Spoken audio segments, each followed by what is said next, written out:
Hafla ya leo ni hafla ya County Fiscal Strategy Paper. Na County Fiscal Strategy Paper ni step ya kwanza katika ile tunaita budget making process for the financial year 2026-2027. Na hapa ndipo kila department itakuja kuonyesha wananchi ni mambo gani ambao itaenda kufanya katika hali ya kupeana huduma kwa wananchi. Kwa hivyo hii ni hafla ya maana sana, kwa sababu tunataka wananchi wasikize kila ministry yetu ni nini inapanga kufanyia wananchi. Alafu tuchukue maoni kutoka kwenu ndio kwenda kuimarisha huu mpango wetu wa County Fiscal Strategy Paper. Tuko pamoja? Kwa hivyo yangu kwa niaba ya His Excellency the Governor na pia kwa niaba ya His Excellency the Deputy Governor nataka kuwakaribisha sana kwa hafla ya leo na mjisikie mko nyumbani. Pale tumefika sasa katika hii program introductions. Kutoka hapo tutapewa opening remarks kama hotuba na His Excellency the Deputy Governor, na kutoka hapo tutaendelea na presentations za ministries na departments, yale mambo ambayo wamepanga kuyatimiza, kuyafanya kwa niaba ya kuimarisha huduma kwa wananchi wa Kitui County. Tunataka kufanya introductions, na kama vile huwa tunafanya kila wakati, huwa tunaandika watu kuambatana na sub county ama constituency yenye wametoka. Kwa hivyo tutakuwa tunataja sub county yako na wale ambao wamefika. Tutaomba kwa heshima sana wapate kusimama ndio tupate ku applaud ama ku recognize their participation in this meeting. Nataka tuanze chini. Ukisikia sub county yako imetajwa, kama unatoka huko, hata kama unakaa hapa Kitui Town, tunakuomba kwa heshima upate kusimama ndio tuone wale ambao wanawakilisha sub county yenye wanatoka. Tuko pamoja? So tunaanza sasa. Kitui South. Kitui South, wale wametoka huko mpate kusimama ndio tuwaone.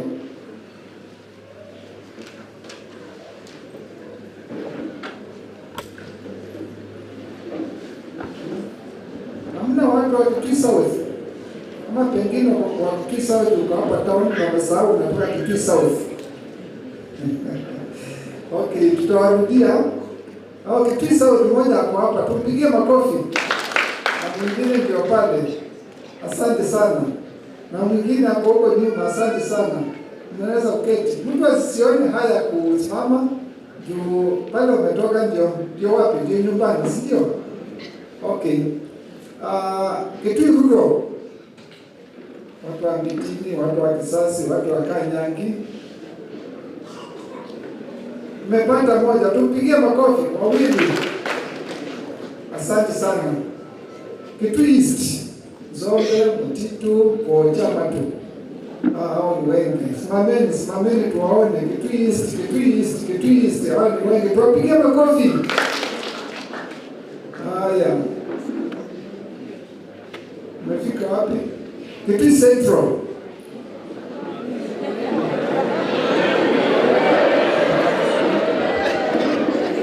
Haya, tuwapigie kamoja. Asanteni sana.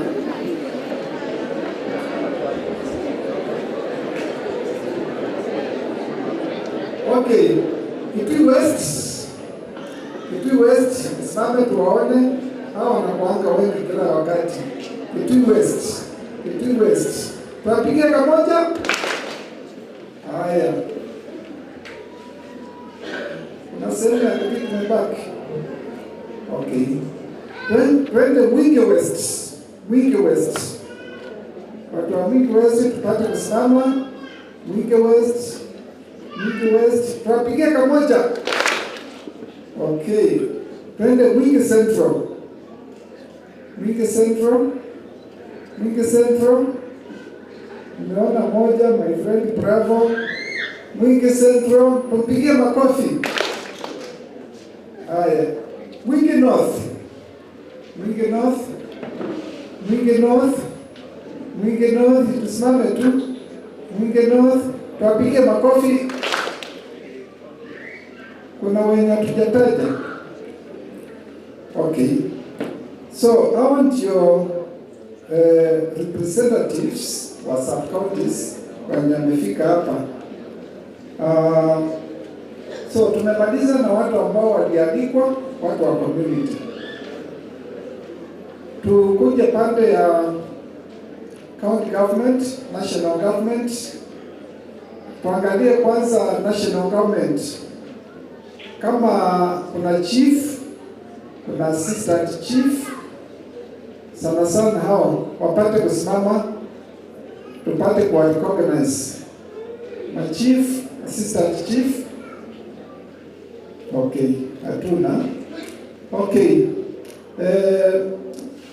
village administrator, ward administrator, deputy sub-county administrator, sub-county administrator. Kama uko hapa, tafadhali upate kusimama, tupate kurecognize.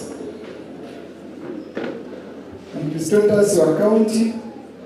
Okay, tuwapigie kamoja. Asante sana. Okay.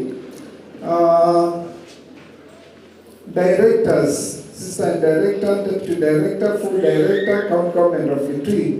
Kama uko hapa, upate kusimama.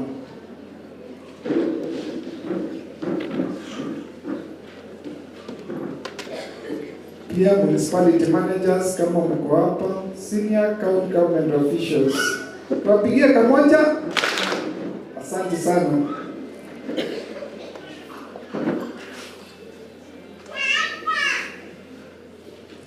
Okay, tunaenda kwa executive na hapa kuna county ministers, kuna chief officers na kuna advisors.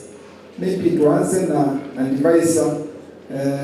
Wale wako hapa wapate kusimama kwa heshima. Tupigie makofi. Asante sana. Sasa tunaenda kwa chief officers, makatibu wa county. Tuwapigie makofi kamoja. Asante sana. Sasa tumebaki county ministers na his excellency the deputy governor. Tutapatana na his excellency the deputy governor hivi karibuni. Kwa hivyo hii nafasi nataka kupatia minister wetu apate kujijulisha na tuambie ile idara ama ministry yenye anasimamia. Waziri.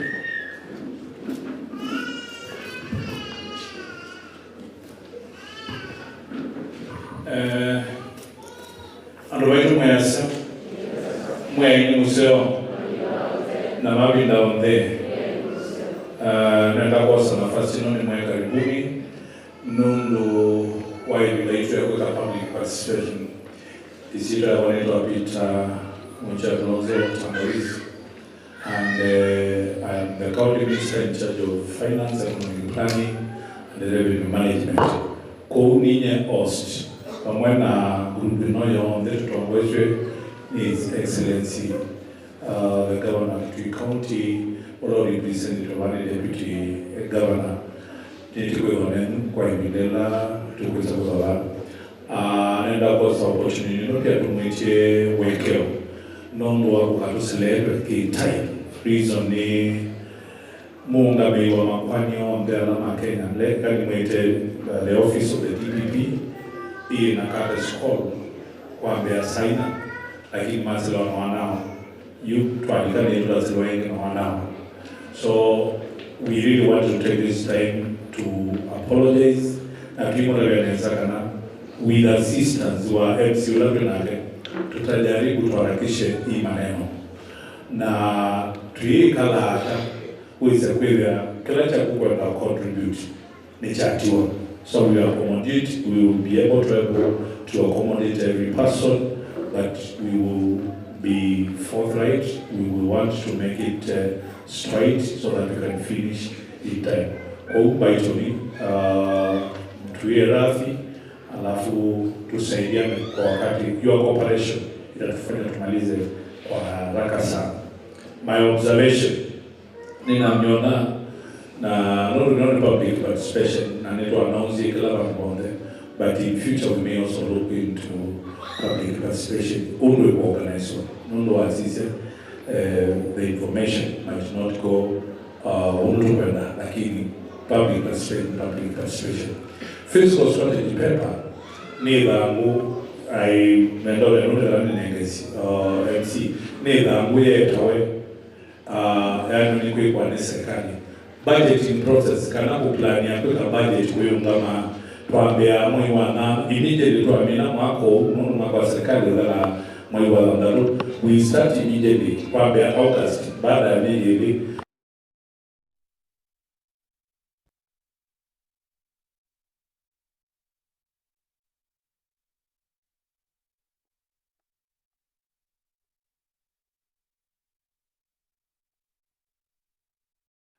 CBROP, that is the county fiscal, county budget and review outlook paper. Iyukwa naende mwi hunotwe wa keli tidho wana madhangweli ma lazima uweze kwethea netoka netameka pala veko public participation na yuma ba ikithi kwa group ingeta wa county budget and economic forum, that is CBF. Mageme sisi na yuma buithi katika cabinet isiwa ni cabinet nikanayo uma cabinet yuma buinge itwa wa assembly na copyright to assembly team enengane kwa controller team enengane kwa national process ku budgeting process katika budgeting process idhango yetu kwikaba yani wene ku submitiwa kwa county assembly kimwe yao matuku miongweli na nyanya mamwe yu na njo kutumira nikana tose mawoni menu tongelelevo isu niyo natshele idhangwe lengiteka ne akana edhani titatita kuboya mbesa kuma kunungi lakini kauntino naenda kumravia katika utongo iwa His Excellency Governor Julius Malombe ithiti ikobe tembesa kumanza kumbesila tunenga wanitwane na mbesila tikolonazia nitwane so naenda kumwa idhangu ila ya muhimu muno ni nayo idhangu ino ikutwa fiscal strategy paper niye sofazia foundation ya kuambia kusovya budget estimate kana budget ila tukweda tano nutu assembly mwi wakana. Thank you very much MC. I think that was an elongated introduction na kuma introduce katika idhangu. Let's go to the next step. Thank you sir. Thank you. Asante sana waziri. Nenda tukuni waziri makofi masio. Waka maua. Pamoja. Okay, maua tena. Kapili. Maua tena. Watatu. Asante sana waziri. So kutoka hapo sasa tunaenda kwa His Excellency the Deputy Governor na naomba tupate kusimama ndio tumkaribishe Deputy Governor. Nataka tuende kwa ile makofi ya wale ambao wako pale, simameni tafadhali, simameni wale ambao wameketi. Kusimama ni heshima. Kusimama ni heshima tafadhali. Okay, tunapiga ile ya KANU itakuwa wa. Nitakuwa nikisema 1 2 3. Okay. Aya. Okay. 2 3. Karibu Deputy Governor, utudube. Funga. Asante sana.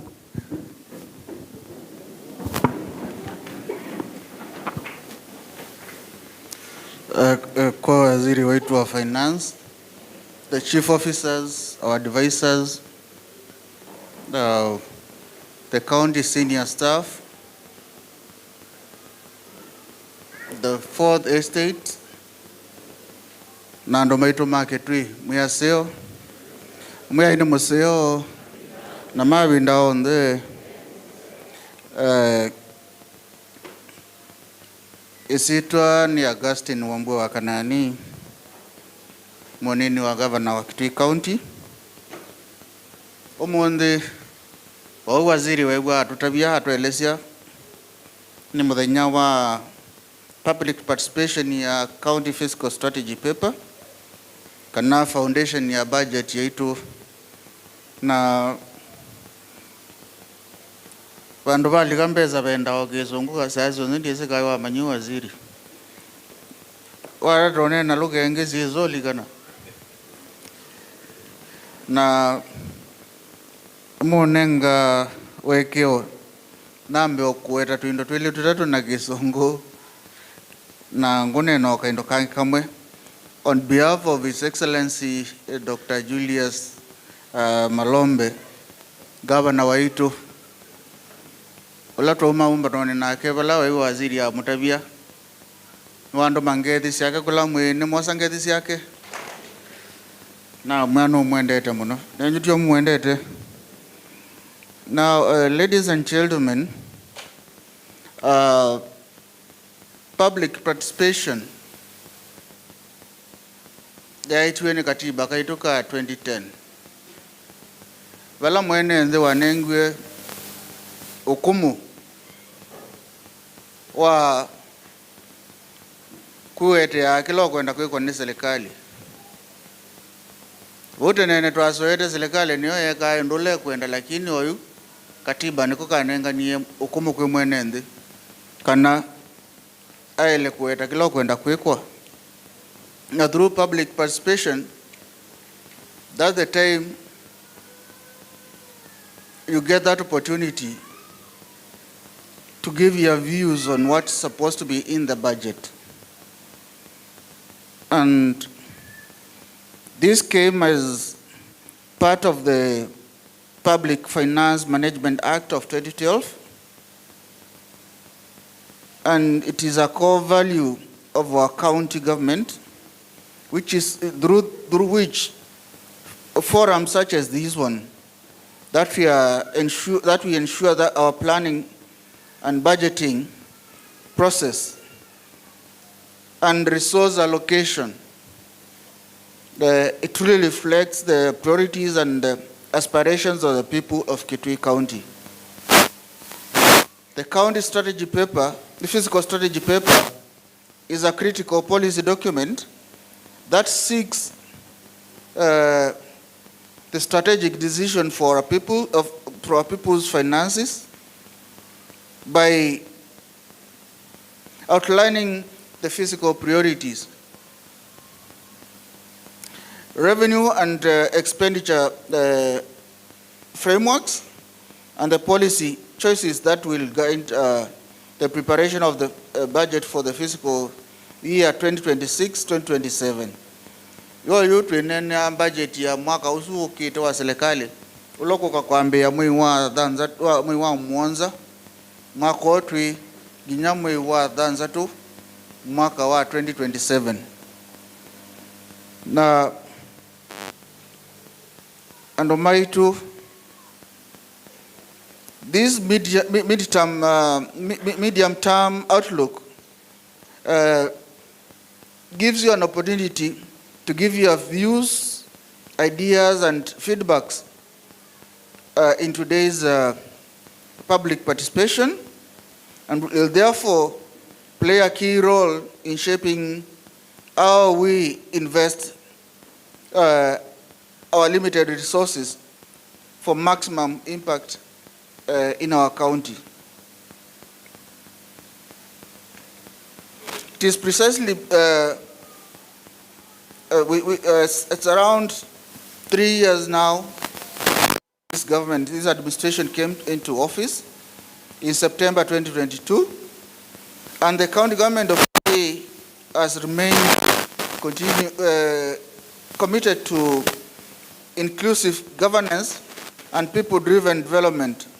It is precisely because of these continuous public consultations and stakeholder engagement that our county has been able to implement more than 3,000 projects or development projects in our county. And this has gone They're entirely through all the wards, the 40 wards, and also the 247 villages. As you're aware, our county is the 6th largest in the country. Kana Kitui county niyo namba thansatu kwa unene. Na ila ingisi ya mbezi tano sithi awa ila siya kuya yulu kundu alametha mtume kalala maisha tuwa siya they are nomads alametha maama kwitha siya kundu na kundu lakini medwa na central place kula metha kuthigi ikala lakini Kitui kichoka anu maitu kila bandu kila kona ya Kitui county na impact ya unene wa Kitui ni wanu mokombea Masaku na Makueni makulia Kitui ini nimbe wa Makueni wana Masaku na Makueni combined mayana nusu ya Kitui umeongele Embu umeongele Meru na umeongele Tharaka Nithi we are still larger than those 5 combined. Kwa utu unene ya Kitui mpangilio ya budget yetu ya Kitui county mwezi tuinene ya bandu ba nene 30,000 square kilometers about bandu banini. So these projects under leadership ya governor wetu Dr. Malombe oyu no tujifunie kana tuina more than 3,000 projects sikitwe across the entire county. Kila bandu bena project, kila village ya county bena miradi hivo ya county.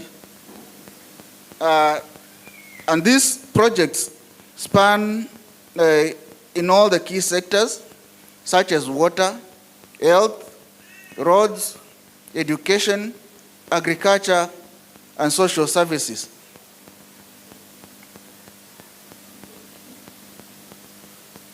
We also wish to reaffirm our belief that when citizens are involved in decision making, development becomes more responsive, equitable, and sustainable. We therefore encourage you to speak freely. Mumya maoni menyu mbota ubingwa ni mundu utakuwa beke no joku kwara kiku isiya nikenda withie ni mwanenga ni mawoni ala maelite na maumelu na methianu. And as we deliberate on the financial year 2026-27 county fiscal strategy paper, I urge you to be guided by the need to promote fiscal discipline, value for money, and inclusive growth, while ensuring that no part of Kitui County is left behind. Kumona kila tu kunengo bano kana projection ile kwekwa whether ayonengane projects across the county na nikenda whether kila bano ne babika kaindo diwo mkwase kila nyumba kalila whether kila bano ne babika projects itonya kutethi andu maitu ma Kitui. And as I conclude, let me assure you that all views that will be presented here today will be carefully documented, analyzed, and considered in the finalization of the important policy document. Your participation today is a clear demonstration of active citizenship and partnership in development. Na umutabia kana gavana waitu tumwe a visionary leader mundu wene baasa muno no mwethe muto mwe wa obwa kelele kila bando lakini wali kawo yani we ani muthukume kila bando Kitui kitu ko tukwate gavana waitu goko nikenda anu maitu makiata matetheke na wethe Kitui kitu ne chaende ya nambe.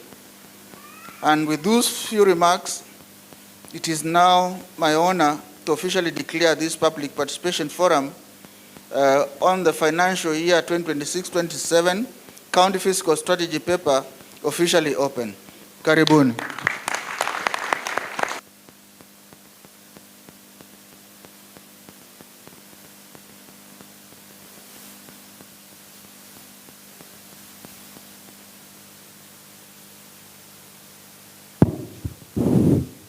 Asante sana, Your Excellency, for that presentation. Sasa tuweke maua tumpigie moja, pigie tena maua ingine, maua ya tatu. Asante sana. So tunaendelea vizuri sana na kwa program sasa tuko kitu inaitwa Highlights on Financial Year 2026-27 County Fiscal Strategy Paper by the CC Ministry of Finance, Economic Planning and Revenue Management. Waziri.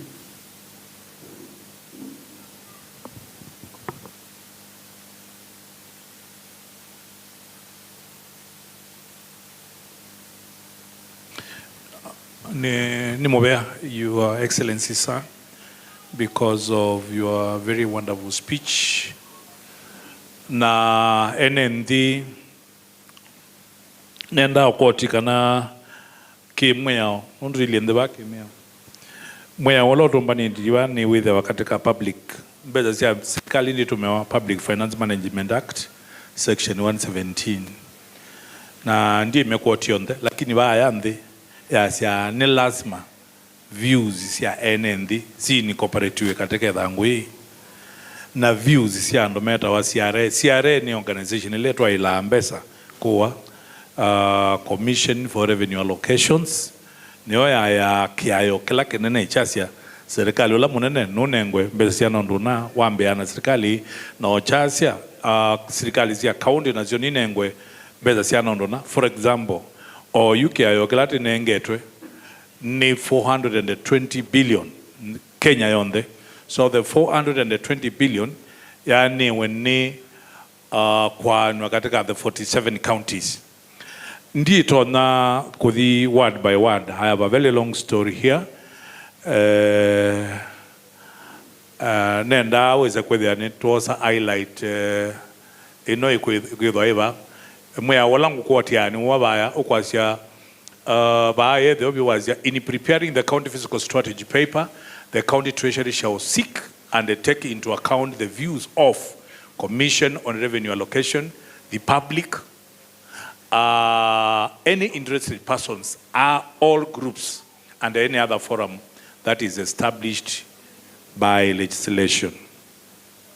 Yuko, I think that is issue to make it to the. Let's go next. Nondo namo promise to the kwedo atwe very fast. Nenda kuka the basis kana ndidi kwa introduction. Fiscal strategy paper yitu ya mwaka wa 2026-2027 ni budget ilate kuambia itukuimwe mwe wa mwonda next year. Kuti budget ilate ndio tumeoyu. Na nicho kipina mwa this is a basis of kuambia kusolve budget yitu. Na apart from that, idi tumetie maondo maitu mwonde to make it katika idhangu kila mundu onde ba wa participate yeta wa CIDP County Integrated Development Plan ni mo ligarante je 5-year plan atagizyo kati base na ADP ya ibaya tindu neje ADP ya 2026-2027 that is a year plan esu ya annual planning ya ibaya ikawa kuma kwa CIDP late je ya 5 years kuke the project let's say nisi amira to this 1-year program.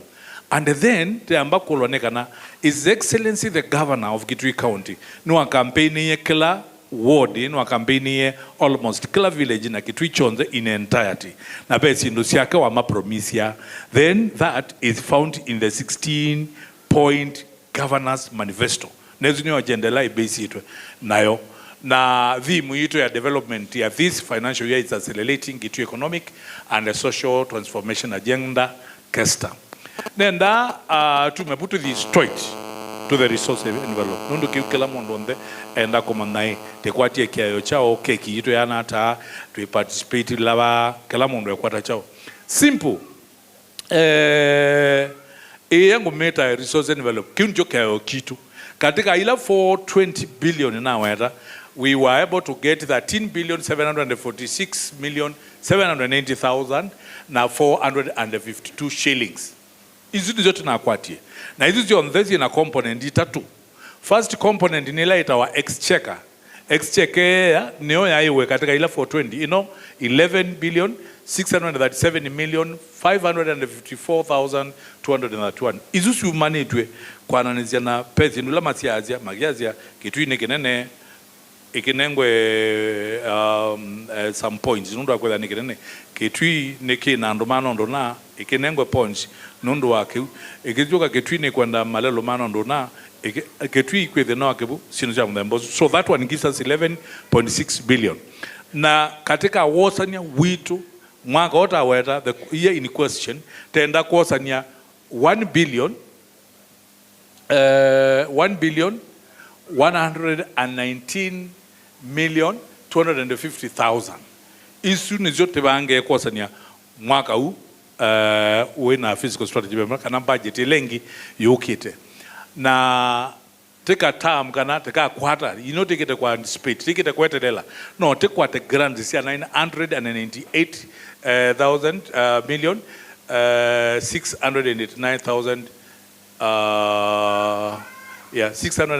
686,221 grants nimbeza ile tunangawe ni our development partners mayoka mayazi atenda kweka ondumona for example Danida Nafseed Meko village nasu medo anambeza sio lakini mbeza sio masieta na condition majazi idete dio dokomela for example to dio dokomela Kitui West na nono mbeza sio ndo ambo mea di ni mwa dokomele mwinge north ni mo mai kia research yo na magema na bala mo dio dokomela nundo na mo laini ni wo dokuma eda ma dokumela wo wa ke bun mama na pala ba konda ke bu mono eda me dokuma wa agriculture mema na pala mo dio dokumela na eda na agriculture cha kuisu jo grants la twa no kwara actually is in isu go to conditional grants ni zino yuti ke do on there so you can go through it totals up to 989 million then bezilati kwenda kwa sania ni sisi tunigeta 1.1 billion na twa there no breakdown just a moment wacha tu usikimbie sana no breakdown ngakwike abaya ngakona mbezi lazia iko yango meta ikuita bosha mbezi lazia anetwe kuma the 420 itekwata 11 nenda waza mustali ya highlighted nondo 25 mwaka uti na mwaka uti tuende the third line so we will be having 11.6 billion to the Kelango Keta grants 989 which is there. This is your Galanu Joka 12. Nikana took our own source revenue. Now our own source revenue nitaani katika kala ministry on the represented the minister can say representative we have put what they are going to collect. For example, the office of the governor will be able to collect 52 million. Na ukeza kwenda na mamano anotunanga monde tongalina mbezi. I think the biggest share collection is katika Ministry of Health, where we are doing 639 million. Now on the Kirunenga total ya 1.1 billion. Let's go.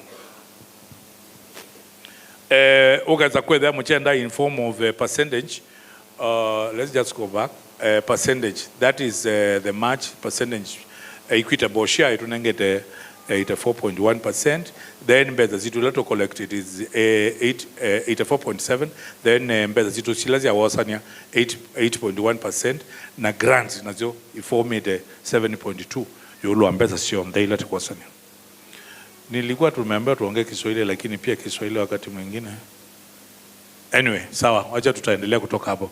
So, ukiangalia katika pesa zote ambazo tunapata ambazo ni bilioni 13.7 unaona maneno mengine vile sasa pesa zitatumika unaona pale bilioni 6.3 zitaenda kwa maneno ya kulipa mishahara na bilioni 3.3 itatumika kwa sababu ya kufanya sasa maofisi ile ndio operations ama kufanya maofisi iendelee.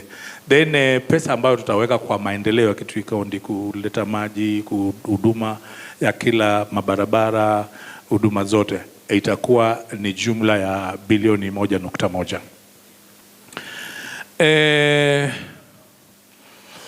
Now tukikuja page 8 out of 9 inaonyesha vile pesa zimegawanywa kwa kila idara.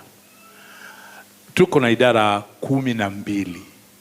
Ofisi ya gavana, ofisi ya naibu wake, ofisi ya idara ya maji na unyunyizaji wa mashamba, idara ya elimu, idara ya mabarabara, idara ya afya. Hizo zote zimewekwa hapo chini. Ngina municipalities. Huko chini tumeweka mpaka municipalities ziko pale. Na ngoja usiende. Ya kwanza ile the first column inaonesha pesa ya kulipa wafanyikazi. Ndio hizo ziko hapo. Ya pili inaonesha ile inaitwa O&M, vile pesa zitatumika katika mwaka ambao tunauzungumzia kwa hizo maofisi. Na hiyo ingine inafuata, hiyo column ya 4 ambayo inafuata pale inaonesha ukiongeza hiyo inaitwa mishahara na O&M ina total pesa ngapi. Alafu kisha pale kuna ile inaitwa development estimates, ni katika hiyo idara ni pesa ngapi tutaweza kutumia hapo kwa hiyo idara, na alafu tunakuja total.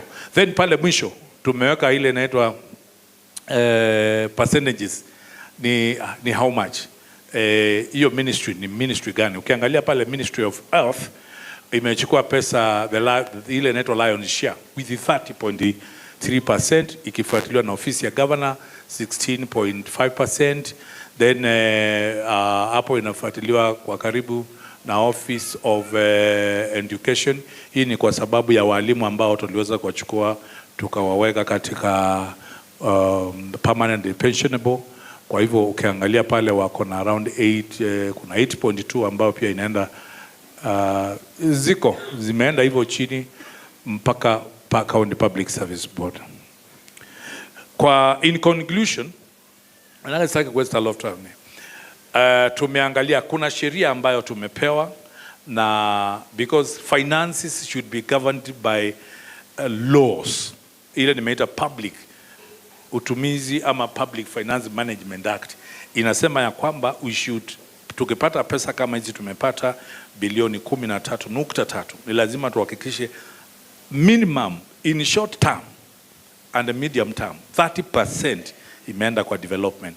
Na ndio tunasema hapa the proposed CFSP adheres to the fiscal responsibility principle under section 107(2) of the Public Finance Management Act of 2012 by allocating 30%, so that one is already met. Then number 2, the fiscal strategy paper will incorporate your views.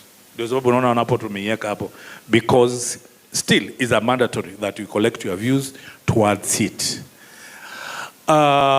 Having said that, mimi sidhani kama niko na maneno ingine. That is where we have reached, and that was giving the highlight ya vile tumeweza kukaa chini na tukafanya kugawa hizi fedha kwa kila idara. Ministry ya finance de kalanze yoka, we have had several meetings na mwenda bikanze kutanzie budgeting last year August. Kwa hivyo tumekuwa na mazungumzo kwetu katikati, zingine tukakubaliana, ile tumefika ni kuhusisha maoni yenu ni nini, manake tuko hapa kuwapatia huduma. Na kama tuko hapa kupatia huduma, ondola His Excellency the Deputy Governor aweta ila budget yake wa ilobi nojuko kwa mundo naongelwe, that one cannot happen now. Ni lazima maoni ya mwenye ya mwananchi yusishwe na hii kuto kutakuwa maoni menu mwabewa kumya maoni, mtatoa mtapatiwa vile mtasema jina ni wapi, probably your number ya simu, because hiyo maoni yenye unatoa hapa wakati tunapeleka hii budget for approval ni lazima tu attach. Kwa hivyo ni kwa sababu hiyo ni evidence ya kuonesha it was attended na watu walifanya public participation. Asante sana MC, nafikiri mimi nimefanya highlight. Sasa ile ingine wewe utatuelekeza ni wapi ndio tuweze kumaliza kwa muda ambao tulikusudia. Asante. God bless you. Asante sana waziri. Nataka tumpigie makofi kwa ile style yetu. Tuweke maua, tumpigia 3. Maua 1, maua 2, Maua. Tatu. Asante.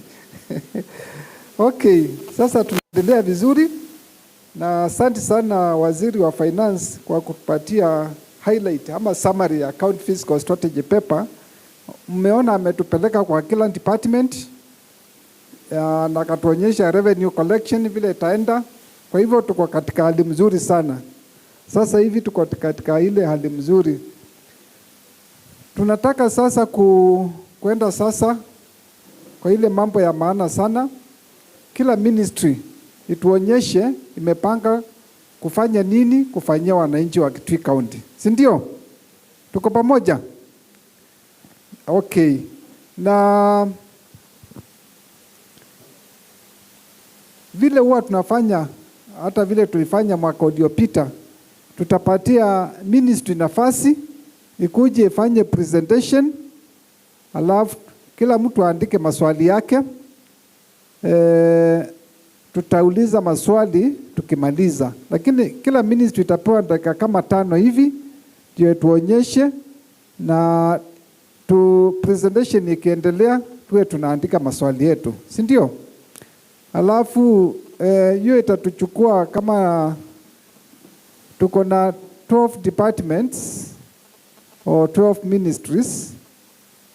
Tukichukua dakika 5 hiyo itachukua dakika 60 minutes. Kwa hivyo after 60 minutes kila mtu atapewa nafasi ya kuchangia kwa kuuliza maswali ama kuleta maoni ya mambo badala ambao ingefanywa, ama pengine utapeana pongezi kwa ile kazi mzuri imefanywa na idara yenye itakuwa imefanya presentation. Tuko pamoja?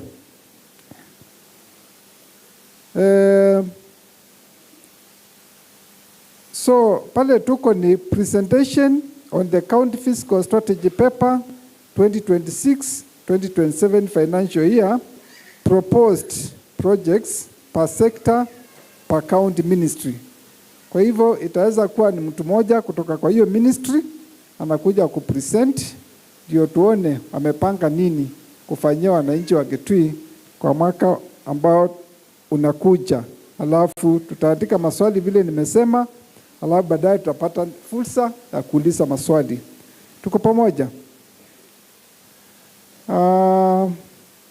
Tuko na mpangilio vile ministries itafanya presentation.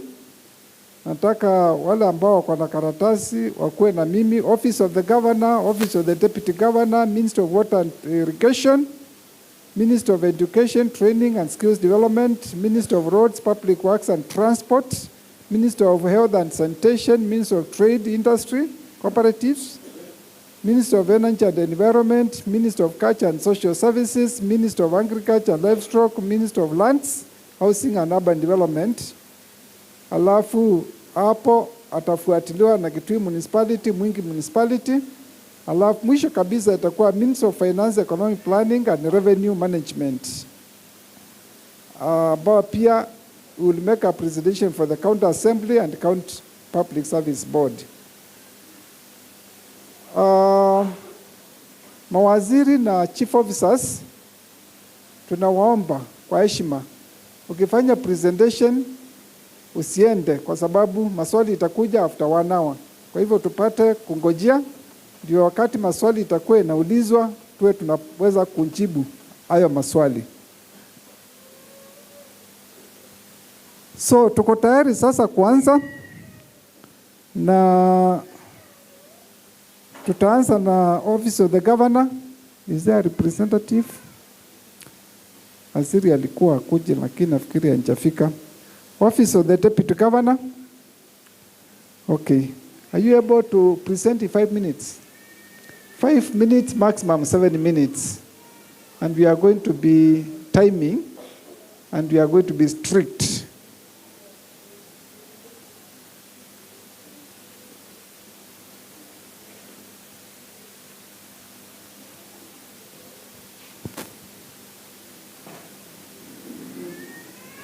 Bwana MC, request the CEOs, the CEO for performance contracting and the CEO for tourism to give the presentation.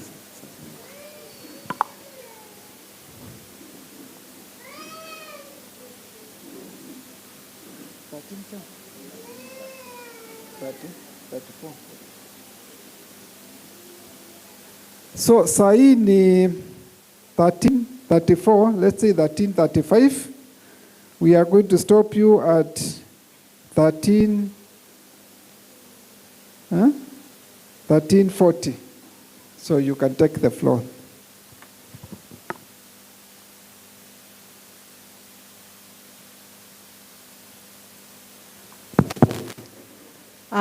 Thank you, our MC for today.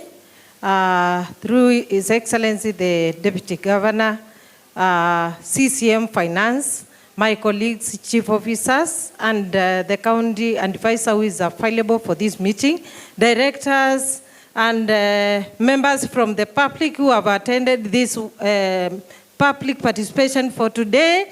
Good afternoon. Good afternoon once more.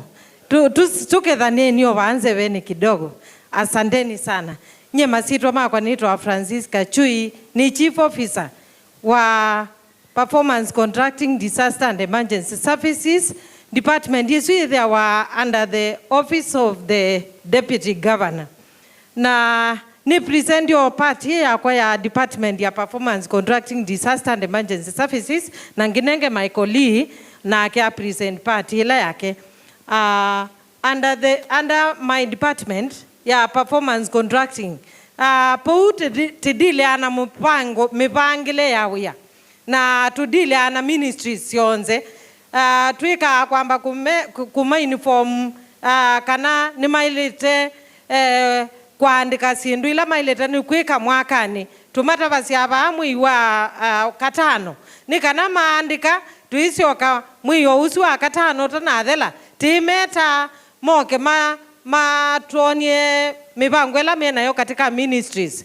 Na buvuti kimeta nitita andu makuu ya national government ni kana moke matutethese kusisya mipangwe su ni kana withie ni twakikisha kana ministries ni siandika nesa kila mailito ni kwika nundu ni manengetwa mandate yo ni governor ula wa mapointie mauyani mo na nituika process isu ya performance contracting either wandasa either aina step 10 na nitunengetwa budget ya kwika steps isu sionze.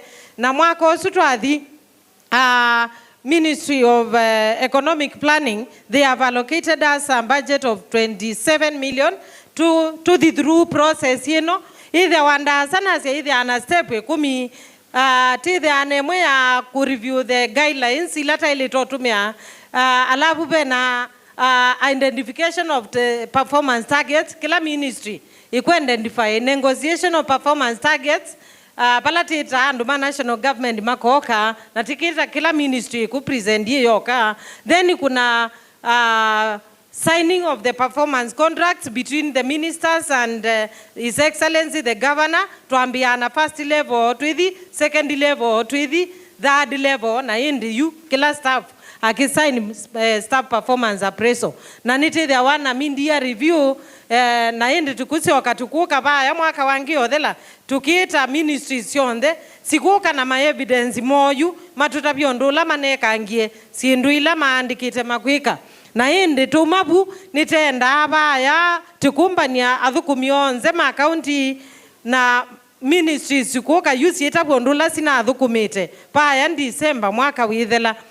Na indi ministries ila siukite number 1, 2, 3 nisi reward wa nisi nenga wa a certain percentage of the salary muiwambe na chuni chote ika katika department section ya performance contracting niti the one section ingi ya disaster and emergency services na yo disaster and emergency services ni pena senda tukwenda kuestablish twende na kuestablish pa ya manyenyoni tumita emergency response center na katika that center nituikite some construction although timinite lakini nituku expect kumina na operationalize omwaka huu withela nundu nitukwandikwa some officers ma disaster management nikana withie katika county tina a fully equipped center itona ku take up response to emergencies immediately pate waste time no kitha be na communication public kitabu na mbela maka kuna nikana etha bena emergency ukitha ni ma communicate na serikali ukitha no itethesie. Na katika that center nituikite some constructions already, nitakite control room pala officers ala makarizivya communication kuma ku ya ku public, nitakite mobisi hata tu nitakite sio sia kanome na nituende na kwa ka assembly hall pala ando asuma ku respond to emergencies pala maketa wa makimbrivi wa kila kijoumela na nikana makirelease wa makithi kutethesia. Na yende nitu ina mubango wa kwaka dormitory ya ndo asunundu makako maabu ikethe wa 724 na kupe officers makako maabu metelete matabwe ethabe undu umila. Na indi nitukwenda twake dormitory isu na tukisio katikie matangi maki uo nikanetha ningalisia mwaki sikithe kile binda bena matangi matona kusu siangalisu within siathi ku respond to any emergency. Na indi pena ICT infrastructure nundu wa communication no nginya bethwe na ICT infrastructure yesu ikethe wa ikuonania kila chumila katika screen ukitha etha ni pena communication yumete ku ya kwimwene nthi ni kuoneka katika screen na kuoneka ondula ya respondiwa. Na indi kila kingi tupangite kwika katika that section ni ku respond to a few cases sia etha ni upumila kindu kitona kwete mbanga na muno tika sio maybe sia balucho ni kiwo ila kwethwa na mbua mbinge sio sia skulu tisia binafsi muno katika community centers tisa sawa nesu niyo mipango ela tina yo katika department yesu ya performance contracting disaster and emergency services. Asante sana.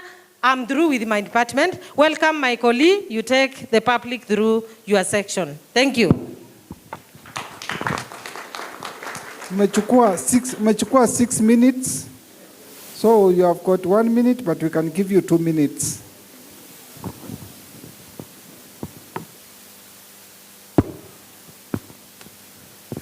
Enendene ngumoke ndani ya Yesu nukwase mwasio ngi na kwa nemusio kwesietwa ni Ferdinand Kadhenge. I'm chief officer ula ungami tourism, hospitality na game reserves. Tuthi mpaka kwa tebo ya masafu mwana.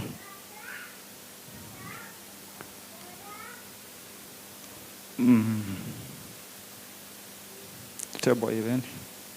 Aya, sioka. Katika tourism, pesi ndio ila tupangite kwika kudevelop tourism attractions katika Kitui County.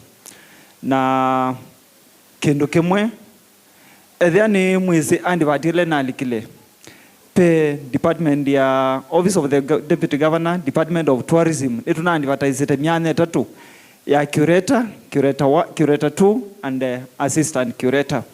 Na nundu wake Kitui County nitwambisie kwaka pandu betawa Mutomo Reptile Park.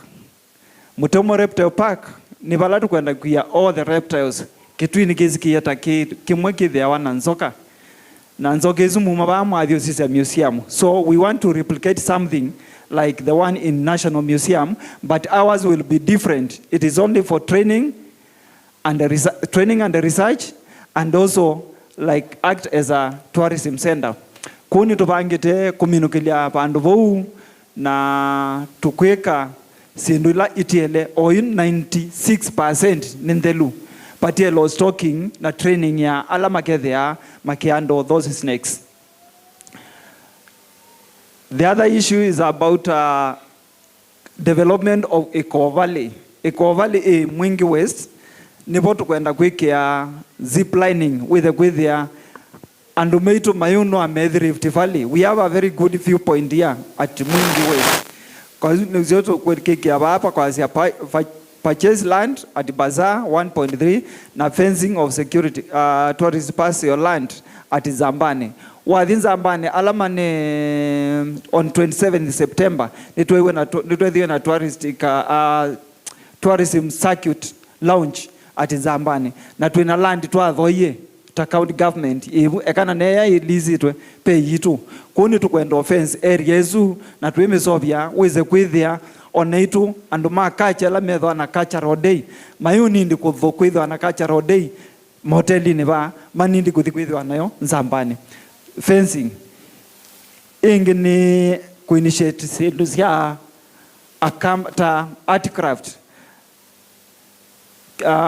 ila andu masa sindu cia taminambo nzou na moni tukwenda kumeteva punzambani wize kwithia makeke yawe ya wovu tuyu nindi azungu ethani azunguka no mundu uma Kisumu Kakamega wherever oke kwambia kuthi Mombasa kuthoa those cabs nazio sizovizwa na andu mitu no tumoza twamumia gutwamete ku musio keza kwithia mundu nutona kwinuka na kuthukumia bu next ingi ni tukwenda kwithia na community sensitization andu mitu ni more lack knowledge and especially hoteliers oyuke kulia ni chao moteli mitu matareitiwa ni chao nundu our hospitality sector they well trained and sensitized how they should construct their hotels to be rated kana hotel mitu kuthia ni ma ratewa tuingo hotel Kitui county tutona kwazia wina class kena ku andu mitu ni tukwenda matwa that's training na twima sensitize wize kuthia ni mekata ingi wathi mumoni twina self groups siku na kwina a very rare birds sie mumoni na mutitu ku group hizi ni tukwenda ku support na some equipments cameras binoculars guidebooks na tukwithia ni ma thitaku ethia kasoni kuno kwenda kona no ukone gwikwa basa utumite binoculars na no ukakune visa kwananisia na camera ila tunengane bo ingi ni grading of roads in conservancies twina conservancy vaka nyonyo twina game reserve mutomo South Kitui game reserve and mwingi wali kila mwingi withi kumaluka kora withi kumaluka George Adamson talius wathi no kwithia wing graded na wali kila masionga withi tu kambia Simba talius no kwithia wing graded kuni tukete tembeza cia those areas with kwithia ni andu ni passable ingi ni tukwenda kwithiwa na bills Kitui county tuingwa tourism bills and policies na hizo ni zikwenda mbeza uweze kwithia athiani mundu woka ku still nutona kwithwa kwikata ku kwithia ndo manipulate andu mitu pena policies na acts ila sio mungaidi. Thank you MC. Time. Thank you.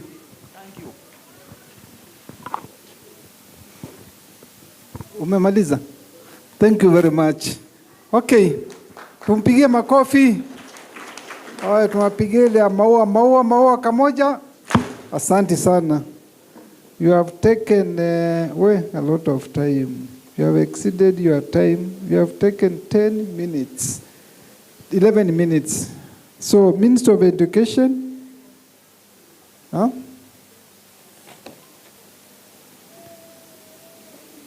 Minister of Water and Irrigation. That is number 2. You have got your 5 minutes. But there is a professional 2 minutes we can extend for you. But try to finish within 5 minutes.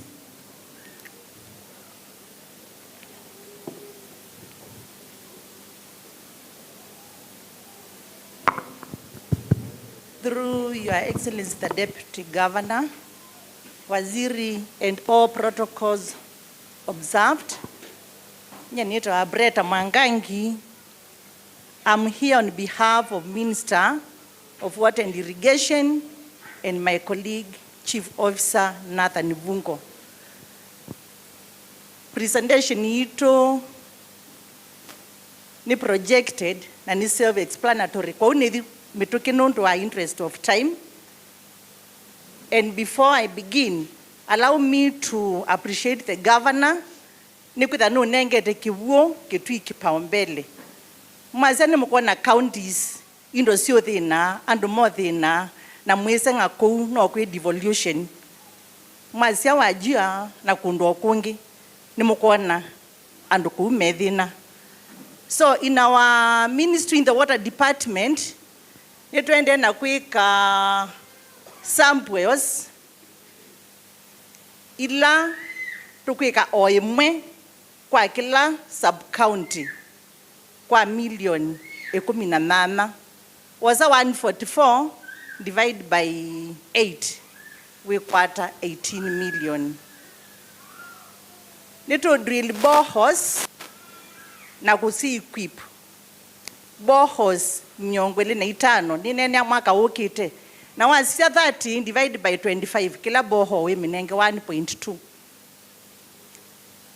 Nito construct kana kudisil o masilanga ala matema nene muno kwa kila silanga silingi million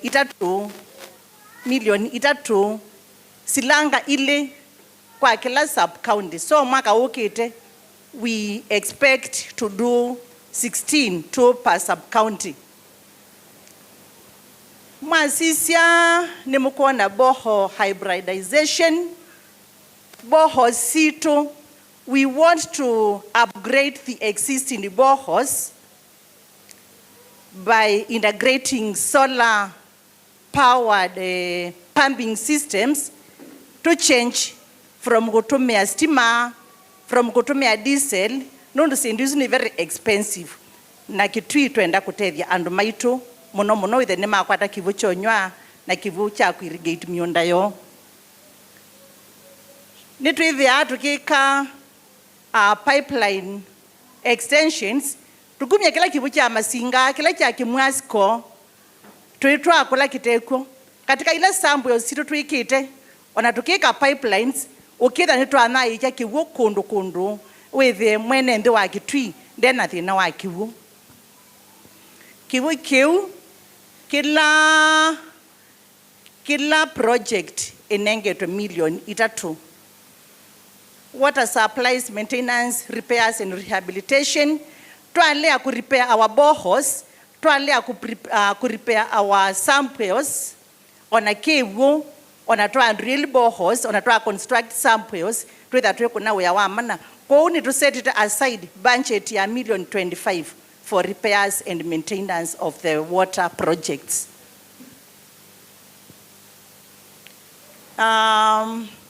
Number 7. Subsidies to water service providers.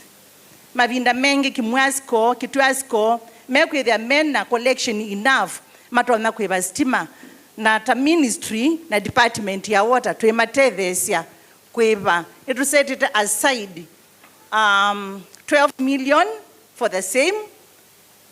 Mwaka uone tudho ye pump kwa kimwasko, na mwaka ukile tuvangite kuwea kituasko pump ya 8 million. Alongside that, we want to get digitize our master meters.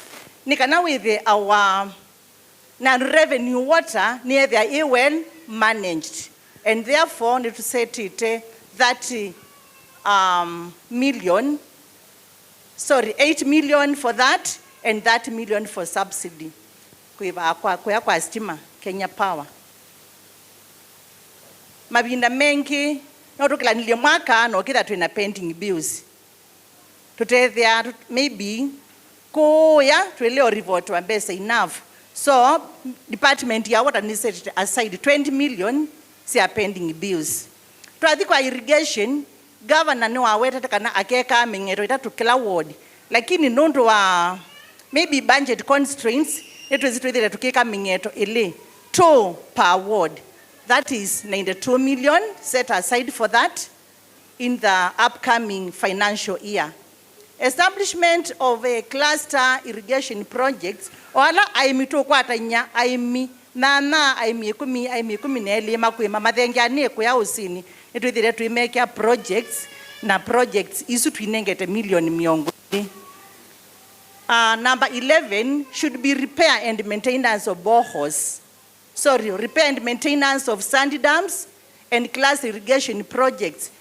Mabinda mengi tukwata osimu tukiwa be boho ya kiwe pana yede te serve community nesa lakini kwenda repair no kithi atuina beza sia repairs. So it was set it aside million itatu for repairs and maintenance of the same. Aimiama ito makwima in the cluster projects nitusete million ile siya kumeka capacity building training nikana withe ila moto mea pump ila moto mea solar nimezikila makwika withe mekwa nanganya sinunzio ila mananengwe. So we want to capacity build them, we want to train them with 2 million na twasio set aside million itano for pending bills mwaka ukite nemupea. That is Ministry of Water and Irrigation. Makofi. Thank you very much. You have taken exactly 7 minutes. Thank you for observing time. Okay, maua tumpigia makofi. Maua kamoja. Asante sana. So, twende sasa kwa Minister of Education. Uko tayari? Minister of Education not ready. Minister of Roads, Public Works, 5 minutes. Provisional, additional 2 minutes.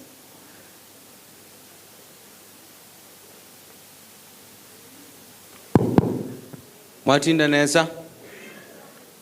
neza na kwa natinda neza. Kwa majina yangu naitwa Peter Musia, Chief Officer in charge of Transport and Border.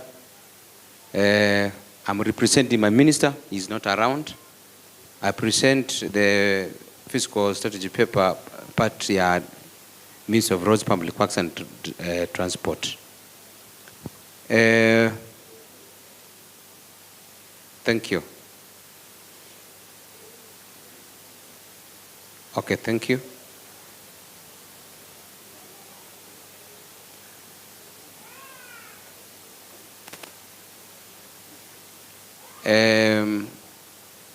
You see, we have the personal emoluments, which is 177, operational maintenance, 6 million, O&M 15, O&M for transport 11, subtotal it is 210.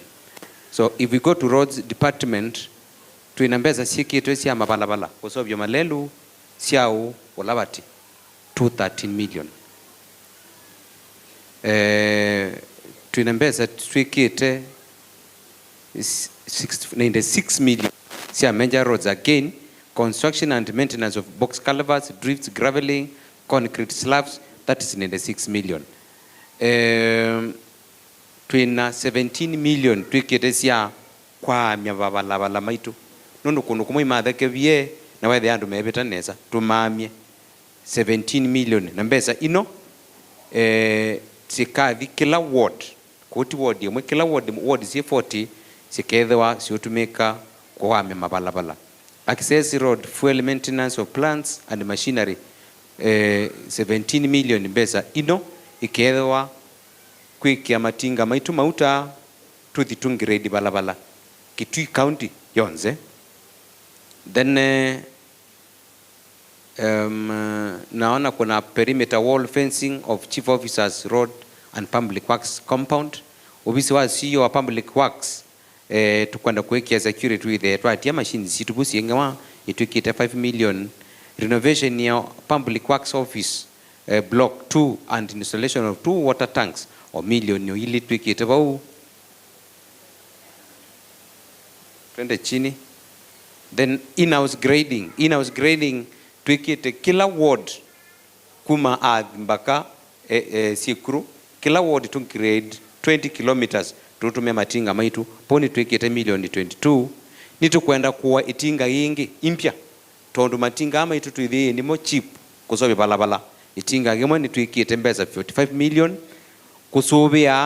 kusobia na kurepair alamebo 10 million kusobia ngali ila situmuwani ma engineer kwa mbio kio ni katwike kilidipu kwa mbio kio twike projects ya ministries ya serikali no 5 million kalizi ni siale kudazio so mwaka muima nitu kwenda kuminukililia kana completion and equipping of spare small equipment tools and motor vehicles inspection 5 million ngali sia Kitui County sionze ila sionze sikwa adho kumima county tusieke inspection ba koni to kwenda with raso bya workshop wesu nitu kwenda ku purchase of road plant machinery tires wiring parts and accessories tuma wear mataili na other accessories ta service parts kwa boda ino ni sector governor unansi isio yuna and mainge mena believe ya in it lakini hii sector employed over 20,000 people in Kitui County. Actually, it is the biggest sector that has employed a lot of people. Serikali ya county government kupitia uongozi wa gavana imeweka milioni 10 itengeneze bodaboda shidi mpya. Imeweka milioni 8 itengeneze irepair zile bodaboda shidi mzee na ziliwachwa hazitumiki. Tutoe huko hazitumiki, tulete mahali zinatumika na zilituweke picha mzuri. 3 million tumeka pale, tuangalie ile policy yetu tulitengeneza bodaboda itafanya namna gani. Tunataka kutrain bodaboda operators tuwapie license leo hii sasa tunaongea pesa yenye tulipewa last financial year tunaendelea kuwapea saa hii. Wanaendelea kuchukua biometric hapa tu Huduma Center. Next financial year tunaendelea kuwapea. Tumeweka 5 million ili tuwapee reflectors watu wa bodaboda, tuwapee elements, tuwapee gumboots.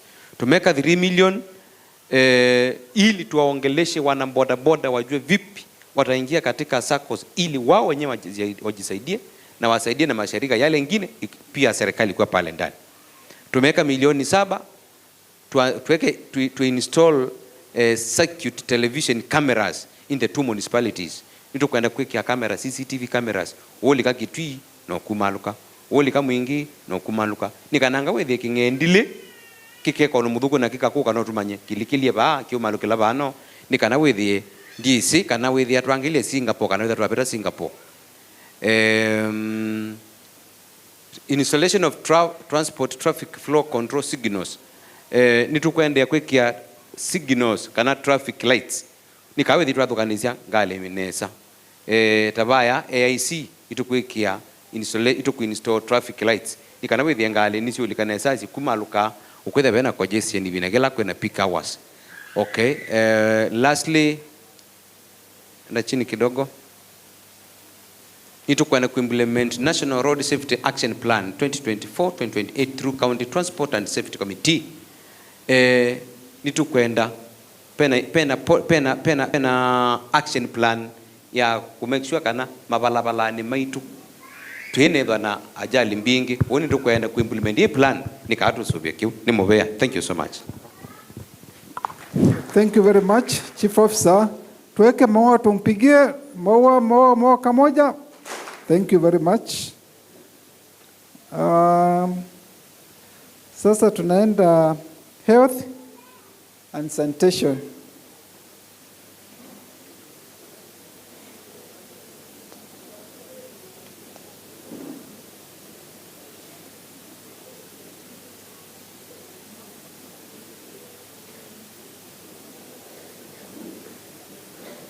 You have your 5 minutes and professional 2 additional minutes.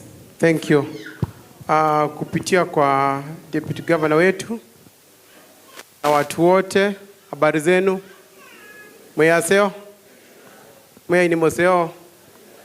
Nababi ndaonze? Asante. Kwa mazitwa nitawa Dr. Benson Musioka na ningweka presentation ya on behalf of the Minister of Health and Sanitation.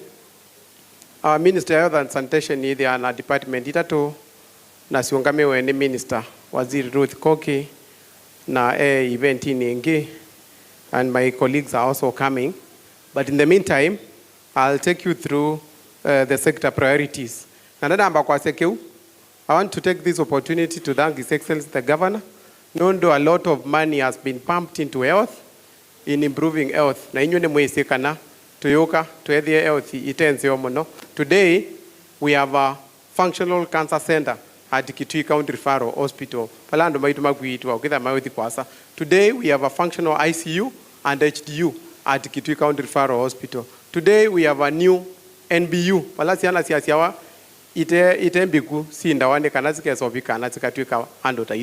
So, a lot has been done in health. We have constructed dispensaries in those places and operationalized those dispensaries, and we are operationalizing others, as we'll see in this presentation. So a lot has been done in health, and we thank His Excellency, and we thank the great people of Kitui. Quickly, wasisia katika budget yetu, the proposed projects and programs for financial year 26-27, personal emoluments, ama ile tunaita mishahara, 2 billion 990 million 245,988. Health ndio iko na wafanyikazi wale wengi kabisa, na mmeona pia tunaenda kuajiri wengine ndio tuongezee, ndio ukienda hospitali usikuwa unateka a lot of time kabla utibiwe, si hivyo? Mtafurahia. Kwa hiyo budget kuna wale tunaenda kuajiri wafanyikazi wengine. Then kuna ile tunaita ya dawa. Ya dawa, you can see we have 265 million and another 100 million, making it 365, so that we ensure that drugs are available when our people go to hospitals. I'll also talk about, just highlighting, I'll talk about CHPs. Kanala tumeta madaktari magoya kijijini, community health promoters. We have a budget of 88.9 million for that. And on operations and maintenance, we have 51.9. Proposed projects, highlights of the projects. At Kitui County Referral Hospital, we want to ensure that we decongest Kitui County Referral Hospital. So we block ikwakwa, it's our mother child health block. Pala maitu kile ni maternity block itakuwa hapo, theater itakuwa hapo, pediatric ward ya watoto itakuwa hapo na ward zingine. Tunajenga, ilikuwa imeanzishwa lakini ikakwama. This financial year we have an allocation of 82 million. The next financial year we've set proposed 60 million. Kule Mwingi pia kuna block kama hiyo. Kitui County Referral Hospital we have proposed 100 million. Kule Mwingi pia kuna block kama hiyo. Hiyo tume propose 60 million ndio imaliziwe kujengwa. On community health promoters, kuna grant pia ya 74 million. Na kuna other projects like you can see, renovation of Chuso, Mutomo and new mortuaries. We have upgrading of medical stores. We have also completion of construction of dispensaries that I've talked about. Zenye bado hazijamaliziwa. Next. Additionally, kuna zile tunafanya equipping. Tunataka tukue na proper level 4 hospitals. Kuna kule tuna equip na theaters. Kuna like equipping of Kansiku Health Center for newly constructed structures. Kule Kansiku mbali kabisa tumeconstruct block ya theater, tutaenda kuequip. Although hiyo imewekwa hapo ni kidogo, so zingine kuna program inaitwa NESP na national government. Wanatuletea equipment, then wanakata polepole kutoka kwa ile pesa ya SHA. Na mtaniruhusu I want to nendo dhudhi ando maitu ma register SHA hospitali hizi ni kwithia ukilembesa hizi kwa SHA na sioka hospitali no ite ku improve services kwa hospitali hizi. So tumekinishwa hivyo then to register SHA. Or you Kitui County, we are still at 42% kwa SHA registration. County ta Mombasa me 67% na county ingi ni semba ete muno kwa ku register SHA ni free. Kwa pigia binda yako ambao register. Papi oneza ndo namba za register. You just need your ID and you are able to register. Then when it comes to mambo sasa ya kulipia the premiums, hiyo tutaongea baadaye. But sasa hii tunafaa kukua 100%. Kila mtu wako hapa ameregister. Kwa hivyo kama leo uko hapa na hujaregister SHA, ukitoka hapa upitie pale hospitali uregister tafadhali.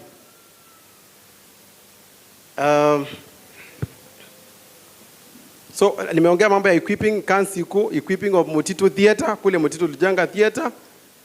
Chuso Sub-County Hospital tulijenga last financial year tulijenga theater, tukajenga wards 2, tunaenda tumepropose budget ya kuequip zile. Equipment of rehabilitation department for Ikuda and Nu and others. As you can see, just go back. The total budget for the Minister of Health, the proposed budget will be 4,234,346,305. Out of that, development, ile budget ya development 347.7 million. So that's all for the Minister of Health. Thank you so much. God bless you. God bless the people of Kitui and God bless Kitui. Thank you very much.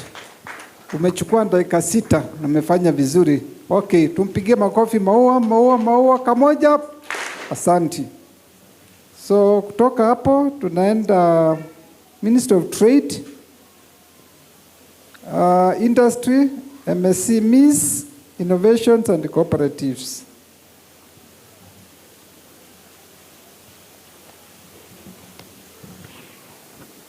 Good afternoon. Mwe ni museo na mabi down there. Nita wa Paul Ngei, Chief Officer wa Cooperatives, ni represent Minister wa Trade na Chief Officer mwenzangu. Alame busy bandu bangi matamba kuko mundi na presentation yitu ile tao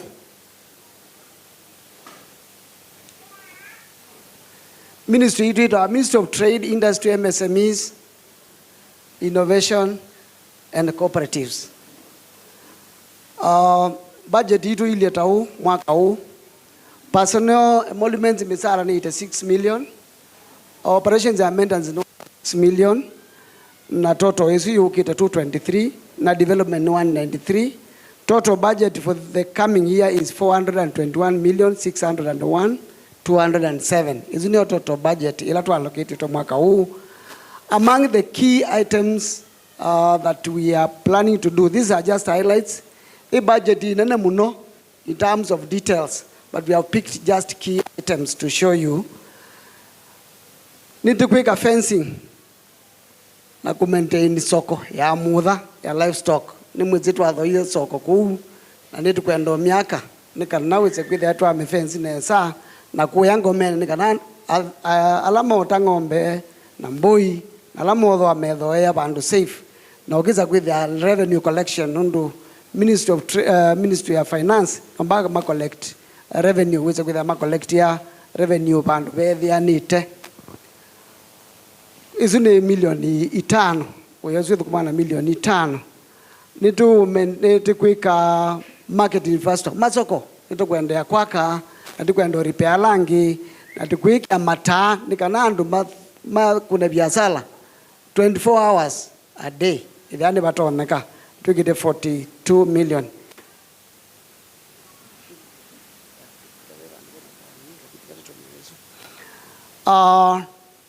Nitu repair masoko kwe masoko mathukie muno ukithia either the roof has gone down kana floor yao ni nthuku and we have allocated some 43 million to do that.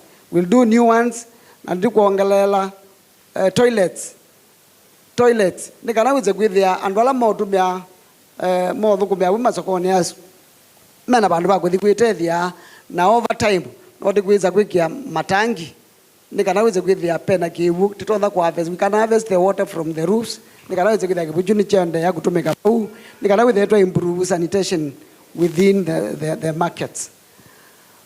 Amo mendu ni mewite kana be county aggregation and industrial park that is coming up na uniende ya kutake shape na need kwenda ku set up some governance structure now within the CAIP nikanaweza kwenda niambia ku become operational and we have put aside some 9.5 million na need useobia solid waste management system or within the CAIP nikanaweza kwenda pando bowi baseo na tukase 16 million for that work. Amu menu na vya pe amatezi nimezikana amu menu nimezikana pe kindukita wa economic and investment zones within Kitui ilani thandatu na sio and then is yalite kwambia ku develop over time. What we are going to do in the coming year is we need to identify some places where we can do mini CAIPs. Na zile mweze CAIP ilani na ibaya kanyonyo we'll do mini CAIPs nikanaweza with the aggregation of produce from the farmers na zinuzia mudembozi ambaye kwa this coming financial year it will man that to identify the places where we can do the mini CAIPs at the EIZ nikanaweza with the nitwaambia kuthinga about putting that together na kuambia go develop maybe in coming years na to set it aside some 12 million for that work. Nitu thoa to livestock market land kuweka Kongo na kama muongo ala mwezi na mumete side izu ni mwezi kana ni kuna akwe masoko ele ni national government magwetwa ESP markets masoko azu mana akwe kula kuna atua soko sia indo na kuno mpaka timandie asulucha na alama dhowasya indo some more space. So we are buying two markets in those two places, two pieces of land. To accommodate yasu. On the side of the cooperatives, we continue to encourage our citizenry mende kujoin cooperatives na kula kutai, and especially among kula kuina value chains ila zikuendekana nzoko, ndengu, mwe, muvea, livestock and the like. We'll continue to promote registration of new cooperatives. Nikanaweza kwethe andu maitu ni malika cooperatives ila zikukubi na sia matethesya to become economically empowered.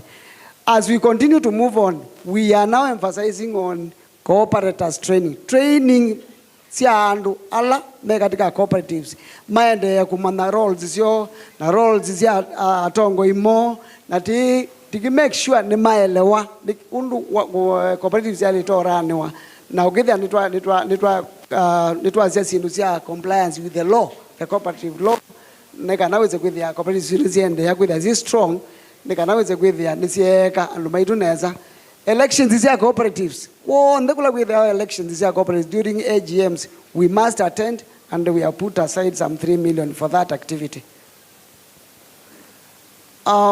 Katika EIZ ile 6 economic and investment zones nini mwezi amumendu ni mokie forum ila ya Kanyonyo last year mwe wa katatu na nimuonie information ile yanengana about kila kikuya economic zones ila tumite. Now this time tiyu mwita muke Kanyonyo, we are coming down to where you are. Kila EIZ we will have a forum, na forum hizo ikethia kuelezea munango in depth ni chao kibo from the EIZ where you belong. Nikana nundu mwiwa mwanza nitikwithwa na investment expo Kitui. Yumujuga kwa attend investment expo ile kwa ndio mwana Kitui agricultural show. Mugethia mwi aware of what exactly exists pala mwi. Nikana tambie kuengage na investors ila external with knowledge. We are aware of what we have. Nikana with we can engage from a point of understanding of what we have. For example, kwe mundu umete kundu kwe copper. Na nduku gaethwa na investors may interested in copper. Kwe mundu umete kundu kwe iron ore. Na kwe andu magaethwa katika investment expo. Magaethwa may interested in iron ore. So we will be able to engage with them, knowing kila wina choku kwenu na nicha utono nene na utono likata katika biashara lezu. Lakini utezi what you have. Unapewa mundu kuko obweso kuvena nundu ndwisi. Uweza kuona mundu wakazi nini kaka nukwika bana ndukezi. Lakini baada ya kuoza chao kila kitu na ni chako. So forum ino nituhusika coming here. Nikanaweza kwenda hivi on that to get involved. Need to set special purpose vehicle ila iketha itetheza kumanage KIPE paka form one either an authority, an investment authority or something like that, kana corporation that is going to be used to manage the KIPE. Na itiku ikagenukita itu rebrand county exit and entry points kwe kunumona kwa heri Kitui county kana karibu Kitui county ile maka boundaries zito kana mundu elika Kitui akitha nwa mananwa bikachauni Kitui. We are going to do that. Thank you very much. God bless. Thank you. CEO, you have taken 8 minutes. Okay, tujitayarishe tumpigie kamoja maua moja. Asante sana Chief Officer, Minister of Trade, Industry, SMEs, Innovations and Cooperatives. We go to Minister of Education. Tulikuwa tumewaruka kwa sababu hawakuwa tayari. Wamesema wako tayari. Minister of Education, please.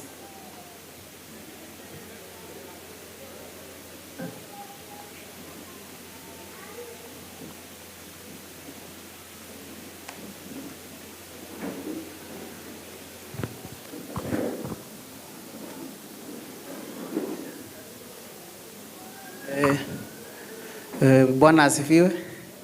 Mwe ni museo mabinda onze nanzini wake naza kwa masito nito engineer Kennedy Mwendoa ni Chief Officer Minister of Education ni Department ya Polytechnics kana Vocational Training Centers I'm here representing my minister, Joyce Titus, who is away on a meeting to present the CFSP, the Ministry of Education, Training and Skills Development. Our personal emoluments is ila salaries ya alimu maituma ICD, alimu vocational training centers na staff ni 808,494 for 15 million. Katika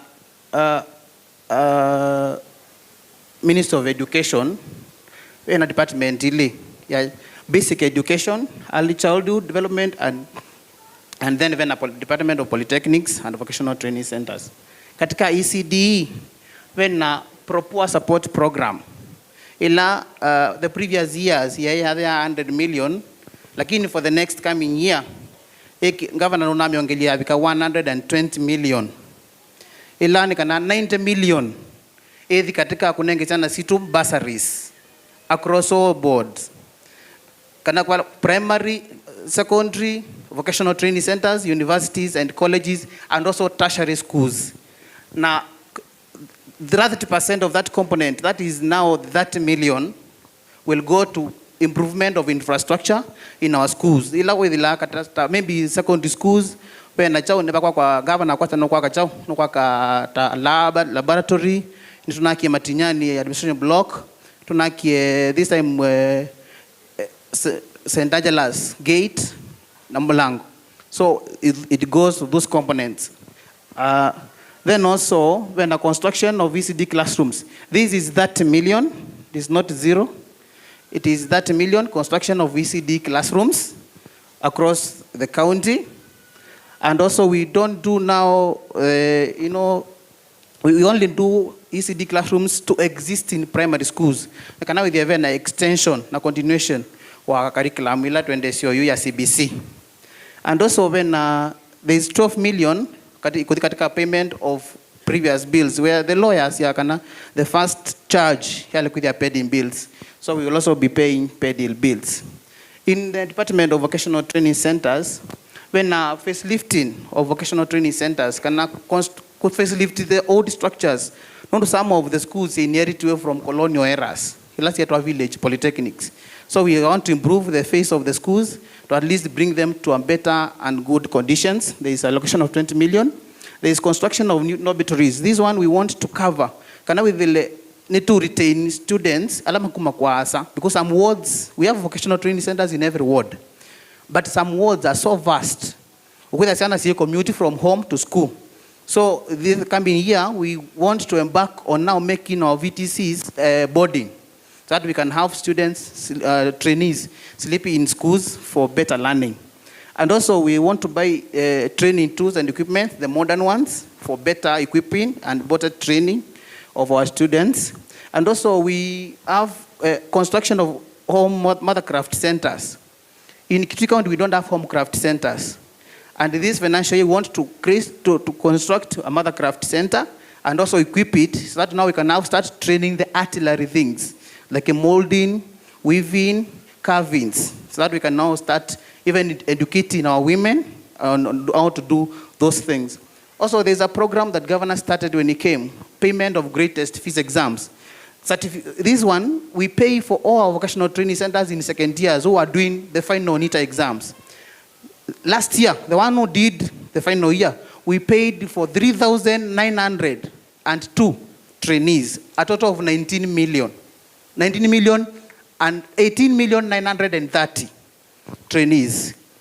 And this is a program that we ensure that all our trainees, they sit for their final exams for certification, so that we can also be involved in the RPL, recognition of prior learning, because it is a program being run by the national government, State Department of Training, whereby if you do certificate, and after some time you can go and do another course, because the leverage is you did certificate today, so you go say I did certificate, I'm a grade 2 exam, so you can go and proceed and do grade 1 certificate, recognition of prior learning, so that we can enable our students to continue gaining skills and certification until to higher diploma level, whereby which is equivalent to a degree.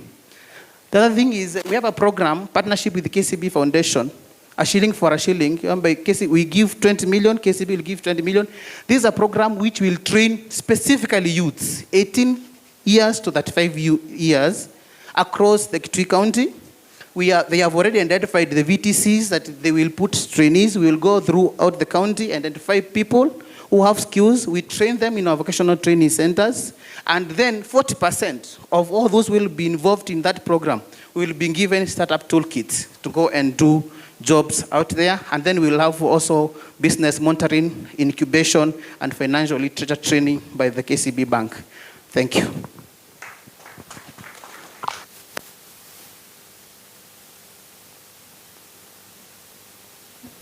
Thank you, CEO. You have taken 6 minutes. Thank you very much for that. Okay, tutayarishe tumpigie kamoja maua kamoja. Asante sana.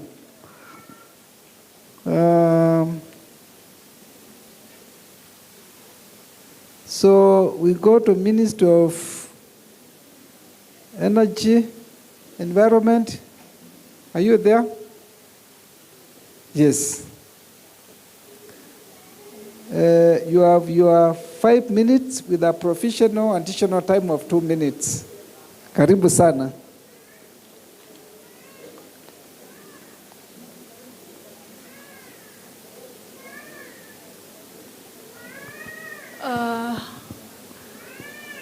Through His Excellency Deputy Governor, our CCM Finance, our CEOs, directors, ne kalima Kitui mwaseo ingi.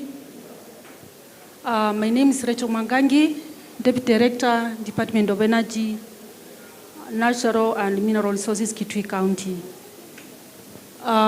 Here to represent our CCM,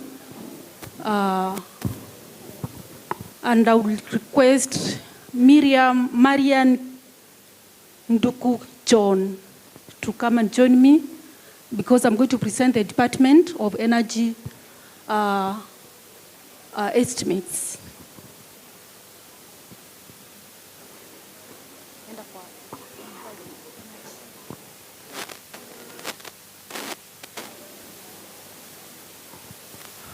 So for those who are near, you'll see the first line, there is rural electrification program. Kana program ya kunyaisya stima kwa mashinani. It has been allocated 50 million. Already we have an MOU with the REREC, formerly REA. When we give them 50 million, they give us 50 million. So for that budget line, we are going to implement projects worthy 100 million. The other one is alternative energy technologies. Wala to promote ya kutumia makiwa solar. And we are going to install solar lights, solar security lights in our markets. And also, that one has been allocated 44 million. The other one is maintenance of the same. It has been allocated 20 million. The next budget line is hybridization of water boreholes. This will promote the use of solar power katika kukunagiwo katika Kambol situ. Then we have promotion of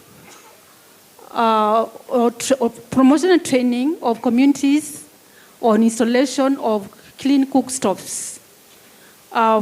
Since 2018, we've been promoting what we call clean cooking in our communities. Kana uiula mailu kana tuasia kutumia makimudeu katika maikon maitu. We promote installation of cookstoves and also purchase of modern cookstoves. That one has been allocated 3 million. On the department or sub-department subsection of mining, we have artisanal and small-scale mining. where we will be doing training and capacity building of artisanal and small-scale miners on value addition. It's not only subsection ile tusika na uziwanzi na mavia mela to munene kana wa minerals and natural resources. Na yo ni tuite that should be 8 million. No, 3 million. That should be 3 million 248,000. Quick create awareness at the community level. Then we that kuambisia liaison committees ila situmika kuelezea NNC unmatonya kutubia udhiwo, and we've allocated 3.6 million. The other one is the mineral testing and gemology lab. For this one, we've set 5.5 million to purchase mineral testing equipment. Kana tuithikianisie kana mwitheni mwekila tuweta kuthoa. Just a moment. Kuna watu wanapiga makelele huko nje, tunawaomba wanyamaze. Na hapa tuko na administrators, our administrators, ward administrator, village administrator, tunawaomba muende pale nje, muhakikishe watu wamenyamaza. Tuhakikishe wamenyamaza tafadhali. Okay, you can continue. I was saying, did we that though miyo ila kana amashintonya kutumia ethani vya wasa mundani kwaku kana kithekani kwaku no kwete ubisini kwitu twina mashini ya kutabia ni vya muthemba mau ina mana mau na itonya kutethia hata na kana utonya kwitaba. The last one is the mineral royalties. We've been allocated 200,000. Besi na junila sikwati kana I would call it less like profit. Kana what we get after we sell our minerals, and this one is we get it through the government of Kenya. I think I'm done with the energy department. Marian John. Okay, I think I can run quickly through the budget. I'll start from the lower bit. I'll not touch on the general administration and all that. Climate change. 2 minutes. 2 minutes, please. Climate change, adaptation and mitigation. I may not give details, but that one has been allocated 75 million. We have capital grants. We've been running a project, a program called FLOCA. Ila muno idwa kwea mashinani. That one has been it has a grant of 201 million. The other one, and I cannot see the budget, tree seedlings. It has 8.5 million. Thank you, MC. Asante sana. You have taken 7 minutes. Thank you very much. Okay, tunataka tumpigie makofi. Tuweke maua kamoja. Thank you very much. So kutoka hapo tuende Minister of Culture and Gender and Social Services.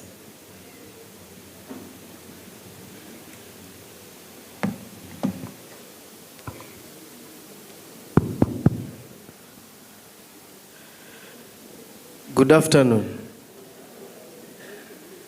Mwaseo kwesela kola kwe monene wito Deputy Governor wito waziri wa fedha, Chief Officers ala ni colleagues mako ala mevano dando nde ala mokie katika public participation muyaseo tamwe wienza together ni yo. Thank you.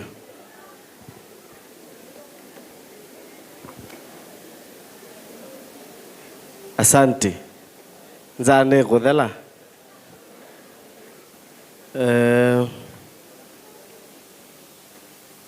ndene wa ministry ya youth kana ministries yetu enene ito culture, gender, youth, ICT, sports and social services. Wasi okalata kwa wikalatite nongo nenge kendo na nye neba nonge wakilisha waziri witu ula eta wa Phoebe Mutemi na nina colleague wakwa acting chief officer ndine wa department ya culture eta Wester Mutemi. Asanti keti ndine wa mubango wa budget kane dhangu yeto ni waziri county fiscal strategy paper ile nenga na ila sieta wa objectives kana broad priorities tuenda kweka chao ndine wa mebea kana iwango tofauti department tofauti ndine wa budget ila yokete mwakosu na yaani tu mudembo colleague wa Kennedy Munyambo no wetie personal monument na O&M ni chao sindula siuse ana athokumi misala na isu ni ototo ya recurrent million maneli 248,627. Then development kana baadhi ya wa maendeleo ndine wa ministry 68,196,364 na total yo then 270 na namba isu ingesi yebu broad priority culture ndine wa directorate ya culture department ya culture gender and social services tuna mubango wa ku promote culture and the total is 5,129,035.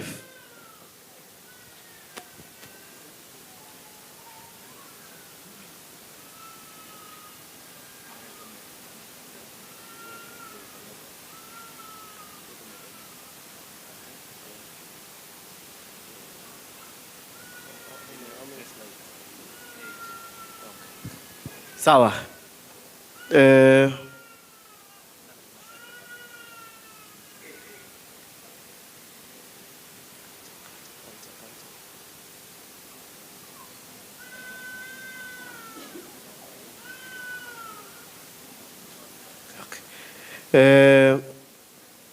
Enhancing functionality and cultural facilities to 2 million. Improve utilities katika heritage sites. When ita wa Southeastern Heritage Center ikuwa yashi ikuru to allocate 3 million na vena community facilities ila tu there CCI wene mobile suwa culture to allocate 2.5 and then vena 2.3 million siya ku improve security access kana kuiya ne mwese library ni siya itiwe katika counties we library la ye mwingi.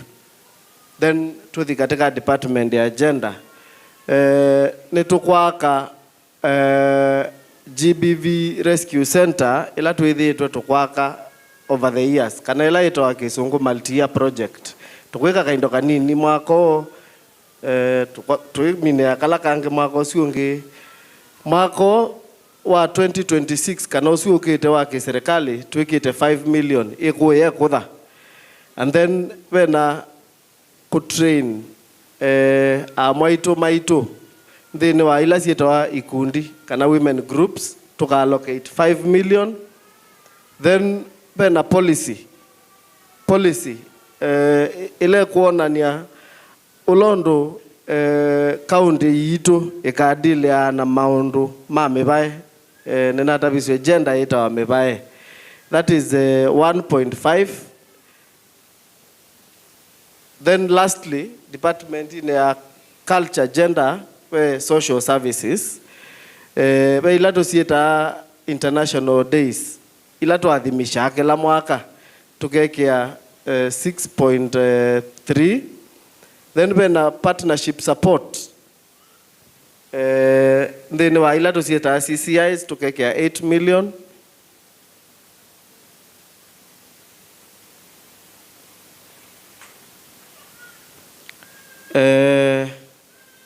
Youth sports ICT ilane department ilane siaisia pena mubango wa kuimarisha kana kuika siendo several items tukuika katika ila data center yitu, and we have allocated 6.5. Then when ICT and innovation hub, Mondoma operationalization establishment, Tukamenenge 6.9. Then when a digital delivery, digital county security digital platforms, ta website na kundukula kungi, ono yu asisia, ndine wa mtandao, nukuona kana umbano, no woneke ni mundwe Nairobi, no woneke ni mundwe even nze wa Kenya. We have allocated that 2.2. Kwa sports. Tuinela program yetu wa Governors Cup ila tuendezie. Waitu katika sub-county level, tunaikuwa ya mwingi Northi na mwingi Central, Saturday na Sunday. Na Saturday ila yukete na Sunday. Kana Imamosi na Imabili tikenda kwa Kitui South na Kitui East. Mwaka usua kiserikali tukamiallocate 36.8. Tuina mubango ula tusoba si iwanza situ ila ikawani team situ kwa mashinani na siana situ tukaunenge 27 million.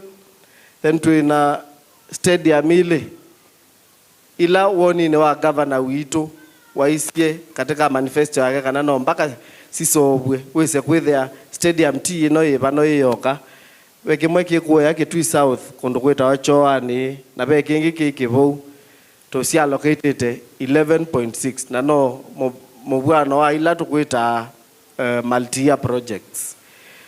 Then we maunduma kikoska, and I think there is an error there. It is supposed to be 4 million, not 48. 445 243. Next.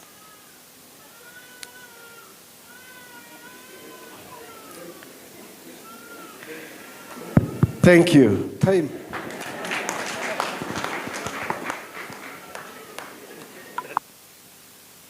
Okay, thank you very much, Chief Officer. You have taken 7 minutes. Okay, tuweke maua tumpigie kamoja, maua kamoja. Asante sana. Thank you very much, Chief Officer. Now we go to the Minister of Agriculture.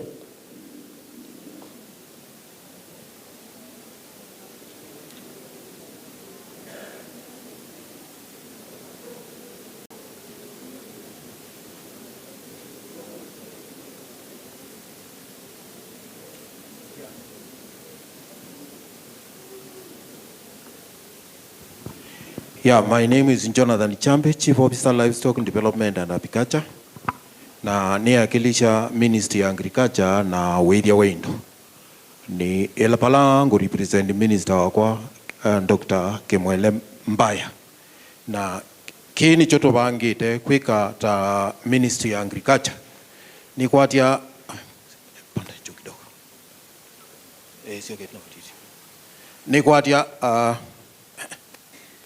ni kwatia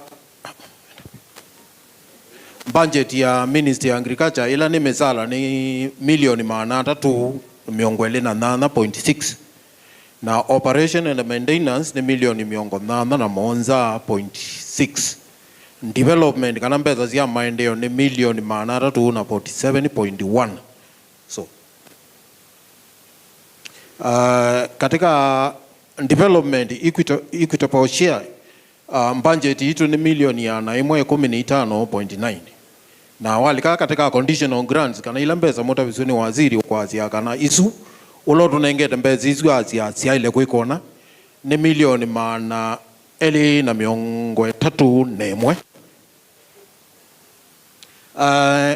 kila kivo katika Ministry of Agriculture wasisia pesi ndu ila tuvangite kuthoa tunengaimi na chambe ni procurement and distribution of horticultural seeds and pesticides and training of farmer beneficiaries ila ne tuninengete milioni ile wazia procurement of fruit traps kana ila tula tumeteo toa mawe tunengete milioni umwe pe sindu itu miunda tutu ithia twa mobilingo tutu ithia ko muzitu ithia Corning Gardens tunengete milioni umwe katika National Agricultural Value Chain Development Project ini ila project tumeta anapseed kanele nene akila kindu jonze itho ana value chain ina wanikwa miatu withia wanguku ubandi wa ndengu na wa maembe isu ninengetwe milioni mana ele 31.25.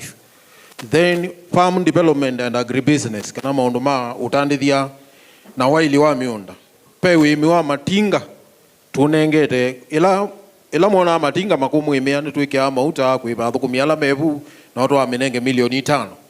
Then tukwinza tusilanga tutiti miundane tulogeza kwithia weta muimi twamina kukwinzia kasilanga kuno onyithie munda wako na watu tunengete milioni ile. Then ini tutho itu sita reapers kana ila mindo atesi akukilia muthanga sibwa kizungu sita chisels kana no tutitengeza kikamba na sio tubangite kuwaina kwa milioni 3. Then promotion of agripreneurs kana ndo alama alandu taikwangelekania la tunasanza ng'ombe bakwa ngindu nononi andu kana kwenu nononi andu meku kana simu makiki abamunuka kwa ng'ombe mani kana wa umetaviezi zito akuni wo wena ng'ombe ziana ata akozia zia simu ni moto umeta agripreneurs na mazu tumanengete million 1.5 million.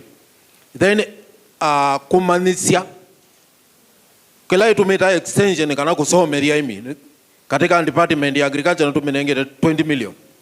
Then establishment and equipping agricultural information desk kana balogeza kwithia wapika umobisi ne meito no tabukela chonzo kwenda ni kwithia twithia na sindu twiyete ni tunengete 2 million katika kila ward 40 ward zionzi ina twinengete 2 million. Then deep skills of extension staff in all the 40 wards kana kumanizia kumima agriculture twa manenge milioni ile.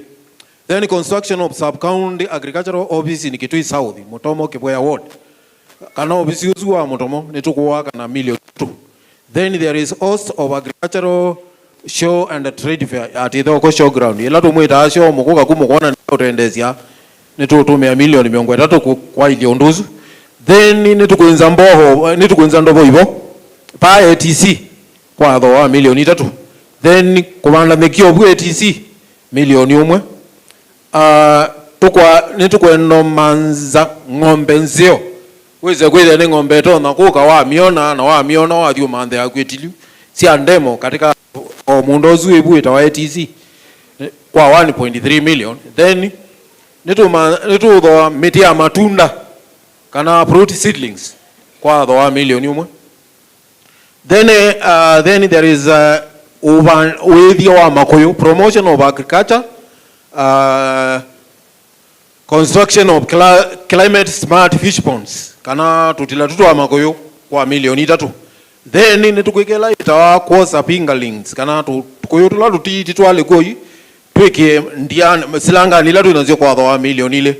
Then nitu manza nuona wapikana ku Kisumo tazita Lake Victoria pe net ila ile ayike tokete eda name eda na group na ina net yo ile makwati ya makoyo kwa nini tukweke nitumanda net yesu tumetwa Kiambere Dam kwa milioni 3 toka kwa wethia weindona wanikiwa miatu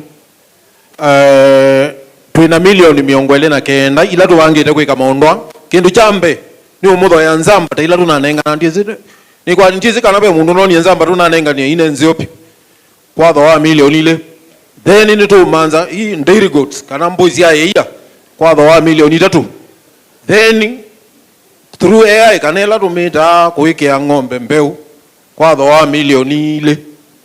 Then uboa wandi wa neki tumoni olondo demo pams ya katika award zi miongwena nitutumia milioni na kuika windows kusovya miatu na kunenga emi katika 40 watts milioni 3.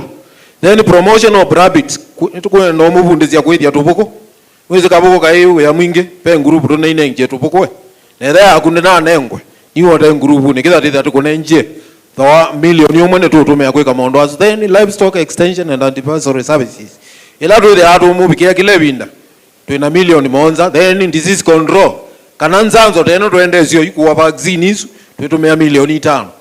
Then bani tukuka nundu tutwazania mindo atenza kame kana tuozania kila tuozane kana tuthimetuma ngo indozi ya kutiwaite chau nitukwaka numba ba hela nitukumiendezia numba ezu tumia tumemino kile na milioni ile ati mubea muno ngaina mwathima.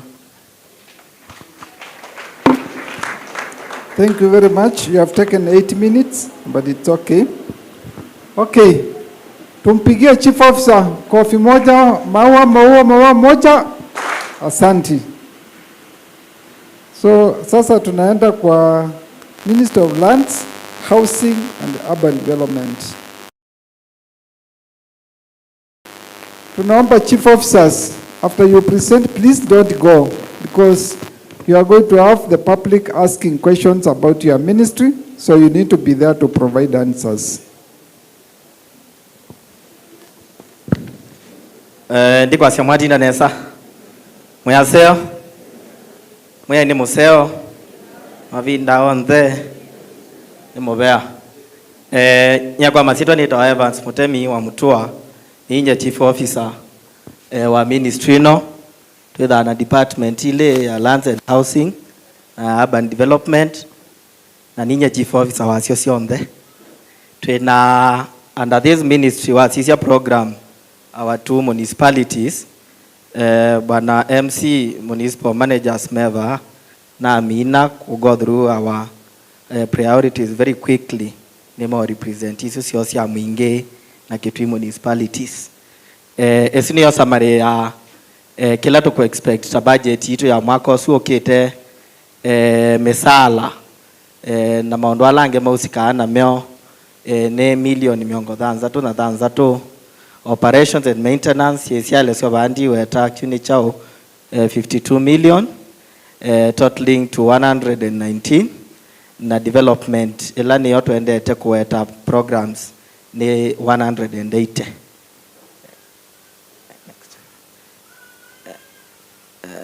Just endelea tu. Katika department ya urban development ilani udhukomi katika mataoni maito na masoko maito kila kimwe tukenda kwamba kwika chambe ni wasisia town sito mbinge siena ila sieta wa road signage na markings neto kwenda kwika kwa milioni omwe kenge neto kwenda ya ola mubango weta wa dustless towns program kana kweke alami kabro katika town sito ila nini siendo ila ngoweta basi on the tisi yake Kitui na mwinge municipalities esi ya town ila nini sie koyanza alame sinemane koya kiusiane for example nemo noni yetu eke alami ba town where la kitone kioleka ne suto nengete budget ya 40 million neto kwenda kuende ya kuthesia town sito kuyanza kwa ku provide facilities ya kosa ya kiko ta mwako yetu nanenga ni koya kwa bonza na koya kabati no sungetu anenganite mutomo na kiuso ila sieta wa skip beams kwa cost ya milioni 3 neto kwenda quickend ya quikia mata maito alama solar energy street lights na siaso kombinge o Kitui kimadoka nyonondo kuna ile tene siene ila sieta wa mulika mwizi tiwa mulika mwizi hizi tuinengete milioni 300 so kwa ila sieko yanza ta kabati kiuso mutito zombe na kwa mudembosu nemo bea nende eto kwenda kusaidia drainage katika soko situ isu nini tunengete milioni dhanza tu be program ito ya World Bank tomeanesie yeto wa Kenya Urban Support Program ya kutethesia kusaidia town isu situ nini siende kuthenge ino inge sia Kitui na mwinge na mwani matunengete kana tu expect makatune 14.2 million nitu kwenda kuthwa ngali imwe ya kwasanya takataka itethe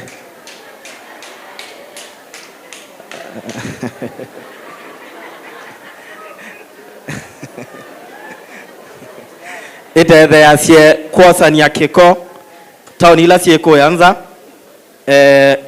ngali ila siethe lawa Kitui county oisi ya kwasanya kiko takataka sietha awa Kitui na mwingi na siyothi kwasanya ko yanza tawaita takoya kwa bonza mutomo ukwethila no thukumi ba Kitui no affectike tubangite ngali imwe wethile ni atethe cianza wa municipality tukwenda beautify town situ kwa cost ya 1.5 million na nitukwenda kuswevya kindu kitwa supplementary valuation roll kana kuongela ploti situ ila autoni situ inebebete unit ukwethila ni kutwikite town nikenda withia na kuya kwenda ano nengwa thukumi kwa cost ya milioni 5 chukingi ni operational no twende muveo no alanze housing ni weto siendo itatu ila main ila tukwethila tukwika kwa muveo su chambe twina 25 million inengetwe county special plan kana planning ya county itu otolondo tubange ya matauni ezune requirement katika mwe ya county sionse cielethila na county special plan 25 million kingi ni twithite tubange ya skosito ciethile ciina development plans ekenda withile nziani ciona nwa cieva kundu kwa kwikia kikona ciendo ile ingi tubangite million nyanya ni tubangite kutethecia andu maitu kukwata mathangu kana title deeds ila itawa land adjudication nayo ni tubangite million ile na ngili maneli na 47 na kila kingi ngwenda kueta bau ni kana ni tuode land clinics ko sensitize nenzi maundu ma dispute na maundu ma ciendo isu kuno katika askosito na kundi tubangite milioni ile na nusu esio ni ya budget ya the main ministry ya land housing na urban development ila na present kwa niaba ya waziri wako Frederick Kimanga ulaye mkutanoni ungi bana ya MC Notomesha Kitui na Mwingi municipality the managers are here and you know those are county entities just like us kauni kumatho chama wete kwa mituki priorities sio tuambie na Kitui municipality. Karibu manager. So you have taken 6 minutes. Hao wengine tuwapatie dakika ngapi? Mbili. Okay, tunaanza na Kitui municipality. Okay, thank you. Madam Irene, you have your 2 minutes. Ngani moseo mabinda onse dincha Irene Kaindi Mwema ninyi acting municipal manager wa Kitui municipality. Nanengo minutes ile nayo ninenea the county headquarter. Hii ni town ila nene Kitui county na nio ilo bitu twanene maundu ma Kenya. Kwa MC mabindangi no monsisia. So ekananzie na program situ na nanzia na construction and civil works. Kana ndi kwenda kuikia solar lights in Kitui town na other wards. Kitui municipality they wana wards nyanya. So sio ndene tukitatukika mataa. Nara monte kana sio ndene tukika. Kon twika at a cost of 15 million. Ila His Excellency the Governor wa locate Kitui municipality.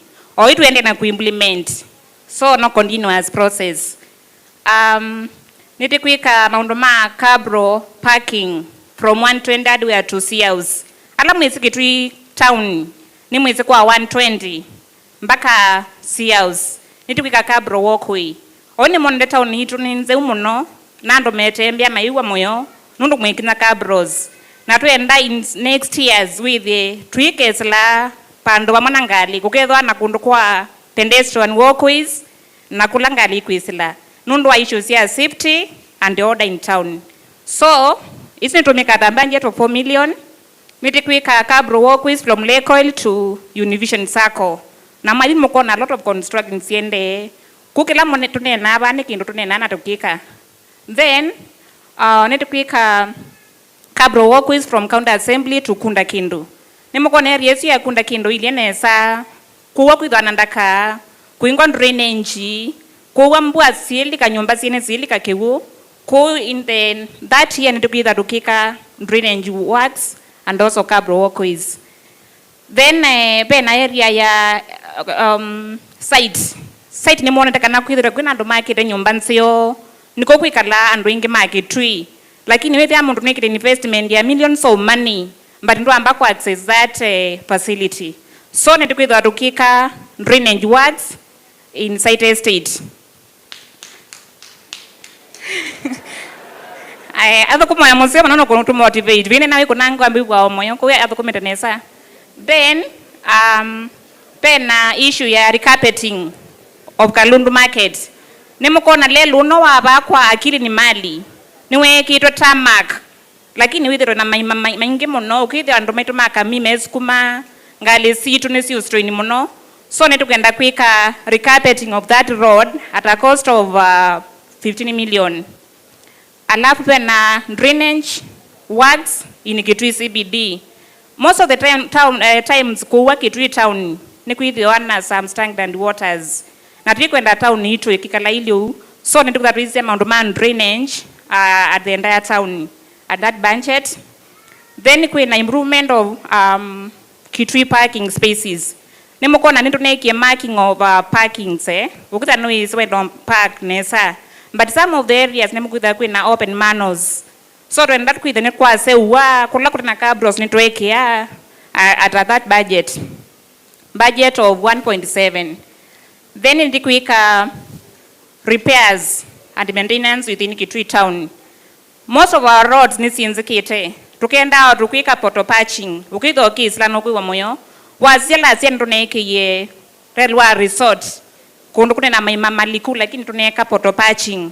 Alamon drive that area now they have something to be happy of because of the county government of Kitui. Then solarization of slaughterhouse borehole. Time. Yeah. Netukwika bore next. Netukwika subdivision policy in Kitui municipality. We want to control our subdivision. Then kuna allocate netukwenda kwitha na policy ya allocate our stores, market stores in bus parks. Do we have a policy? How do we control those who are going to be allocated? We need to have a policy. Nitekwiko. Then kuna review Kitui municipal IDEB. It's a framework ya municipality to control our operation. Nitekwika review. Then yetu the dump truck. Nitekuongela waste management truck because what we have now, mbo sustain waste like produce. So the town is growing at a high rate. So nitekuongela another dump truck. Nitekudowa water boozer ya kubaka up our fire engine. Nikenda the mwaki wato kiabe pena standby water. Thank you. So hii ngina kudowa to meet and maki call then nitekuika GIS mapping and then tuki grading of roads at site area and resort. Thank you so much. My name is Irina. It's so. Thank you. Manager Thank you very Mwingi. much. Municipal Manager Mwingi, karibu.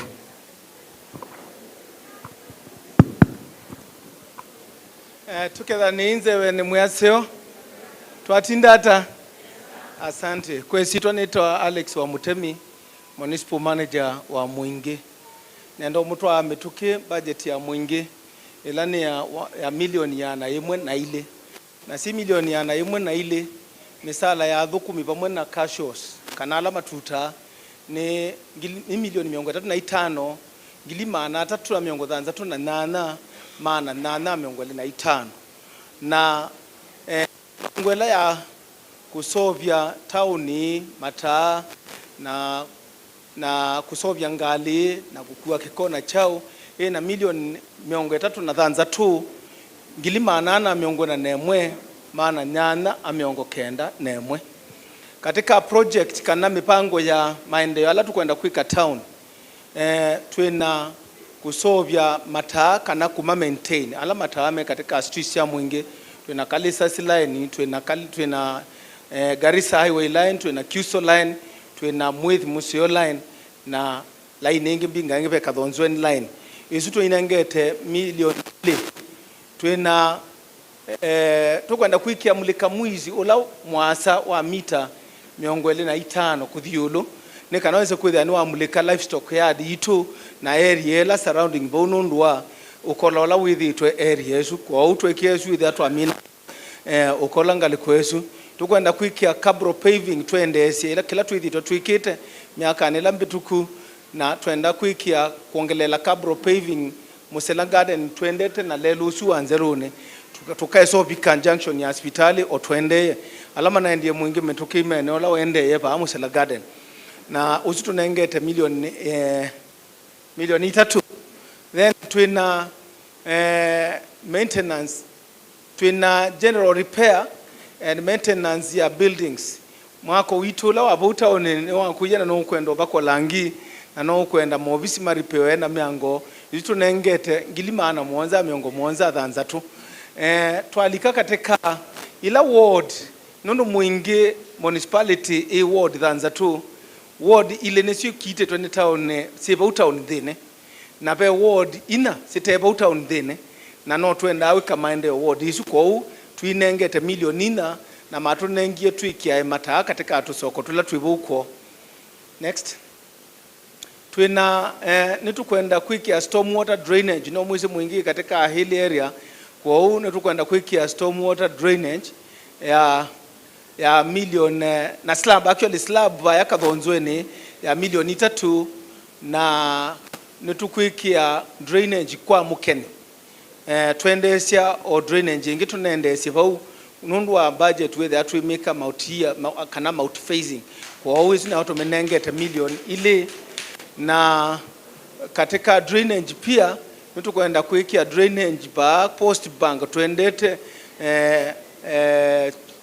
Paradise Grill na hizo tumenengete milioni 1 na ngilima na 5 twende netukuikia tukuminukilia fencing ya slaughter no tuekie phase 1 ya slaughter na yutu enda kuminukilia fencing ya slaughter with ngite sioli kakuna sisemba na kendo kwa hizo tumenengete milioni ile na kyo we market ithio wa bus park ita wa open air market na open air market isinu tukwenda omekia cho na milioni ile na toma bo tuenda kwikia extension pe bandu beto wakanini kasio stage ile angalisia migwani na ila si ukaangaliko ya Mbondoni na yo ni tukwenda kuongelela cabro paving yesu kana tuongelele parking na tuende ya kusanya revenue na yesu tumenengete milioni ile na ngilima na 5 tumabutu ethi netukwenda kunibangia kuiba bills ya stima o mwaka kuthiolongi kupitela ku convert street lights ila tu inasio kuma electric powered tushikie solarization na yesu tunengete mwako tuinengete milioni 4 na tukaendea kunenga nuni kana streets sio onze tuikie solarization ni kana tuweke kuiba bills nene. Thank you so much. Muya mwadhime. Thank you very much. Chief Officer, Lands, Housing, Urban Development, Municipality Manager Kitui, Municipality Manager Mwingi. Wao wote tuwapigie kofi moja, maua kamoja. Asante sana. Sasa tumebaki na Office of the Governor, then from there Minister of Finance, Economic Planning and Revenue Management. Lakini kabla hatujafika hapo, niko na announcement. Wakati tuliweka advertisement katika Star ya public participation hii ya County Fiscal Strategy Paper, tulisema mtu anaweza kuja kwa public participation, ukuje kuongea. Pia unaweza tuma kitu inaitwa memorandum. Memorandum ni document unaandika na unaweza kuja kutupatia, ikitupatia maoni, kutupatia maswali, na alafu hiyo itatusaidia kurekebisha hii document yetu ya County Fiscal Strategy Paper. Kama unjaandika memorandum, pia uko na nafasi ya kuchukua karatasi na kuandika na kupatiana. Kama unataka kuandika hiyo memorandum ama karatasi, utachukua karatasi, utaandika jina lako, lakini jina sio lazima, inaweza kuwa haina jina. Alafu utuambie ward yenye unatoka. Pia kama unawakilisha kikundi fulani, unaweza kuandika unawakilisha kikundi fulani, utupatie jina hiyo kikundi. Inaweza kuwa ni youth network, persons with disability, women in business, women in development and all that. Na pia waandike swali hilo unataka kuuliza na ni ministry gani ambao unataka kuuliza, amba utupatie maoni. Maoni inaweza kuwa kusema badala ya kujenga borehole tuchimbe dam, badala ya kujenga subwell tuchimbe tafute maji kutoka kwa mabati tupatiane water tanks, vitu kama hizo. Waandike tu kama swali, kama maoni ama comment na utupatie. Officer wetu anaitwa Paul Kimwele, Director Economic Planning, ameketi pale. Hapo ndio pale makaratasi itapatiana. Unaweza patiana ukiwa pale umeketi, uamuke umpatie ama umpatie wakati tunamaliza. Tuko pamoja? Sawa. Sasa tunaenda kumalizia, tumebakia only 2 presentations. Presentation mbili tu ndio tumalize. So tunataka kupatiana nafasi sasa kwa Office of the Governor na Chief Officer Bwana Stephen Saleh, tunapatiana 5 minutes, lakini tuko na provisional 2 more minutes which you can use. So take over the floor please.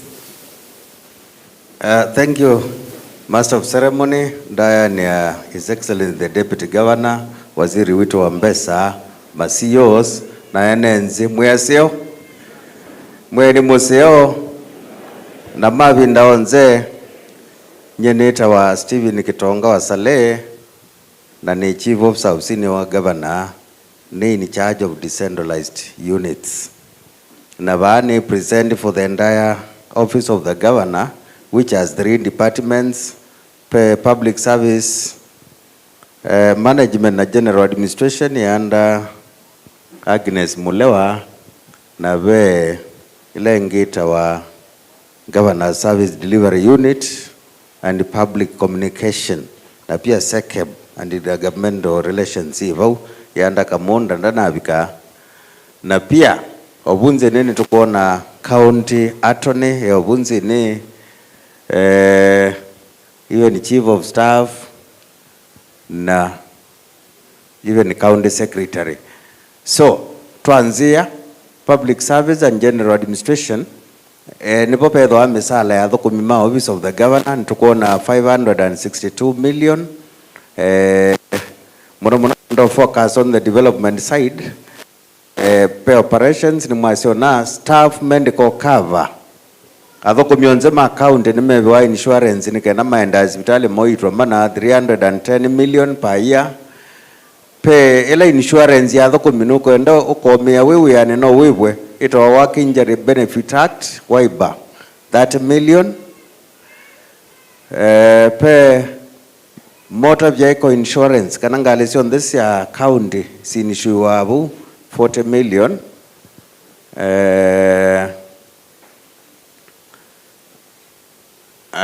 To the is in operations. To see operation development. Okay, pena CLIDIP. Ila program wetu wa CLIDIP ika projects kila vandu. Mwaka huu idhuwana milioni maana mwonza na miongo 5 musi enevu. Pe obisi tukwaka kuya maobisi ma county ni manzie lakini maende ni makuongelwa milioni ingi miongo 4 nikena maminokelwe na obisi ula wepo wa governor wekuya na wana wende na usobwa no kuongelwa milioni mwonza na unduwa kuimprove.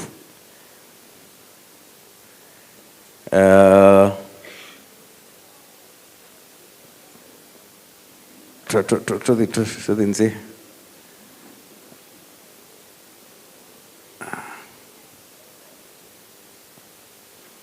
Okay.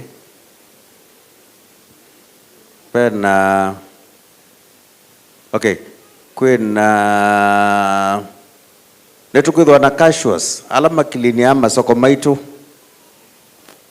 Mwaka usuke tuidwa na casuals ma market cleaners. Teka municipality sili.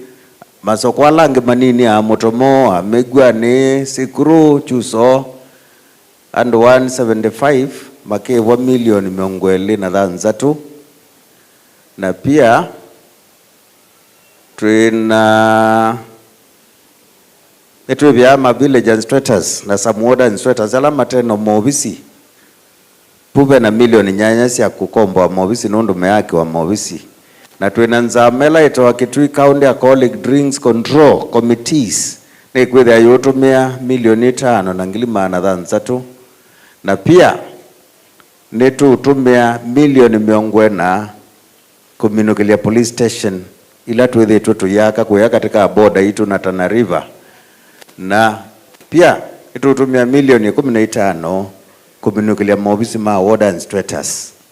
I think ni vikabu na sande nene ngetwenda tikitano.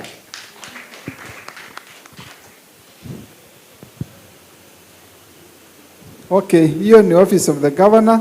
Nataka appreciate chief officer kwa kumpigia kamoja maua kamoja. Yeah. So tunaenda presentation ya mwisho. Vile nimesema watu wataleta memorandum, na maanisha wale ambao wataki kuongea hapa wanaweza kuandika. Wale ambao walikuja wamejitayarisha kuongea watapata nafasi kuuliza maswali kwa kuongea. Tuko pamoja? Kuna mtu amenikuja akaniambia pengine vile nimesema nilikuwa na maanisha hakuna kuongea leo, ni kuandika makaratasi. La, si hivyo. Kuongea ni lazima, si ndio? Asanteni. So we call upon Chief Officer Patrick Munuve, Chief Officer Economic Planning, kufanya presentation hii ya Office of the Minister for Finance, Economic Planning and Revenue Management. 5 minutes with a professional 2 more minutes. Thank you. Kwizila kwa Deputy Governor witu na Waziri wa Finance. Lakini ki presentation ya Minister of Finance kwa masito naitwa Patrick Munuve, Chief Officer Economic Planning and Budgeting. Na nimina ondateka oilika na itatu. Katika Minister of Finance ile play a coordinating role with the other ministries to allocate total recurrent budget of 398 million. Then total development budget ni 456 million. Na majority of this 456 million no kuona nisi achao na siumeteva. The total allocation to the Minister of Finance, Economic Planning and Revenue Management is 854,722,155. Now, Pani mentioned just the key highlights kasia Minister of Finance, Economic Planning and Revenue Management. The amount kanambe silasi allocate we misala katika the total ministry ni no kuona 246,115,956. Sia kweba dhoko mimonsema Minister of Finance. O yu ila Waziri wa Finance yu kupresentia demonie kana Kitui ni ele to collect 1.1 billion. Nikenda to enable that collection of that on source revenue. That's why the Minister of Finance is allocated 62,204,134,000 towards revenue mobilization. Then nundu nitwaidite kwithia tukika automation and digitization of on source revenue. That's where you see the ministry is allocated 15 million to enable that function. Pembesa twalite kwithia twikite cia county emergency fund nikendethia kwa kwateka nekambanga okundo na kundu ithia ne cia tumika. The total allocation towards that purpose is 30 million Kenya shillings. Then nitwalite kwithia ether Ministry of Twasi health yasia ni yaka hospitali bandu kana be mengeto yekwa bandu ni bethiana function ito county projects monitoring and evaluation tumanekana kila ministry yawetwa ni chekwa. Now that function or purpose is allocated 4.473 million. Kwana na mupango wito wa county ito wa Kenya Devolution Support Program national nika na World Bank nearly locate Kitui County 37.5 million, which is a level 1 grant towards capacity building. Then ilambesa mukona sia development nila World Bank allocate county government of Kitui to a tune of 352,500,000. Na sio basis sika infrastructure projects sia siendo takiwu na hospitali siendo sia madhamba toso. Thank you very much.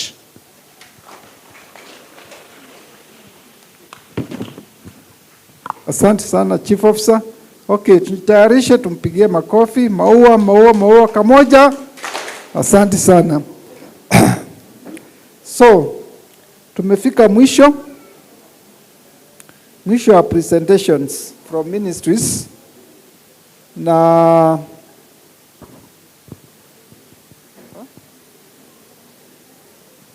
takuja baadaye Minister of Finance na County Assembly.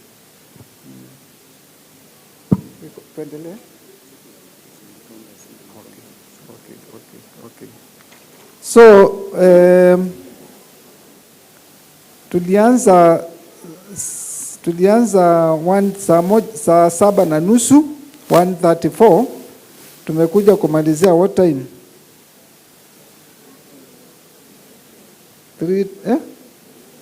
3:20. So tumechukua dakika ngapi?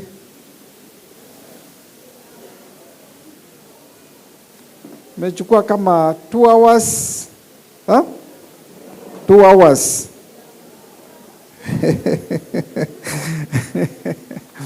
Okay, tumefika mahali pazuri sana. Sasa hivi tuko mahali pazuri, si ndio? So tunataka kuingia kwa ile session nyingine ya maswali na kujibiwa. Na kumbuka vile nimesema, huu ni wakati ya kuuliza maswali kwa kuongea.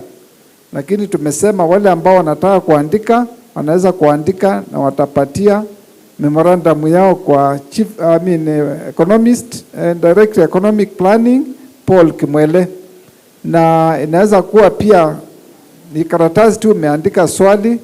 Nilikuwa nimesema pale utupatie jina lako, lakini sio lazima, lakini la lazima utupatie word kwenye matoka, na kama you are representing a group we indicate ni group gani, na pia uandike swali lako ama maoni, alafu ile ministry ambao unataka kuuliza swali ama unataka kupatiana maoni.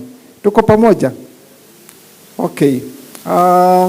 So tuko sasa tayari kuchukua maswali. Natumai kwamba chief officers wale mko hapa, kila mtu ako na karatasi. Tutachukua maswali vile huwa tunafanya, lakini kujibiwa ni baadaye.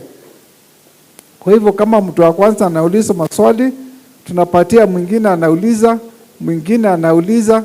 Tukifikisha kama 5 ama 6 tunasimama hapo, tunajibu haya maswali ama maoni, alafu tunachukua wengine hivyo hivyo. Kila mtu mwenye ako na jambo la kusema atapata fursa ama nafasi ya kusema. Tuko pamoja? Kwa hivyo msiwe na wasiwasi. Tutakuwa tunaangalia wanaume, wakina mama, watu wakubwa, watu wa rika, hivyo hivyo. Tupatie kila mtu nafasi, si ndio? Tuko tayari? Okay.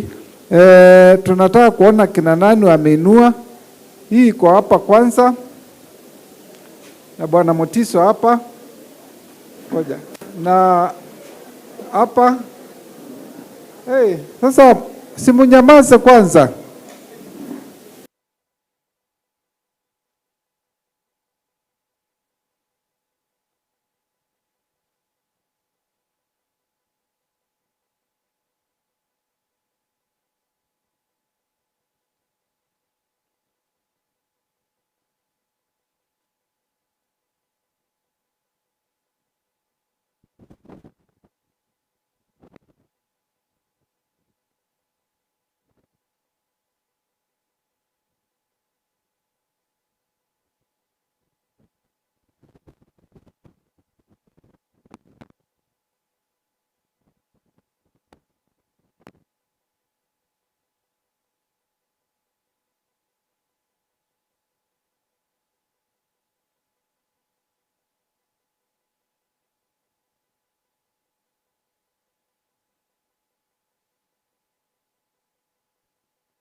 Tafadhali tukimye, tukue pamoja. Sasa ni kina nani hawa naongea? Angalia mwenzako mwambie nyamaza, lakini usiseme mwambie shh. We. Very good.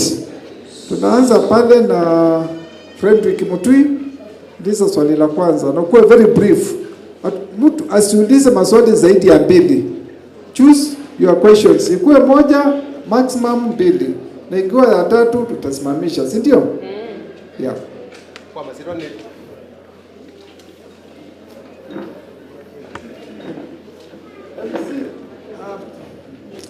Kwa mazironi naitwa Frederick Kisuba. Ni Ward Development Committee Chairperson wa Township. Ikuli ya kwa elekele kwa department ya Deputy Governor. Madam CEO na wasekana na project center kwa ba response center Manyanyoni. Na lastly to ebu 3 weeks ago la ba kwa level ni twethiye sinubinge bune ngwange miango delisia ona wari ni ngumeyone ni kulasia panpa kweki akendo bandu na mweka nacho isina sara kwa government kwa mwenyewe ono bena banata taka pia kuimata ama solarize alama wetwa upande wa urban development madam municipality wa municipal manager matasu kwende nyibige muno ono methete makikewa na batukwende methela meka meyumwa twithite tukiso ba contractor ona mabida twika kurulia ndu nikenda mabibi isu beka ku na kama makodo temenge masia yosua kubibisi bya katika BOQ na scope of work kudu kulasia charges isu sia kubibisi katika BOQ ni kweza kwethila ona kubibisi matasu ona kuimina kota ya mbesi ya taimwe ndo taimwe expensive tabani alama na umiswe katato hizo tu specific alama na umiswe tutapia Manyanyoni katika toka ona kabeta makwange to kwako ngomba kana bebe bisono usiono ndo hii bebe ikuka kila kingi cha mwisho ni wa sign post katika project sign post kwa sia chuma na makontractor mengi moga amekwenda sign post na tukika final inspection ono mazi amenge amene kukua nundo neotikeki kwa scrap uni request ya bantu bakwikea sign post ya chuma tuwekea sign post ya mo ono kwa ndio itakeka mbea. Asante sana Frederick. Huyo mwingine alikuwa nani? Huyu jamaa hapa. One question, maximum 2 questions. One comment, maximum 2 comments. Kwa specific, mtu akisema kitu kimefanyika useme iko hapo ndio chief officer apate kujua na achukue hatua.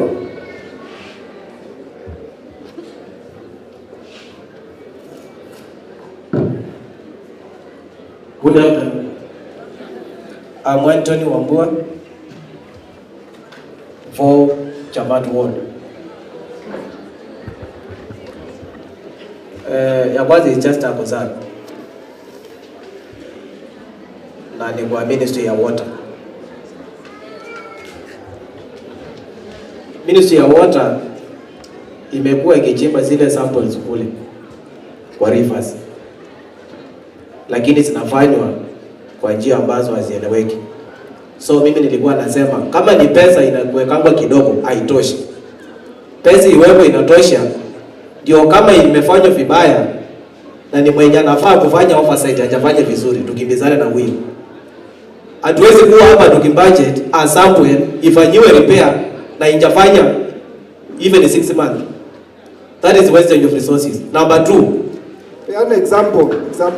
Example from where I come from, for Chamat Ward. We have Dhua, Kamulu, Muthungue water project. We have Dhua, Kaangini, Irumba water project. Those projects are not functioning. Na hata haijamaliza mwaka.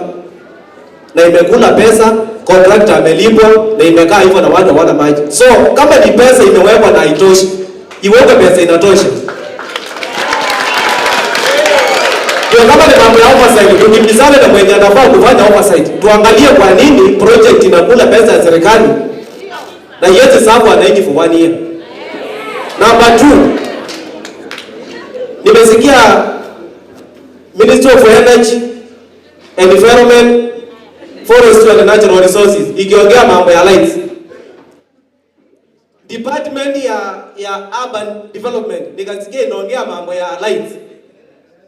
Ministry of Trade, Industry na hiyo mambo ingine inaongea mambo ya lights. Mimi nataka kuuliza, for example, kama Chamatu where I come from, nitapata light hii ni ya ministry ya industry ya trade. Nipate light ingine hii ni ya ministry ya environment, energy and natural resources. Na nipate ingine ambayo ni ya department ya habari. Kwa sababu hatuwezi ongea mambo ya light. Unajua MC, tukifanya mambo ya budgeting, hapa ndo tunachanga county imekuwa Nairobi. Actually inakuwa heaven. Lakini tunashangaa wakati tunarudi tena kutengeneza another budget, tunaanzia mahali tuliacha na tulitengeneza. Number 3, and the last one. I want to know exactly what is going to be done in the office of the governor. That is going to cost 7 million.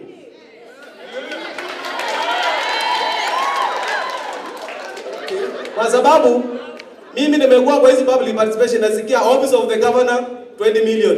Tukikuja tena office of, actually I've been in that office. Sijui nini hiyo inahitaji 7 million. Kwa MC. Thank you very much. Asante sana.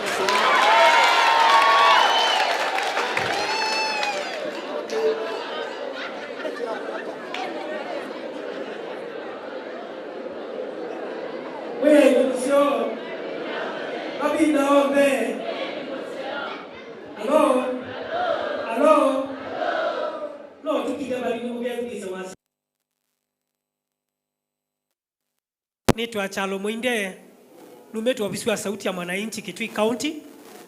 Purpose ya kosa kanenika ni dhibalabe ofisi wa sivitali. Ulaniwe wima wamwe. Nituona maundu mengi alama kunete. Na nituona maundu alama mende katika county yetu ya Kitui kusila wimani wamwe. Nitunonia ni manaki health facilities. 15 kuyanza. Siongelula siebo 311, sioka 326. Usino ya museo.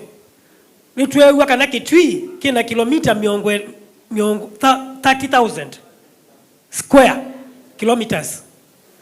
Na kuya mashinani itakuwa mudha kuya numote mbia kilomita cha asamu nama kuisa kwa hata wima wamwe. Tisa sawa. Nitukwenda banji latu wapitukite bindela ingi ya 415 million. Nitukwenda obisi yusu wangelangwa mangotele. Withie anuma Kitui mwema kwa hata wima wamwe.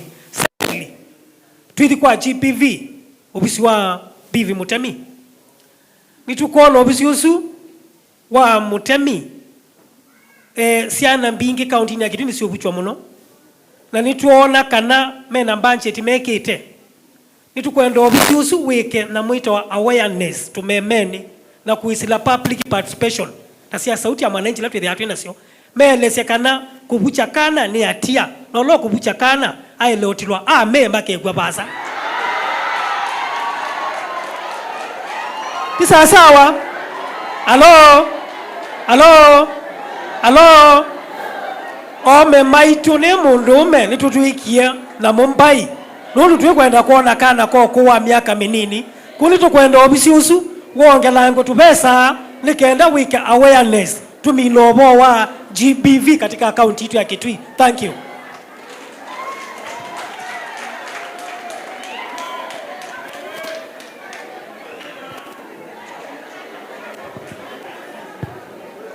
Okay.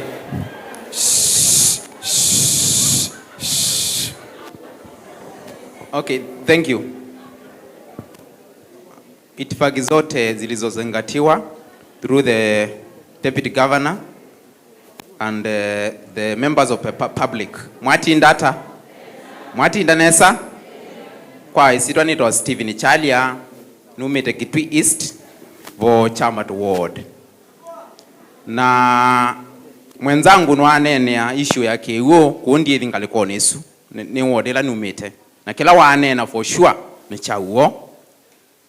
My name is Stephen Chalia, Kitui East for Chamat Ward, and therefore need direct to the ministry no ya youth na ngwa appreciate mono nundu to interact it na mo for several times mondoma, especially mondoma policy na twasisia tuona kana bakethia bena youth engagement forum ile kethia mwiwe 11 November nye chakwa nene na tosia katoa budget ndinona mpesa sia allocate we sia ile ito policy framework ni kwitha twina Kitui County Youth Empowerment and Development Policy ila OU ikatoa county assembly na twizikati to expect this financial year not twina OU emina kwikata kuimplementiwa kutu kula sia ndinona mpesa sia allocate we sia policy framework on how we are going to implement that particular policy. Number 2, maybe straight to the BQ, the quality of our projects. Na Q nikinene tuele kumanya ta officers. Na katu mutavika na the members of public ni mwelo manya kana inoni budget ya mwisho ya His Excellency the Governor ndo kumina kuimplement. Nukwidhania financial 2026-2027. Ile inge together atu isovya kana tuanze kusovya the fourth quarter ya the normal calendar wilani muwanyanya muwakenda ikethia ya 2027-2028 of which the High Excellency ndo kam implement. And therefore this is the last one to kusovya muthenya na omundi kuni budget ya bata muno kuni mukulia the officials we make sure that those projects nikuya tu nene pesa sia O&M operational maintenance lakini kidha the quality of the projects the project itself is not sustainable, and in project planning and management we talk about sustainability of any project or a program. The last one is the Ministry of Health. Twadhibu ni tukona twadhibu odini situ ni kuona they are congested kumba itu ni andumeko mandweli kana mundu mamuthemboso, and that is an emotive issue for sure. Ku make sure kana the minister the department or rather the ministry in charge of that, the Ministry of Health and Sanitation, and talk on the hebo the CEO Evano Benson and the other CEOs and also the ministry nimele ku make sure kana hospitali situ na especially level 5 yitu tumetu level 4 which is Kitui County Referral Hospital, which is only Referral Hospital in Kitui County niele kuipiwa even when talk about matters to do with radiology department, laboratory department, renal unit and so on and so forth. Nikanatwa amina kulikapu idhani idhimi fulani tukuitwa ikatwi twikwe idhimisu nzeni wa hospitali nesu ikatethesia ninenongitethesia even the officers. You are talking about 1.12 billion ukwenda collect on source revenue. You cannot collect that amount of money when you are sending me to get some service outside. You can't get that. Is that I think you are together on that. Number 2, and the last one, I mean ya environment. Kidanga the key to nijoke kwa city ilaingi. Na tuyu kwata the value for money for our resources.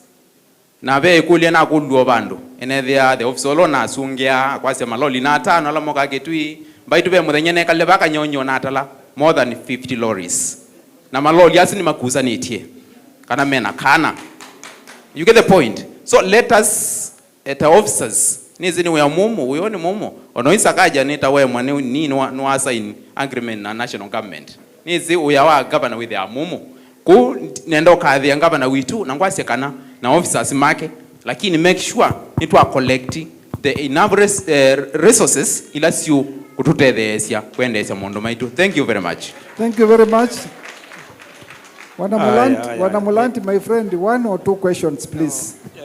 Ni mubea bwana nini nina maswali eli yambe nitwa kwa ofisi ya governor na nono enena governor na county executive committee member wa finance, county executive committee member wa water. Wanamulanti na governor ambia nesitwa kuna wadila umete.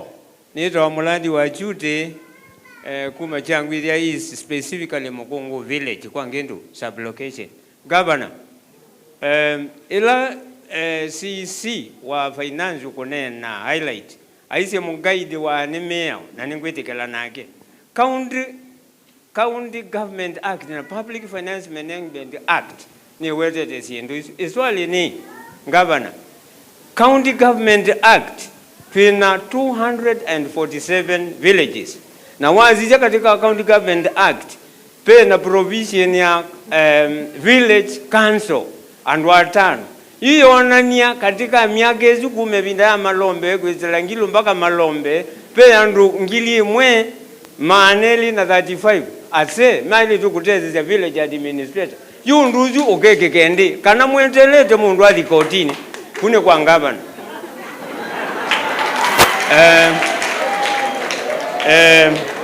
County Executive Committee member of Finance nino observe ite kana ilogwe wa unoelonza ba nani ekosieni andu ala methi ametu nenia kuyanza methi ametelete tumine twinuke na ukwiza kwithi ala twibanzini mekulia twikulia chao yuni mukula ziati budget making process ni continuous no mutu ona kusuggest katika villages mukatenga mbeza ugethia sinduno CFC CIDP nyene na kwatie baati nazo mitani West Minister Foundation na nikinene muno no mutenge mbeza ugethia kindu kino jelezwe na kikamba ugethia hii ona zuzu weba atabwa CFC ni kuma ba kuthinze mpaka mwakolo nuko kwati mukatenga mbeza sia muthembozu kingi nubo wa 30% public finance management act yes ya 30% ni lowest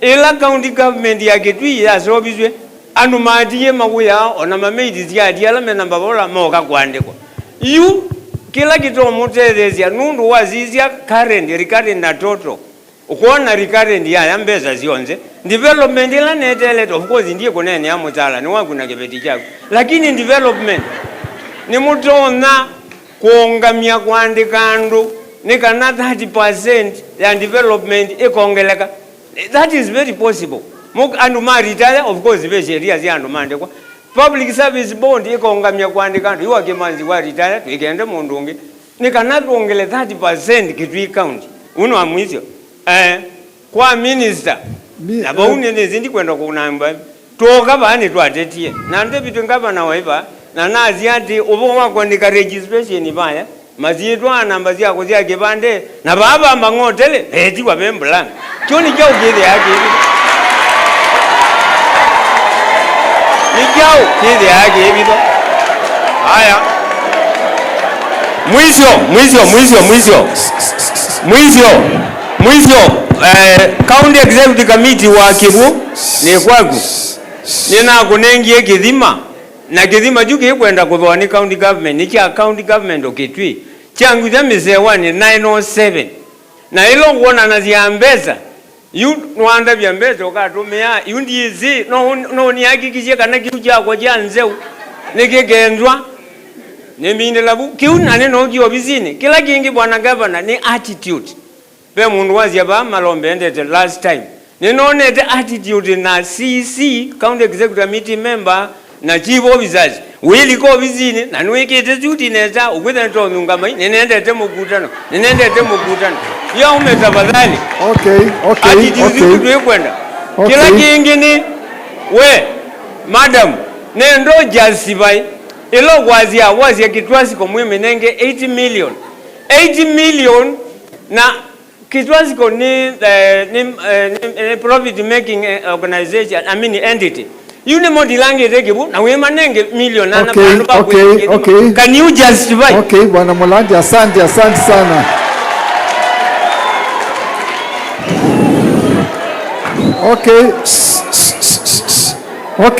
Okay. Tunyamaze ndio tupate maswali mengine.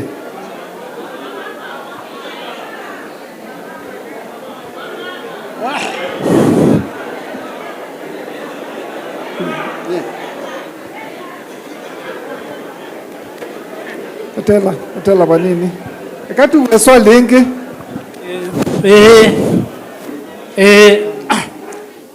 masietwa ne Benedict Mutiso kuma Kawi Ward Kitui West ne musami wa Ward Development Committee. Iswali yako yabe ni Ministry ya Agriculture ine watu wa ng'ombe niko kakwe kwa ela etawa AIE kati wa milioni ile nayo unduno wa ministry ilengi 2019 mokio twekia na bandu ba kutwekia mbeo ya usiai vya ng'ombe matwekia kibu meoko twiko wingi kwao ito kwenda tuzungiwe bau na batwika tuka kwikiwa kibu kiwingi bandu batwikiwe mbeo nikena withe nitwakwata ng'ombe ito no tunenge yiya kenda nama kabambe saizu ikatwa bandu bangi kila kingi kwenda kueta ni ito kwenda maofisa ano ma county government nayo methie mathiatia mwene nthi undu kwenda nundu wa tuuka tuika public participation kati wa village level tuuka kati wa ward na sindu ila twanengane iyuko bikaba Kitui ni senziwe na nyeni nyomo na mbi county government kwa wingu na chenga nyeni ya nene kitumi nundu wa kindu kite katika wa CNDP uko kikiata na kina bitu kithia kuya kina kwa ward lakini kiuko bikaba ni kikiata nienda kwamba kunenga nengelekanio pesa ndindamu ithie kawi ward twanenganie lakini ile nokie ekwekwa paibandu public participation kati wa village kana ward ikonekana kwa ubemini beokola uko ni waba katikati nikana withie ni wekata ni watanithia mundu muna kwa kiu ni kikwenda osigwa kila kingi kwenda weta ni ubo wa mbo twithite twinziwa mbo ni county government nikana withie community ni atetheka twina mbo yitawa mutini mbo na mbo isu yanangitwa ni village administrator siyo wakeba uyithia ethia yosa andu atatu ana maitwika mimi manenji na mbo ikabingwa saa sita nela tunaina woti mindo ate no na wetie kindu kiu kwa itu kwenda obo wa mbo isu ya mutini esiwe wese kwithia ethia ni community ni atetheka mbo ya ilo bingwa ethia ni saa ile bingwa saa 11 kila mundu withia watetheka mbo lakini tio twika wakulia uthigwa mundu ucio tumwivite naye nejo kitumi ukaza na atutaki hiyo wow kiu twikwenda twikali kila kingi kwenda weta ni ilengi twaiva itu kwenda nayo ethia ni ministry ikune we amusio ethia ni engineer matumwa maima asisie we osu ni musio mayikikisha chao nondu ni mometho mangabano no bisi nienda kuweta ilengi naiva ina weti obo wa mulika mwisi sieketwa mutini ikekiwa kisebeni na ikekiwa kalinditi mulika mwisi isu sieketwa nae na ilana siyo so ine wa waiva binda yu na acha no kuyo tabia siyo olongi ukuuzika na kwa kweli wa mutabisie na angu ni azimo hatwika no kutuma ma engineer akuko biko no mundi ndaisa kwekata kwa nye na weta ila nazia ethia ni jao ethia ni na mwisi kwetwa mukila mwisi sieketwa siyo mwene okay bwana Mutiso wow itu kwenda na yo ethia ni siyo ni waweta no kwikondo na keke undu nundu wa nikana withie ngabana ndekuona tuwika twakuthukuma wow asante sana sawa itu kwa to kosa round yengeyu tukosa round yenge ya andu okay ngoja utafikiwa huyu bwana kwanza. Okay, tunataka nani anataka inua mkono? Huyu mama ako na white, huyu mama ako na purple.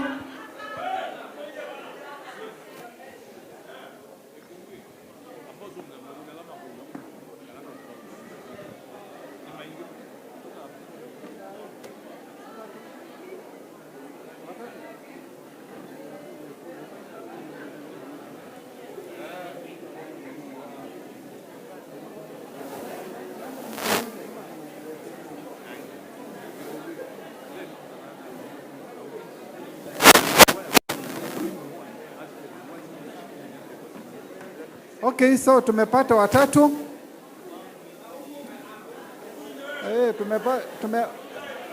Na wewe na huyu bwana ako hapa 5. Ngoja tuanze hapo. Microphone. Mtu wa microphone yako wapi? Answer hapo. Yeah. 1 or 2 questions. Okay. Protocols observed. My name is Richard Ndambuki. Nafanya kazi na National Council for Persons with Disabilities. While I might not come from any ward, I am representing persons with disabilities from Kitui County because they bring their frustrations to my office, and therefore I have a few proposals that can be added into the CFSP.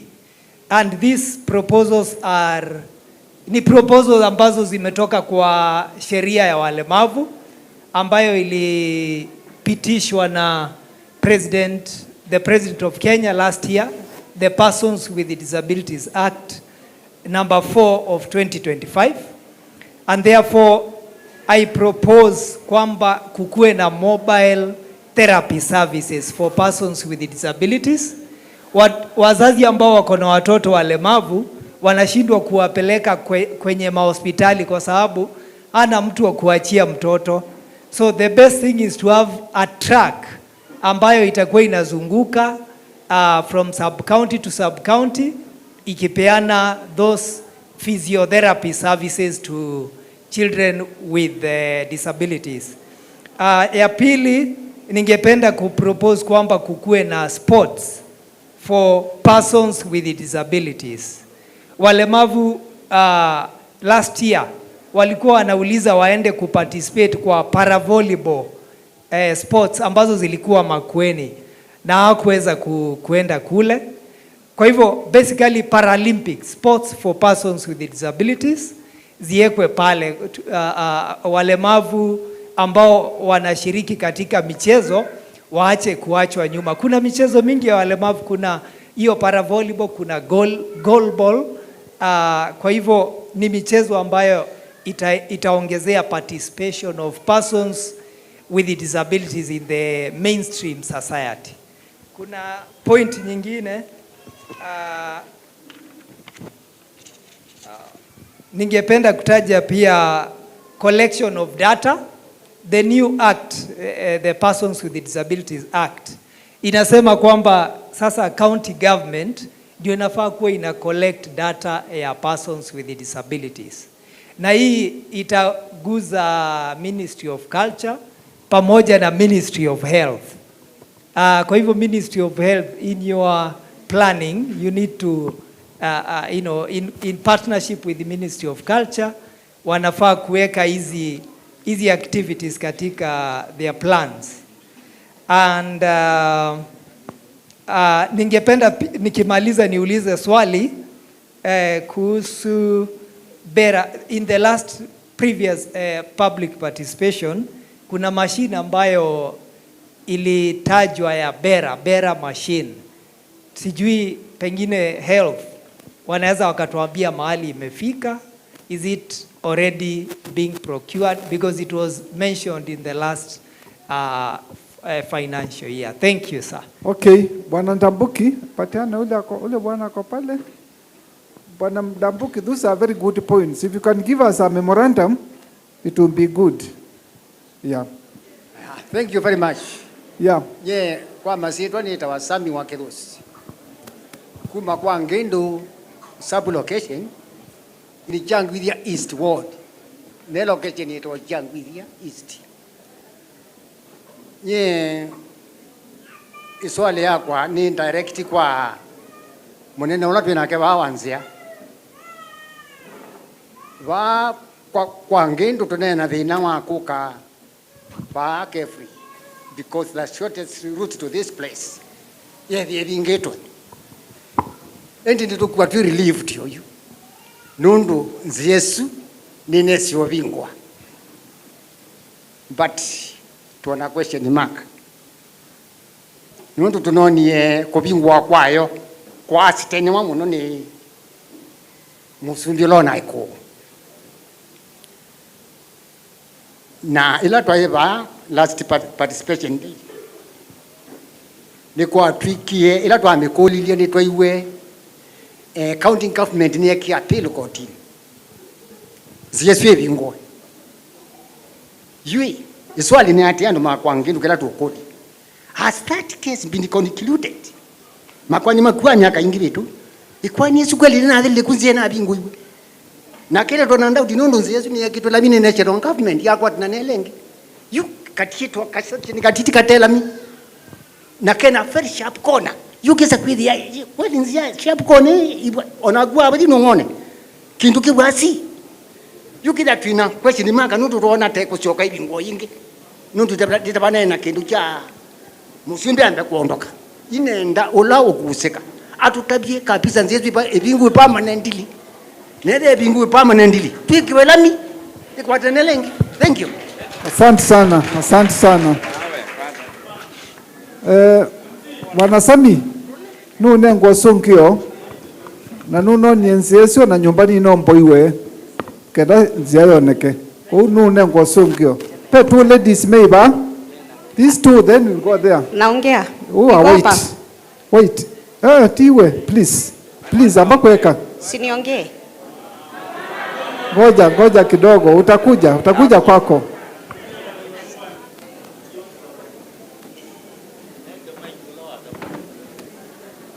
Huyu wa white. Kutoka kwa white tunaenda kwa purple. One question, two questions maximum. Kwa masitwa nitawesta wa nyamu nyumite Mwingi West Kiomo Chethani Ward. Ngunene ya kuhusu maundu manzia twina chao cha enziu kila chekie accident 2021 and now is 5 years ago.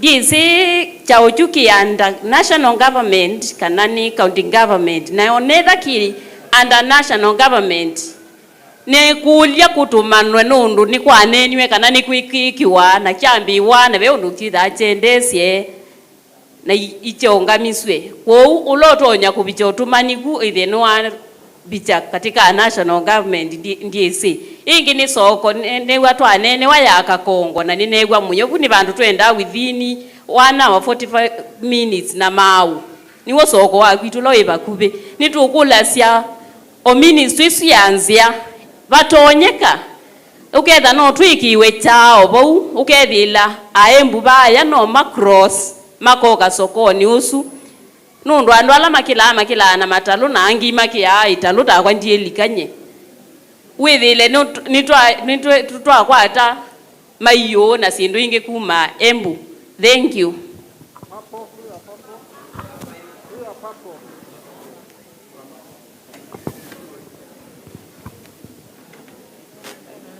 Masitwa ni Florence Paul. Nge represent grassroots. Nidwa ni a grassroots budget champion from grassroots organizations operating together in sisterhood. Roots Kenya, ishirika ila Kitui County from 2003 up to now. Idhukumana grassroots women. Neasia konzani anye muno ninena wasia wa grassroots people nikwithia aingi na ala tutiye ku ya musi na ikulyo yi nine present yengi ile bindengi try na public participation lakini during answers ya sungiwa na nine tungilela muthenyani wa umundi nikwisa kwithia ila tukwika tu sia attendance sia sub county nimoni yesi very low sub county ambo represent wani mundu umwe na ogesa kwitha no anenga ne views sia sub county yonde ward nikula sia ithie grassroots tukula sia kaani batonyeka public participation outwe katika venue imwe ya county yonde ya Kitui twamba kwa expect batonya kwitha be andu ingi makwenda akuka lakini umete mwingi na wasisi angalama ya kuma mwingi mpaka bano ukiwa wemwa lakini ukwenda kunenga ne views siaku kwa utukula sia kana public participation ni tono theswa to the ward level ni kana ogesa kwithia kila mundu kana kila mwananchi no abika undu tono nenga ne views siake kwa uni asia isu yakwa katika finance and economic planning na kwa tafadhali ningwenda kusungiwa. Question ya keli katika ministry ya health and sanitation ni tuona 74 tuona budget ya 8920 ya CHVs, that is community health promoters. Ni tuisi manenga weki indukita stipend na nituona nitewa grant ya 74 million nenda kumanya grant ino kwa andu asu ni grant myau nikusakuya teko nengwe figa lakini tena atakwa ni grant ya muthemba mwau na nitisi manenga wa Stephen. Question ya katatu katika ministry ya culture ila ya nene ya budget ya rescue center ila ikutha last year for budget ya nenga niwe na tuisi ibikite ba nundo ini tona ya nenga nwe 5 million twenda umanya ibikite ba nikwisa kwithia GBV kana gender based violence muno ya affect ya grassroots ala to represent muno niko kwithia wana kubuchwa kuya musi na rescue center no itutethie muno kwa utenda umanya kuma 30 ministry kupika buya allocate wa 5 million twenda umanya ebikite ba kila kingi ngokula sia ni public participation takweza kwithia ila kwina public participation ni thia itangazo through radio ni pala isese mbingi twithukisia maybe no attendance no yambati nikwisa kwithia pe madam nathika nake na ambia etwa mundani ndaize kana kwi public participation kwa kwitwa no munyanya kwau isikie at ground level utakwithia ni thie kikwa radio ni no maybe ando ingi no tukwate attendance mbingi. Thank you. Twi katika online oyu katika YouTube ando ingi metelete ando ingi mende kwilola next time tukekia katika FM station kenda withe twithukiswe nenge jamaa wewe waya atuko mina babe Veronica huyo wako na black huyo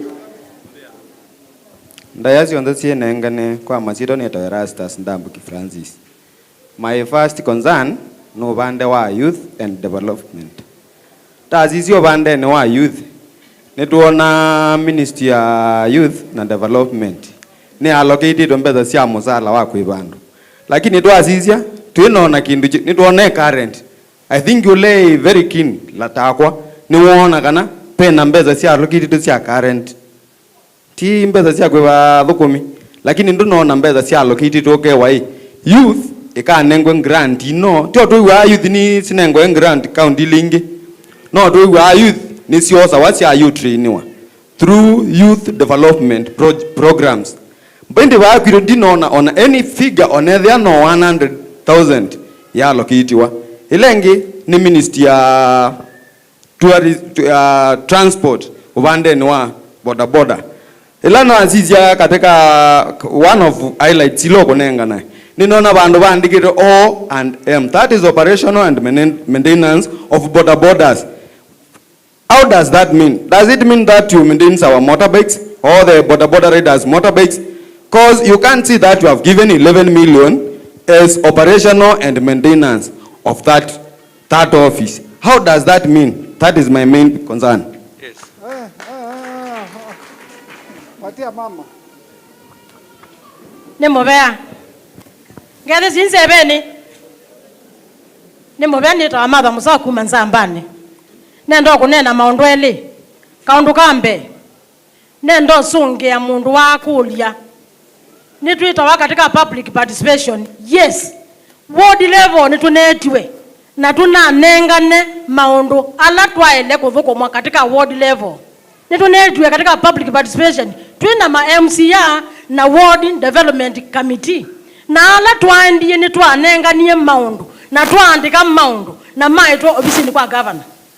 Kauni kambe kakeli ng'ombe ile cia banditha ciwa 2019 Dr. Julius Makao Malombe ndaiko sio kaona waiko ni sawa yu mutabwa ng'ombe cia tomwe ciethio nengwe ndawela yailite kulingana na ebinda ni sawa kila kingi nasia ati Gavana Malombe. Now area ukite ba ng'ombe. Tudukesie. Kala kange nati. Tukie katika public participation. Tukie tuititwe ni county government and ma ward ma represent katika account. Tukie ba ni kana tutabwe mitalatala ile tunaumise katika ward level. Nundu ni attend ward level participation. Ni mwilo la mekaniki mwendo tola muteneke mwina mayamusiya katika ward level na nitwetiwe imu kwa jamaundo moko vuko maba mutanengane nitwanenganie maondo katika ward level. Okay. Hiyo ndio ya mwisho.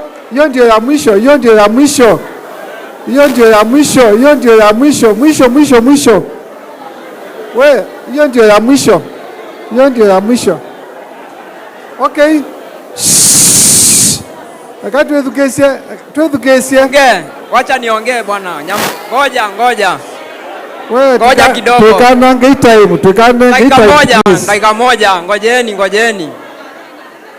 Huyo ndio wa mwisho, ndio tupatiane majibu, ndio tuanza round nyingine. Sawa, mimi kwa majina naitwa Dennis Jalo, natoka Changwithia West, Kitui Central. Na mimi nataka kuongea juu ya agriculture, kitu ya kwanza.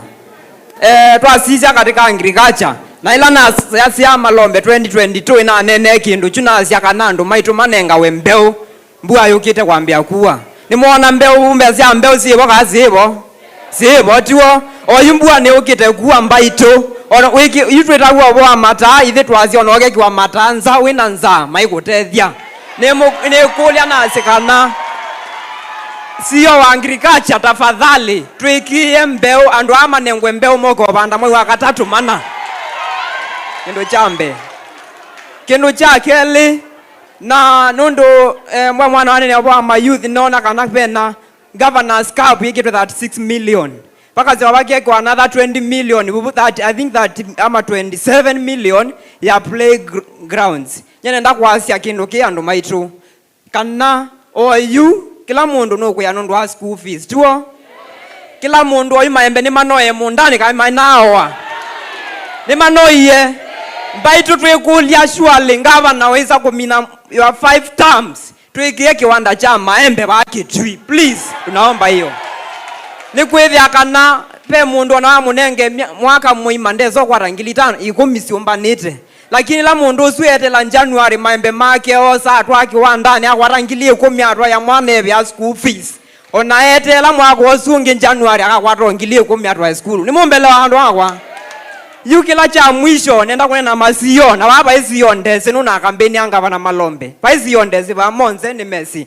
nenda kumukulia masio deputy governor no mbese ni munana wiba nenda kulia kuonyenyekevu masio for the first time mwako nundu mwati alya mwako mumwenuke nenda yumwambe kuyako yakando yu yaiko yakando mwase yumwako ithe twe atwikitwa nenga ne project so nde kwandu na kwa ma youth na mukuli kwa ndaya nundu nisikana oyu nitunoni ona TV ningawa na roto na andu make kwe kula moswali nate anakula cia machao ti ukorola wende kwa account twendo kulia ngavana surely mwako au mwenu nundu etwesikana miaka 5 ithela imagine 60 billion zekwithia itumikite ba Kitui nenda kumukulia miaka 5 yathela mukasisia mundabie kana we are 60 billion with ya wili hata nimo kwaja billion it is lingi omwe sio wanengwe 1 billion unakula 70,000 every day for 40 years my people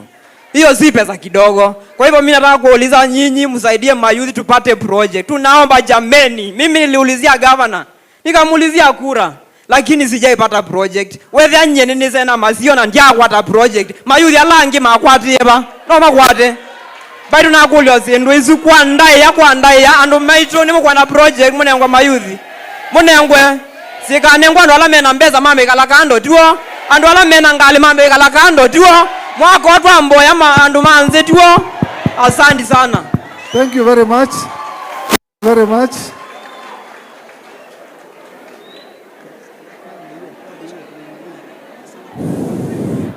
Okay. Okay. Yue. Twakulia mokulio, I think ni 12 kana 13. Tuwe pamoja tafadhali, tuwe pamoja. Tuwe pamoja. Tuwe pamoja. Yu twakulia mokulio 13. Ekaitwa mbokwata mosungio saasi atiala tuo surround yo ingi kwa nondo maibinda kwa dhiendete tiwa katwa mbosungiwa. Chief officers, please be very brief, maximum 1 minute 2 minutes. Okay. Hey, angalia mwenzako mwambie shh. Angalia mwenzako mwambie shh. Hakuna maana atulize na tupate majibu. Tupatie chief officer nafasi tupate majibu. So, tunaanza with the order. Office of the Governor. Microphone. Okay. Nenda usonge kulilwe na mwana ya bocha matru. Akulilie 7 million. Situmekata kusovya ofisi wa kana kurefurbish ofisi wa governor. Kimwe kaneleze kana ofisi wa governor ti governor wekalabwe wakanyo county headquarters on a deputy governor in that compound on a minister of finance about other ministries. Kwa ofisi uswithitwa wisovya last year no asovyo nonekiwa munonie molesa na ila namusito a lift iko atomekiu na munonie kukwe kusobanje na nondo neo county headquarters million mwanza kunzini taya sila siekito la twanzia na bala mulesela ni worn out na imundu atembete nibethitwe na accidents kuni tukwike atayo zingi bloko nitukwika repainting na tusio katwikia ceiling sikusia kwa mbesa izitumiko chakele kila chakolo ofisi wa governor ni nasieta wa bwana Mulandi ni wakuli wa the village councils katika structure administration ya county government. At the top there are sub county administrators, tukwithwa na ward administrators na tuena village administrators.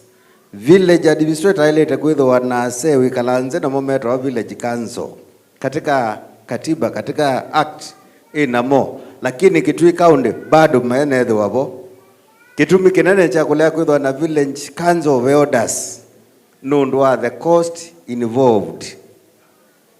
Andwa tano kila village kunda times 247 no quarter over 1,000 people multiply na musa lola we manenge onethe we anata timbeza mbingi. So our fear was the wage bill nikenda tutialie mbesa mbingi sithi maendeoni, but with the time they will be there. Thank you.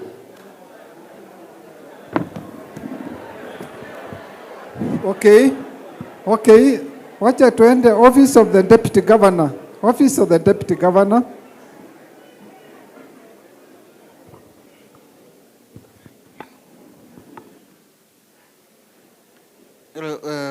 MC nianzie kulelea kulwania federalism katika emergency response center ambapo ni ukweli na netunaithie tunaindie kuna twethia peo ndukuneka niswe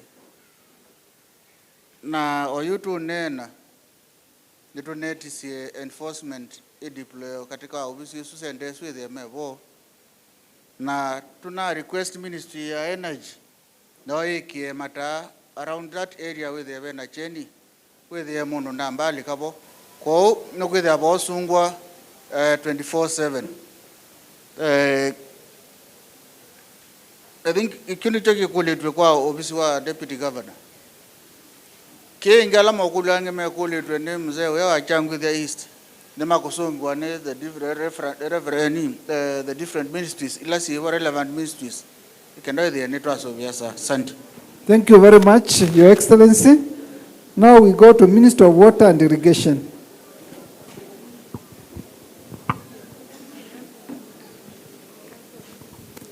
nenda kusungia mokulu ala makulu ma Ministry ya Water and Irrigation ngimutungia mubyani kwitha ninywe metho maitu mwiko ya mashinani na mwisawa ikulu yambe yumie kwa vocha matu yolo asambuyos ile siethite ite functional na njazia ethabe kindu kitinango ya governor ni wea unekwe lakini ukitha value for money paibandu ikoneka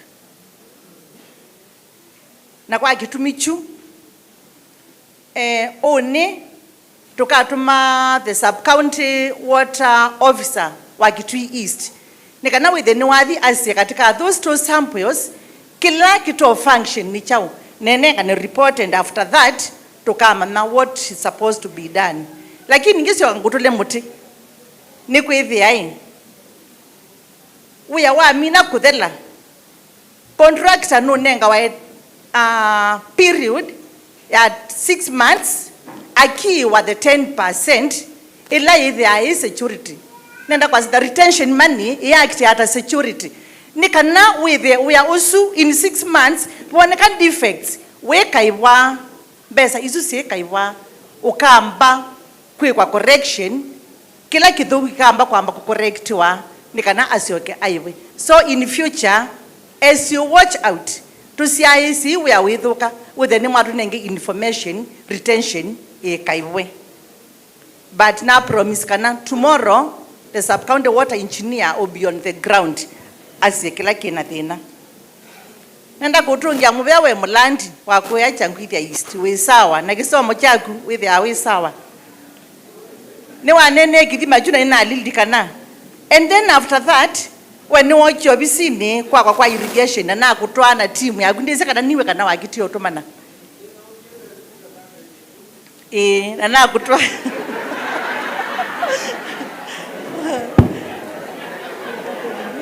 sawa sawa mulandi no hoja na kupokea nesa na kutwa kwa chief officer wa water na mwane na nya na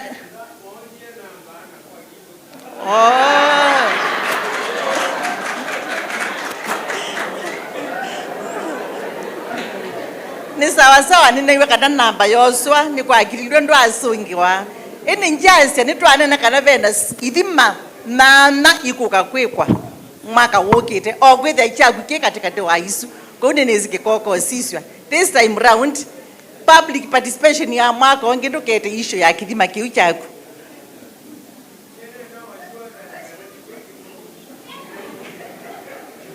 nisa nga kwa shwa next week kwa kukutoka hadi kwa CEO ndaka kunenge namba mukana ni abubungewa sawa sawa nendo sungia mutiso wako ya Kawi ward mutiso wanene ya Sandy Dams tukweka ile imwe etanaye proposed during public participation last financial year public participation tweka Sandy Dams itatu lakini tweka ile katika kila ward twa imwe kando so this financial year tunambi ku consider ila ya atiwe ya that village ile taikwa natoka tuongela inge imwe ila muna propose this financial year nini simu ina ile imwe kwitwa kwa Mutonga Kimoli na kwa Maithia Kioko isu nisi a propose we obviously wakwa weza kwenda ku please mundu tukeka kindu kita propose during public participation anombise nesa we niwe wakulie kulu ya Kitui ekulu ya Kitui nyongwendo osungia kana ila million siseti twa side ba ya mama katika those water companies in fact tukema kusia assist operations they are very costly no kidi atwema kuma assist kibu chuchu kikakwama with na ku town tuweza kuweza kukwata kibu ngisongia mokule mabohoso maku Kawi ward wewe nene avie wenu no mobata kibu na kibu ni cha community mwile kwitha mudilito na vie mukanena nake but nundo akwithia today etwewa kindu chu na munene wa vie baba na sale vie etu munena nake na twemu advise accordingly ni mubaye baba mathime Asante sana, tupigie makofi moja, maua kamoja. Nataka kuita Chief Officer wa health yako na emergency, anaenda Chief Officer Health and Sanitation. Thank you. Nenda usungia kwa kuli hata rais wa. Hello. Ndio tunaanza lakini mbetekilie nisungia mokuli hata metoke. Yambe ni kuhusu congestion. Pe bwana wasi about congestion. Ilango present ya nena isie kana pe mother child block tukwaka ya 276 bed capacity. Currently bed capacity ya Kitui County Referral Hospital ni 320. Lakini ila sometimes with the congestion nundu ao. Take for example maternity yitu, the bed capacity ni 32. Na muzu iti me 32. Mama akuka akwenda kuitethia. Nuku ya mama ozu maluka kamanza kundukunge. Nikaba otwisi tiundu waile nikaba guso makasongania kuteko mulunja akasye kundukunge. Nundu ibindela mundu wakwara ni kwenda kuthumwa no bikato sunga mama itu. Twithitwe over years nundu wa services kuimprove na siendo ingi bingi. Kwa namba ya andu ala tuona wawala moka Kitui County Referral Hospital kila muthenya ithitwe githiulu with an average of 1,000 patients in a day. Actually, to be honest with you, Kitui County Referral Hospital today is busier than Machakos level 5. Edamo yesi. Kwa huko akitumiku nibwa kitumiku kwa block is 276 bed capacity. 276 wangala 320, that will be 596. Issue ya congestion nitumina. Number 2, pe madam wakuli ya CHPs asia pe ana pen allocation ya 88 million ya CHPs, and there is another one to get a grant ya 74 million. CHPs county government imani anga stipend ya 3,000 na national government na ya matume ya direct account ini sio no itu wiki 74 million, so kama tume ya 2,500 ukita total ni makwata 5,500. The last one peo bondo wako uliopo wa the bearer machine ile anenewe last time. I'm happy to report that the procurement process is complete. Bearer machine issue will be delivered next week. So it's done. Thank you so much. God bless you. Thank you, Chief Officer. Tumpigie kamoja, maua kamoja. So tuite Chief Officer wa Education. Chief Officer Education. Hakuna swali. Chief Officer wa Roads, Public Works. Hayuko sahi. Chief Officer Trade, Industry, MSCs, Cooperatives, Innovations and Cooperatives. Mlikamwizi.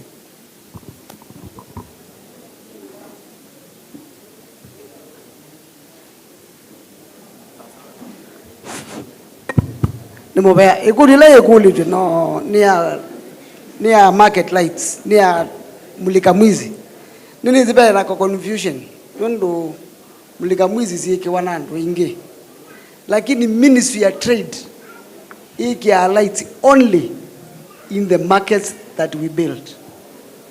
Only. Niki nimwe yengine ya 24-hour economy. Tuiki akuma sokoni nikana to promote trade na business for 24 hours. Idali batoneka. Ku izu ingizi kitwa yosi wazikiro neither Ministry ya Energy kana Ministry ya Lands na municipalities na zinu za mtembozu kuithie as a ministry to concentrate in the markets. Na waaziza kwa market zitwagie zitaingwa mata, na that is where we are going. Kwa market zitwagie zitaingwa toilets, that is where we are going. Nikana we make more useful to our people. Peka iloka kulwendeni sikanini, if you allow me MC ka kuhusu maembe na mango processing plant. Nendo we're talking to Cape ila ni upcoming na ila so far kitu na mbeza zia government ya Kitui County ni kuka kukompletika. Hiyo kuna na meeting na representation ya PS wa industry na we got a good assurance kana ni tu kwa the national government allocation ya 250 million. It could be coming anytime. Once that comes, ni ikathela na yathela. One of the things that will happen ni bakethiwa na processing equipment cia fruits, na ni bakethiwa na cold rooms. Ukija no wiye maembe maku bau magekala bau ugezo mate vinda ya jau ila kutae maembe. Number 2 kingwendo suggest ni our farmers, let us join cooperatives in the value chains. Isu tamango na ila ingi nikanawize kwithia we can get collective marketing linkages. Nikanawize kwithia we can sell or you either babe mundu umite Mbitini. There is a Mbitini horticultural farmers cooperative. Manatho is a maembe ni hundreds of tons to somebody who was of taking. Na kila farmer anakwata shilingi 18 kwa kilo cha maembe. Na maembe kumenathuka. So we can take the same route and we will be able to get money to our pockets. Thank you. Okay. Asante Chief Officer. Tumpatie maua kamoja. Haya, tunaenda kwa Chief Officer wa Energy, Environment. Very brief.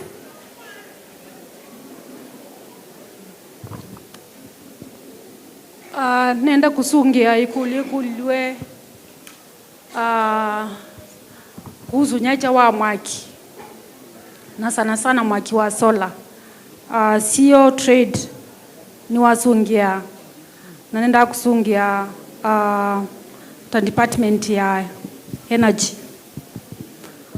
Ala musomete katiba nesa aka 2010 fourth schedule part 1 ni nene ya waiwa mawia kana the functions sia national government na county government. Part 1 ni nene inengete serikali nene mwanya wa kuimplement policy, energy reticulation and regulation. No county governments kanengwa energy regulation and reticulation of electricity. Twivo kwa county governments the concern was the Ministry of Energy is implementing the same project, trade and municipality. Ni mwaiwa kana trade make ya katika their own markets. Municipal will learn some, but still can touch on municipals. The municipalities no make ya katika the major towns. The Ministry of Energy, no equivalent at the directorate of, the Ministry of Energy at the national level, as is a directorate under the county levels, need to promote the use of solar energy, the use of biogas, the use of all forms of energies, either to promotion. But again, we also try to touch on the smaller markets. No, okay. Kuikuliesu ni kwatia ni kuelekanesa. We all have similar. We are doing the similar functions, but at different places.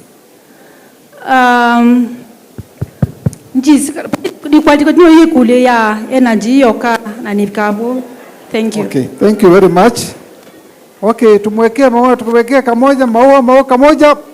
Asante sana. So Minister of Culture iko na maswali ya Governor's Cup na mambo ingine ndio anakuja sasa. Iko pale.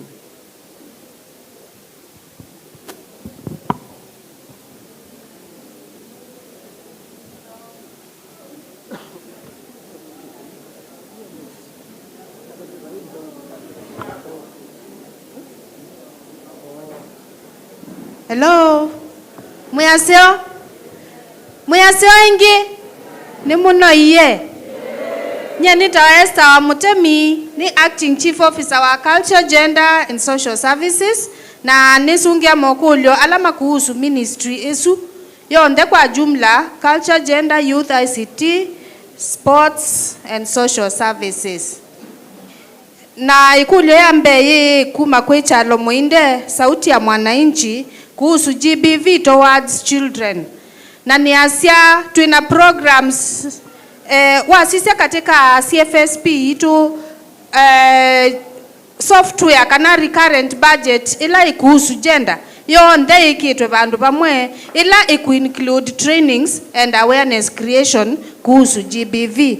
Kwa kiukibo na tuyo na trainings ila tuendese nikana tudhuthi andu kuhusu GBV. Na ku increase budget itegemea undu ceiling itu ikwithia ilie of which already tuina budget na nituendese programs isu. Number 2 kule kuma Stephen Chalia wa kumabo kulia nikitutekite budget ya youth policy framework na nenda kwa asia ila youth empowerment and development policy 2025 ready na katika county assembly na tuetelete ibitukithwe ya bitukithwa kila ministry either mandated to spare 2% of their budget to youth programs. Kwa isu they are taken care of already ila county assembly itu ikivuti their youth program youth policy. Richard Ndambuki representing National Council for Persons with Disability ni wa make proposals of which we have taken note na mentioning kana collection of data for persons with disability is our mandate of which we are aware and we are already doing it. As we talk now, we are in the process of collecting data. Administrators alame katika this forum no ma bear witness kana ningose sito kana nituende sekiu. So everything is taken care of na we are aware about the data about the Disability Act 2025 that was passed recently. Florence Paul Groots Kenya ni wa mention kuhusu ikudha GBV Rescue Center kulia tuaitie tunewe 5 million tuende na construction. What have we done so far? So far we have made a chain link fence, we have done an administration block, we have done pit latrines, and this financial year tuende siekuika finalizing ya block isu either take care of as a GBV Rescue Center. We'll be doing the finishing, the roofing, not the roofing, the roofing has already been done. The tiling, the fittings, all that will be done this financial year. Go the next financial year, either ko finalize project yesu nikana either operational. Erastus Ndambuki Asia twina grants for any youth development programs, and that there is no budget for youth development programs. But I am assuring you that we have the budget, and we mentioned it here. Twice twina county youth engagement forum ila itengetwe 18 million nundo tunami hold ya 2 years after, a year after ilengitwe na your last financial year. Go this the next financial year ya 2026-2027 we shall hold the youth engagement forum, of which area forum ya expose youth to opportunities, to networking, to empowerment, and to giving them a forum to air their issues. We have other sensitization forums, and we are also linking up them with the National Employment Authority. We are also doing youth skills mapping and baseline surveys. Nikana with the skills sio thea CSK makethia amatonya kwa advice wa badala matonyo kwata employment kana placement. Na isu nisio the major concerns kuhusu si ukonya ila ministry isu ito. So I think everything is well answered. Okay. Thank you very much. Thank you very Asante. much. Thank you very much, Chief Officer. Tumwekee moyo tumpatie kamoja. Okay. So tunaenda kwa agriculture and livestock.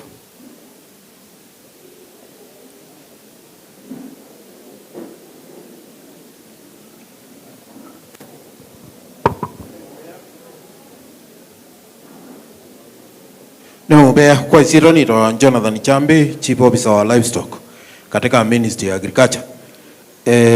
Nambia nele kulia kulwa no mwana ke ba tukulyo wa mbeu. Kindu chambe ndisi twatwika nitunenga ndwa mbeu na andu makitui mayana tenu. Kuthi abe kindu county tona. Kindu chambe kunenga ne mbeu ti sustainable. Tukwatianie. Ethe wi muimi. Ke kala ndu mekala ba ya twa manenge mbeu me itwa obusokone monde anye kana monde deputy governor. Ndu isa kwete lone ngwembeu no dio manda mbeu ila ya ilite ilo kwenda udio bande kwako kwa huko nenga mbeu ti sustainable although uwe no tu nenga no kala katiti kwa ndo ala honorable. Number 2 o nenga nini wa mbeu peke ndukili ati ethe kindu ti chako nduka achende eka mbeu inengo mundu lota tho mbeu itu kwatenia lakini lota no tho mbeu ta kwana thia tho chauni ndukani atho mbeu la satisfied athi abande na kwithi ayumba niti uize kwithi mbwe kuwe na chau na mbeu athi abande ni kana ka kwata liu kwa huo mbeu ti sustainable chitu kwatia niu nega ni mwashuewa ona keka county government ya Kitui ona national government ni atati omunenga mbeu na bai mundu wa kwata liu ni kwithi ayoka mbwa echa kuneka uo kwa umanga bikendu ni jako nengo mbeu pio. Number 2 katika abu mwana ke osunu wakulie very Ethiopia asiano asiazi ngabana na ndane ngwawya lakini wale akuma lokai uwo manekano tukwate nini neza pe bala no kite ndikwenda kumwe wale akuma loka no maneke nekwethe elangu nenu na asiati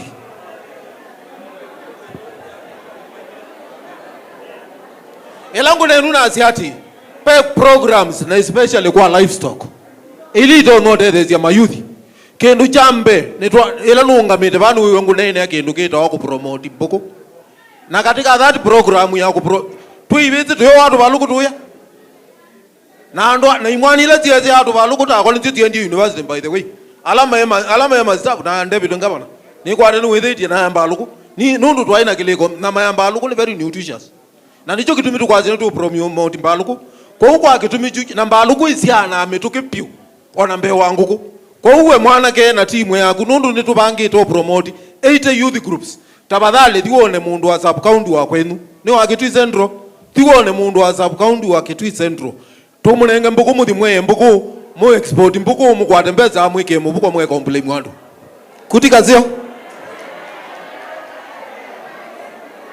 Haya kila kingi pe ni mbwana mutizo nunene obo wa AI na wame kuna muno amina tiwa wa baluja tukwate ni kindu kimwe kwa asiati mundu akeka kindu atezu londo kikawa akiko londo bailite ula withia yesu londo ethani maikino mizu londo ebwana no lawa mizobisi nundu ena manu yayo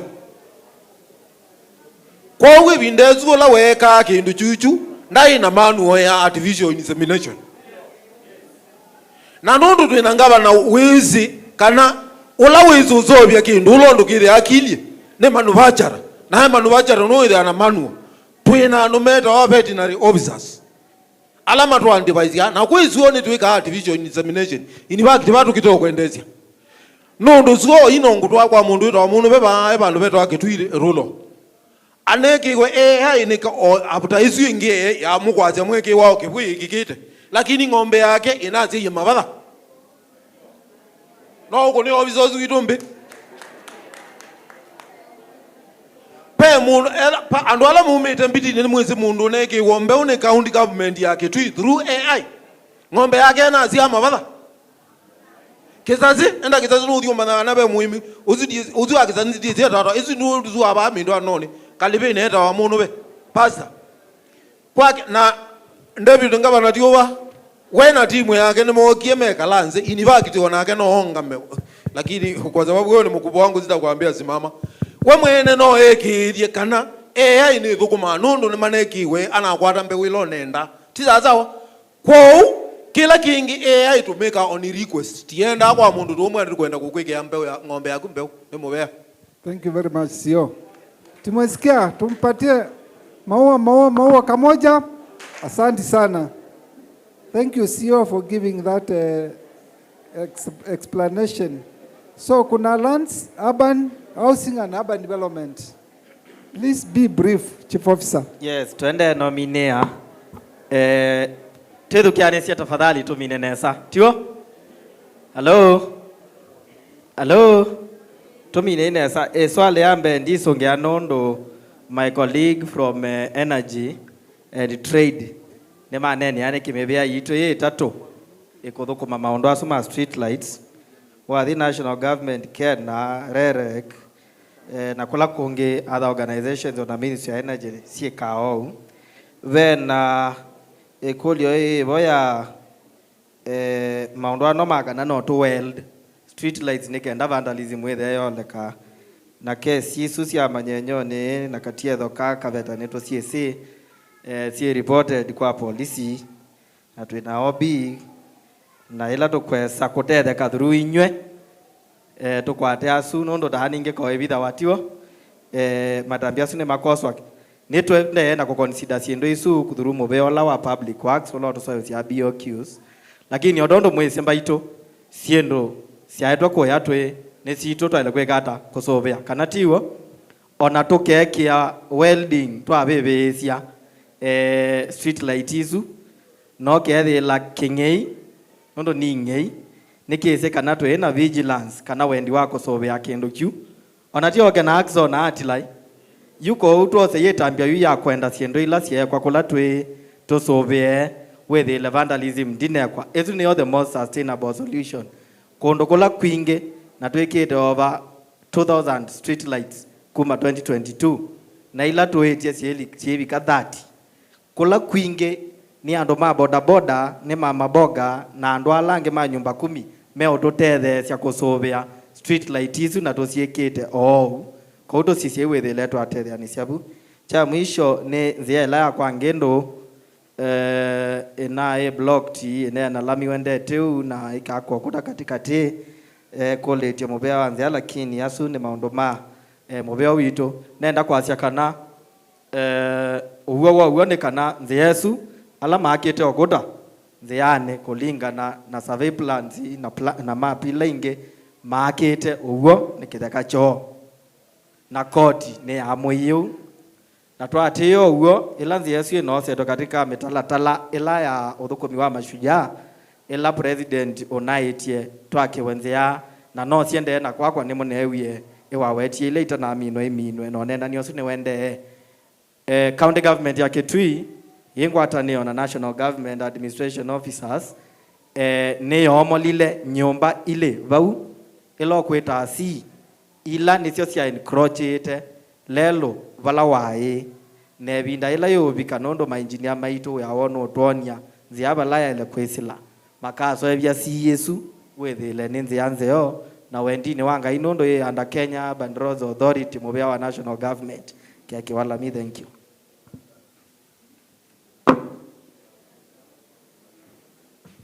Okay, sasa tuweke maua tupatie chief officer kamoja. Asanti.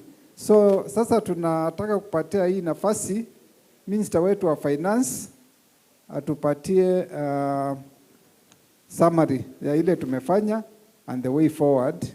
Alafu kutoka hapo atamwalika His Excellency Deputy Governor atupatie mawaidha yake pia. Asanteni. Ni mubea ndi mukulia no rwati ndonenyu kuwethe anenza mukuo no ituni akwa ngwewe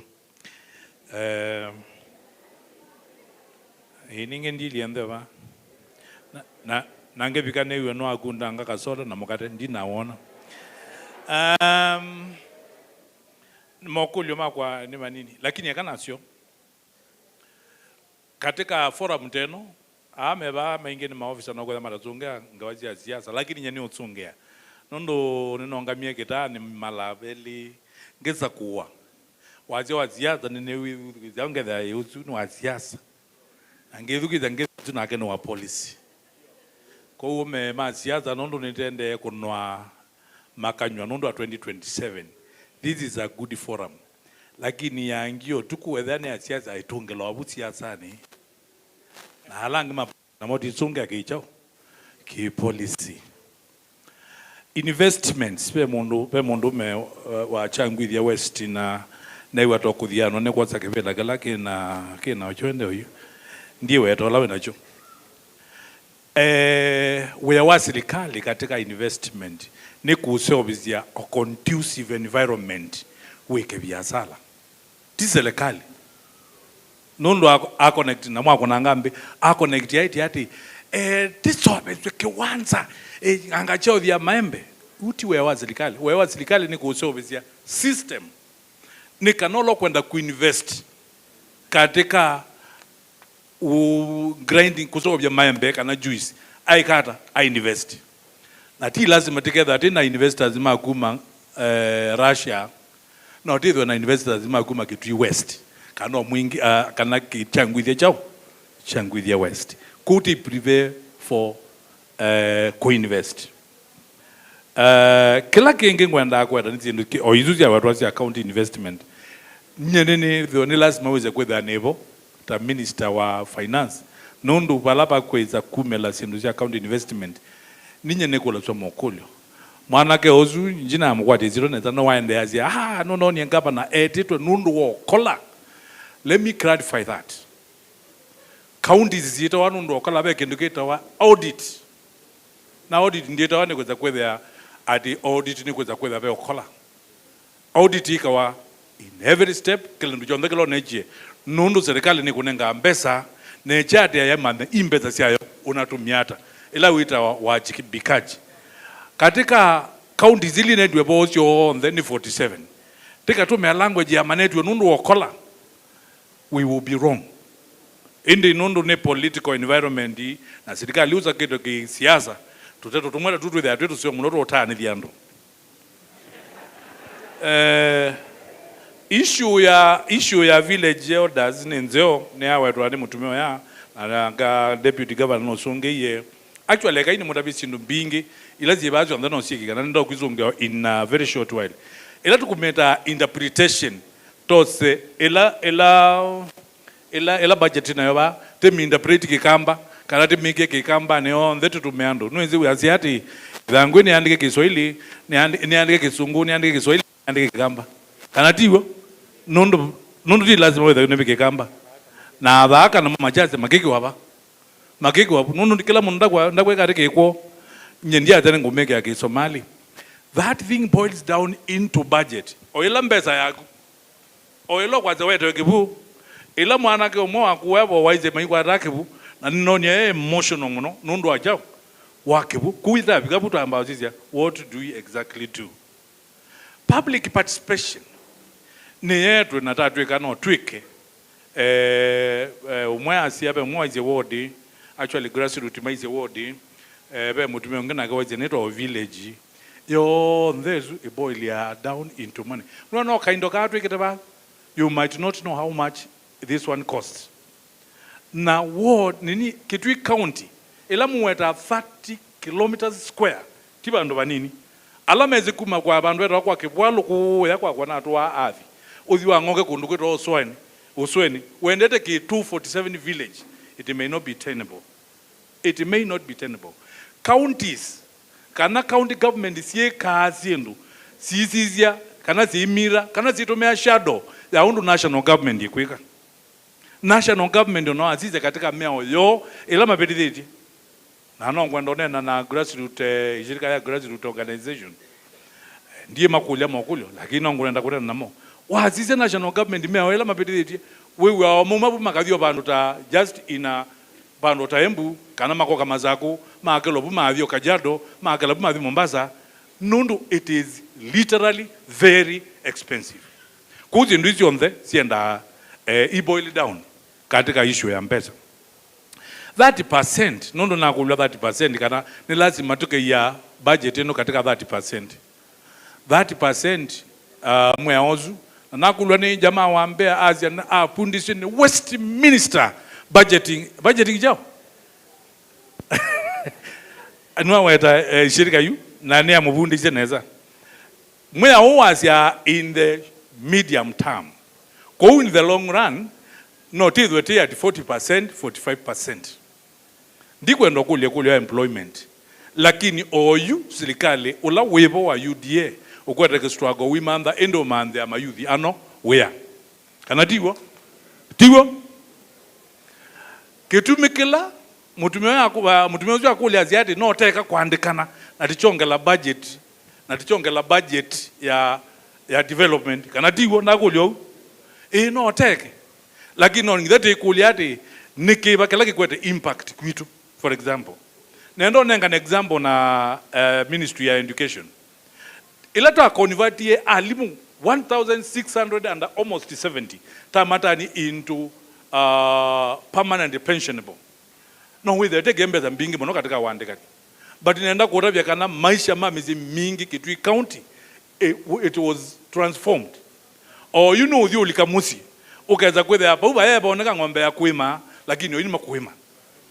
No you ukaweza kwenda muzizu maye mabingwa account oyini mabingwa ta account. So isn't transformation by itself kwa hande kwa mundu kumuya bandu na itweka nwavu kuma. Therefore lonze ya kutoka katika hande kandu kelevinda. We will try to keep this one in the short and the medium term, lakini in the long run tukongelela siuke. Let me tell you something. Katika kuzobya budget nondo ninisi 70% nitoko na imbingi muno. Nendata uthi was 13 billion ila nanengane no choza mbeza sia musala mbe wambe kusyumya usiyote. Musala dimbeza sia mundu ula muhandike. No kisio kawose munduzu ukoka kuudhima ya kithima, munduzu kwa kungamea lelo usobwa kwaku, munduzu kwa kuhusia iza security yaku, munduzu kwa kukwikia mataa alameta wa mulika mwizi. Nake umumeki nundu ni muthuku miwa county ngahali yake ni anyo mauta na ni wathi ngitha enda umalalani. For example wazila mbeze zikwere wanola mwanonge baya azita O&M kana akizieta current lakini recurrent. So mbeze zu recurrent usioza na jozike tikeze kwaza tuweze kwethe tena mbeza sia development na development yitu ndi ungamewe ni mundu development yitu yale akuungamewa nandu yale osupervisewa eko yune we ma report ma 3 project we were out of the 3,000 projects ila dikite we were 1,000 sia wetwa kana zievu kuma kana tiwo Kitui County under leadership where His Excellency Governor Malombe ndi ready kweka ila zieta wa white elephants. Izi no kwela ziekitwe siyo nwana neza na haja ni moto mana ku maundu monde mayamba kwikavindemwe kulwa ya attitude governor akemene kula nokusunga nondo attitude yako ndia change na nineke ya makoti na mwana oyo na atekite koti ni smart muno kundi kwa nemo bato bizini kwako kani jaribu ku bizini kwako nizizikana ngokwa umaluke nondo yewa jazia okaekite makoti na kiwa no maluke bro okay.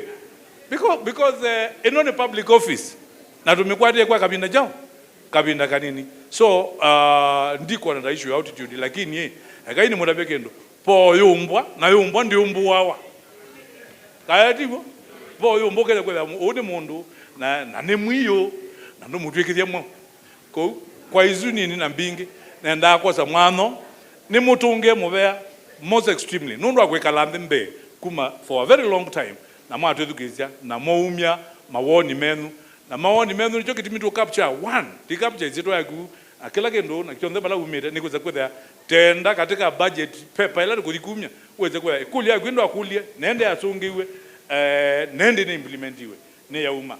Number 2 ngemwa nitethwa na patience na ukeza kwetha in one way or the other sula wako timu sio muno noko ziani sula wako kuthuka kana kenene kingi ndumbeke amwa ata kwa maana kalundu kindabya ngoya avocado. God bless you and God bless you so much. Nenda ko zebindani nithoche His Excellency the Deputy Governor nendo no wanze mukutano uno naye na closing remarks yake nikana nake atweke closing remarks na mwitwete kilithia we mutumia waja kalaka kuka kwa waja pe ande kwa tietwa abajana kwa nyao ndino na list lakini ende niziandikitwe esune registration yandika waziro yaku na chande kwa idha kibande na chande wakala kendo ene ndiani paingo bandu bekero gap ya mbesa itembu suiji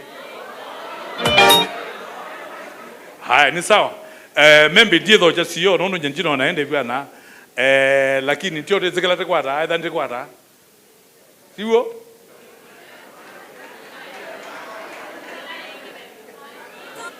Ni mo doubt kala mo kwata kana mo kero doubt. Ni mo kwata. This is that this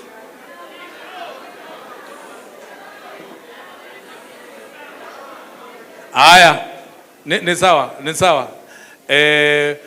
Pek pai ni tebeke nukala keta sitting allowance.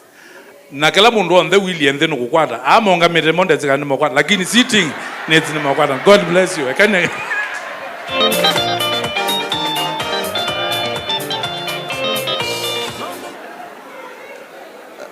Haya.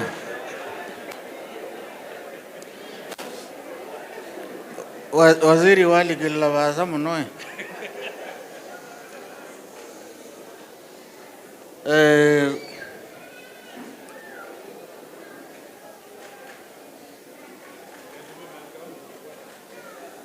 Waziri wa finance, tafadhali make sure kila mundu nwazobika. Ni. Aya, nenda kuweta sindu oili tatu. Lasi anenwa. Tukwati anene kana tumine.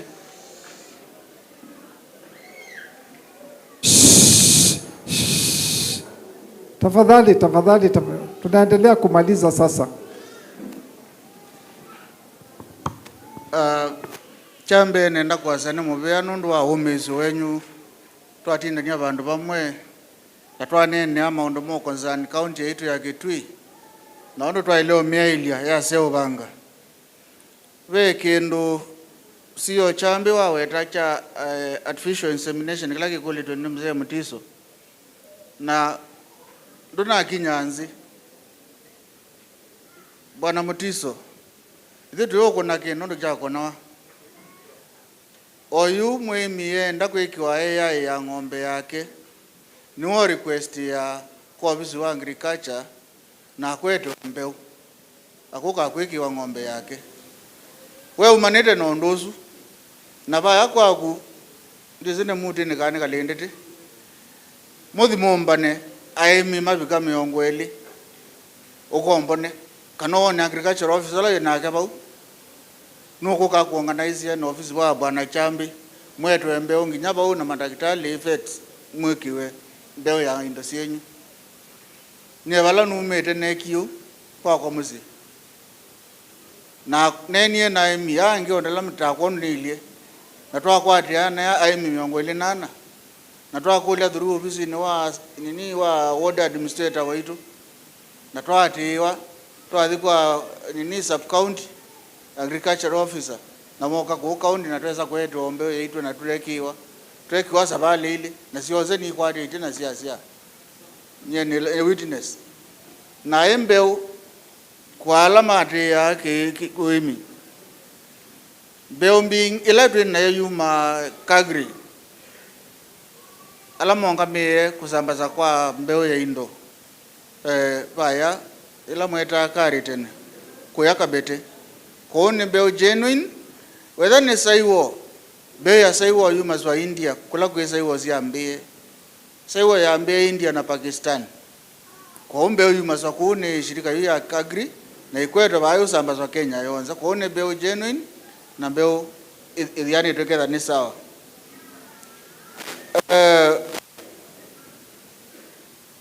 Support to the water companies. Ukethia serikali ya Gavana Malombe itanenga naye support kwa Kitwasko na Kimwasko. Ndwethe yake tui kwethia wakigu. Mbe mayamba mekunia kwiba stima maiva. Na ila subsidies wona yekito bu katika budget ithi ya kutethesia bala maemelelwa.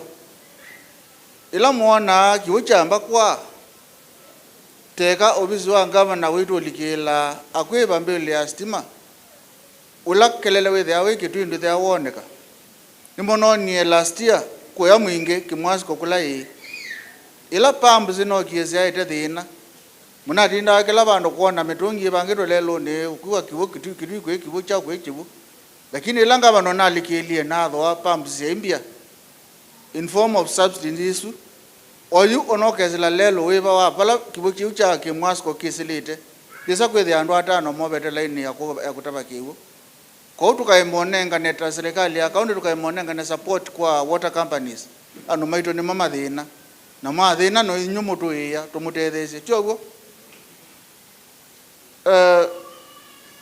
tena issue ya attitude change kindu kivinya muno na kuchange mundu muima tabia yake we kindu kivinya ndisi kana okosa mzee mukuta mzee uzo kukula ziu ukaambe umuvunde za new tricks ndeza kuikwati lakini twendeo pamono no twende no ngangana namo ila department we ya performance contracting ika akumalunga nono twati ya mitala tale ya uno muthukumele wa andu asu wilie ko yende no tunga andu asu itina we then mende no thukumono kwa ile thukumo ngomino kelia CEO wa youth na sports ni wanene ya upo wa governors cup na youth maitu ndizika ni mona manye impact ila ibona mobilosu wa governors cup ila unambe kuthao kwa kuma katika grassroots level. These are the 247 villages. Una attract teams mana dhanza tu na miongo nyanya na inya both siaka na siaume na all then my youth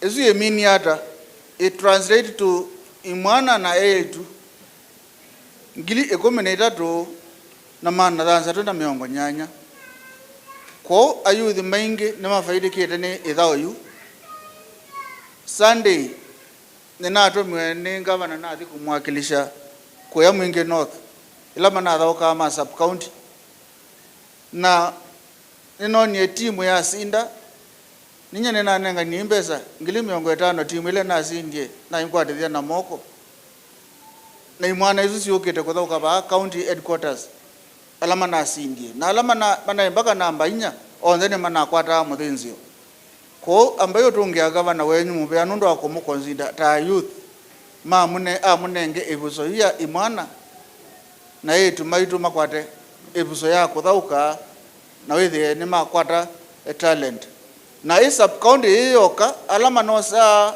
sponsorship manosi yesiana miongo ile na inya sia sponsor through grade 10 mpaka kubina bala makaminela school yuti ebuso sia kwa zana situ na inge mwaka ukite no kukithwa na edition ya keli nikenda wethe imwana situ na yetu maitu ni matetheka in terms of kimichezo na konge kwende yo weekend ino yokite next week sati la weekend itatu wethe ni twamina sub county sionze si nyanya sati la weekend ile nondo kila weekend betha sub county ile kwa sati la 2 weekends alafu mwezi wa karatu nikenda tu kwa manevano Kitui tuone bingwa wa governors cup akethiao na scouts alama kweka scouting ya talent ni maende kuzidhiana imwana hizi sio thauka wethe ne mosa mali kwa katika labs ila sithaukia mobila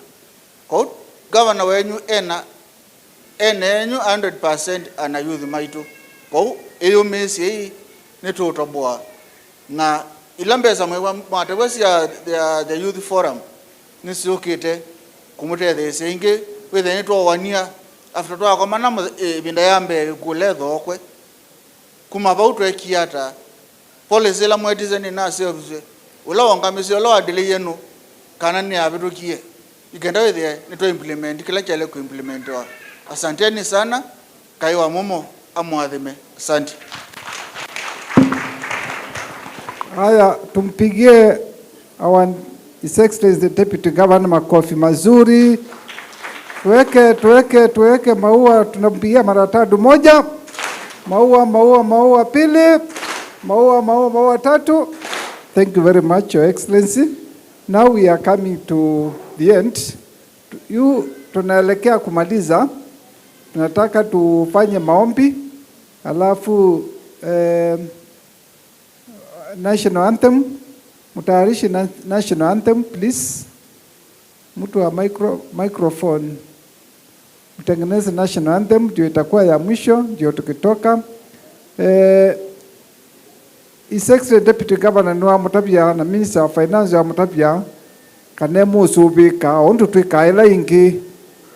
twikaila ingi rumaba kwa tunaomba Paul Kimwele utuombe. Hebu tupate kusimama ndio tuombe kama tumesimama na national anthem kama tumesimama.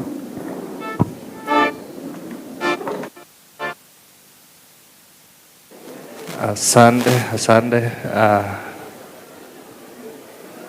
Wacha tuombe tukiwa tumetulia kwa heshima za Mwenyezi Mungu. Wacha tuombe. Baba, ni asante, tunakushukuru Bwana kwa sababu wakati tulikuwa tunaanza huu mkutano tulikuomba ukaweze kutuongoza. Tunakushukuru.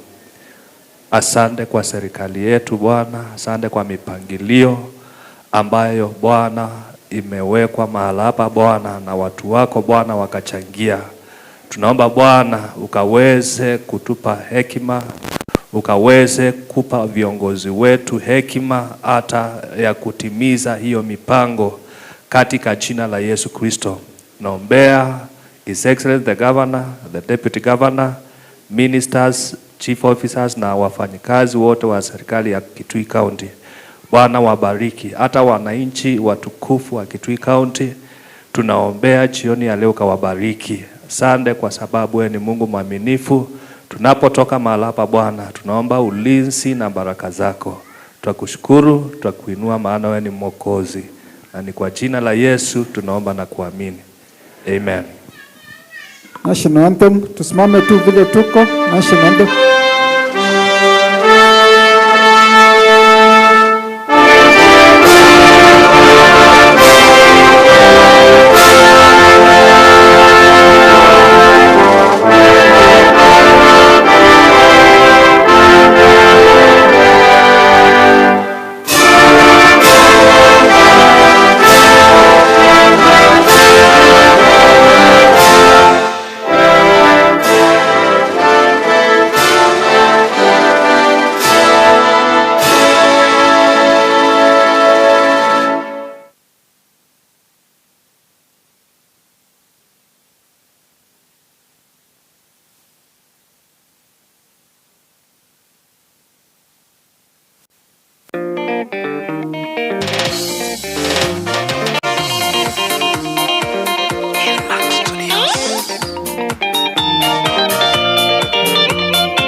Twambie kuona mende kuito malelu